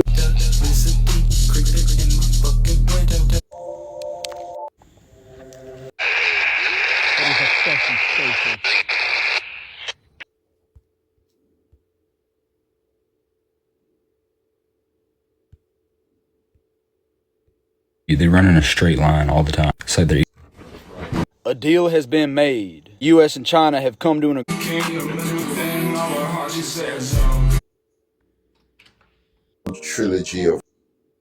trilogy of movies. Jason Bourne. Yeah, I never have watched it though. It's a very good, very, very, very good. Very, very good. The Bourne. Yeah? The Bourne trilogy. Very, very good. You can be Jason. That's love right there. That is love right there. We live on a sphere, but like you're telling us we live on, there should be no flat parts on the sphere. Hey, the rapture ain't coming, bro. You ain't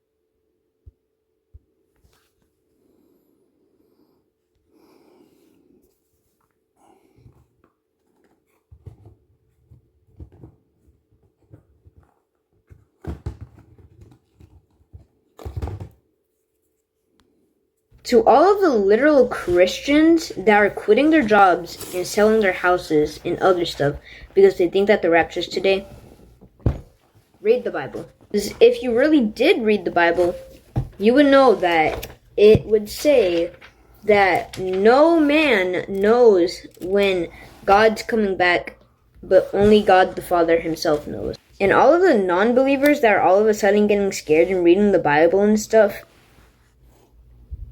you guys are fake. But anyways, the rapture is not happening today. So don't think that the rapture is happening today. You cannot listen to men or women that is saying that the rapture is today. But at the same time, it could be today because, it could. Just remember, it could. None of us knows when it's happening. So I'm saying it could be today, as in, he could if he wanted to. But it's most likely not going to be today. We don't know when the rapture is coming. So people that are like, oh, I'm 1,000,000% sure that it's today. They're not sure at all. They don't know that it's today. Nobody does. Only God. Not even the angels in heaven knows what day it's on.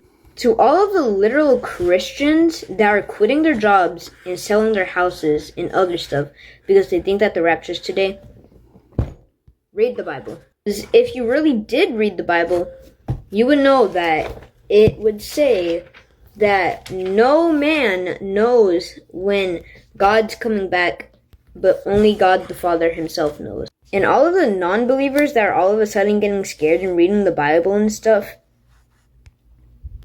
you guys are fake. But anyways, the rapture is not happening today. So don't think that the rapture is happening today. You cannot listen to men or women that is saying that the rapture is today. But at the same time, it could be today because, it could. Just remember, it could. None of us knows when it's happening. So I'm saying it could be today, as in, he could if he wanted to. But it's most likely not going to be today. We don't know when the rapture's coming. So people that are like, oh, I'm 1,000,000% sure that it's today. They're not sure at all. They don't know that it's today. Nobody does. Only God. Not even the angels in heaven knows what day it's on. To all of the literal Christians that are quitting their jobs and selling their houses and other stuff because they think that the rapture's today, read the Bible. If you really did read the Bible, you would know that it would say that no man knows when God's coming back, but only God the Father himself knows. And all of the non-believers that are all of a sudden getting scared and reading the Bible and stuff, you guys are fake. But anyways, the rapture is not happening today. So don't think that the rapture is happening today. You cannot listen to men or women that is saying that the rapture is today. But at the same time, it could be today because, it could. Just remember, it could. None of us knows when it's happening. So I'm saying it could be today, as in,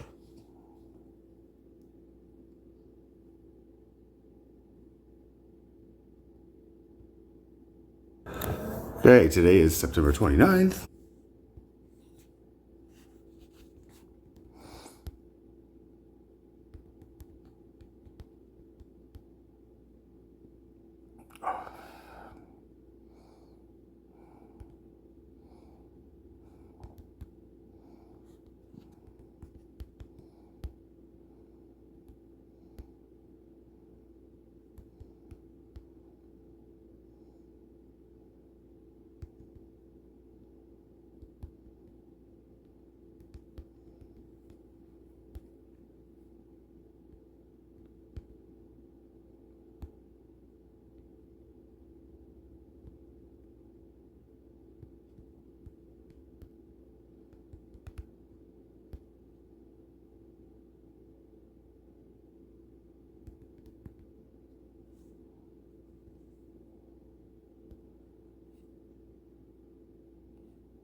So yeah, I don't know what We're gonna see.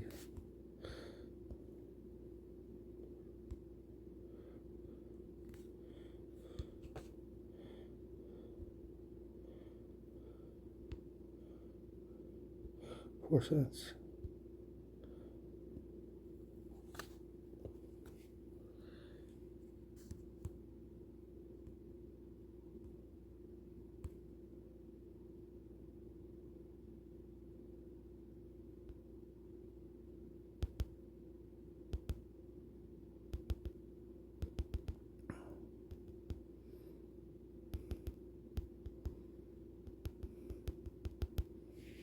There are 10 powerful psychology truths in life.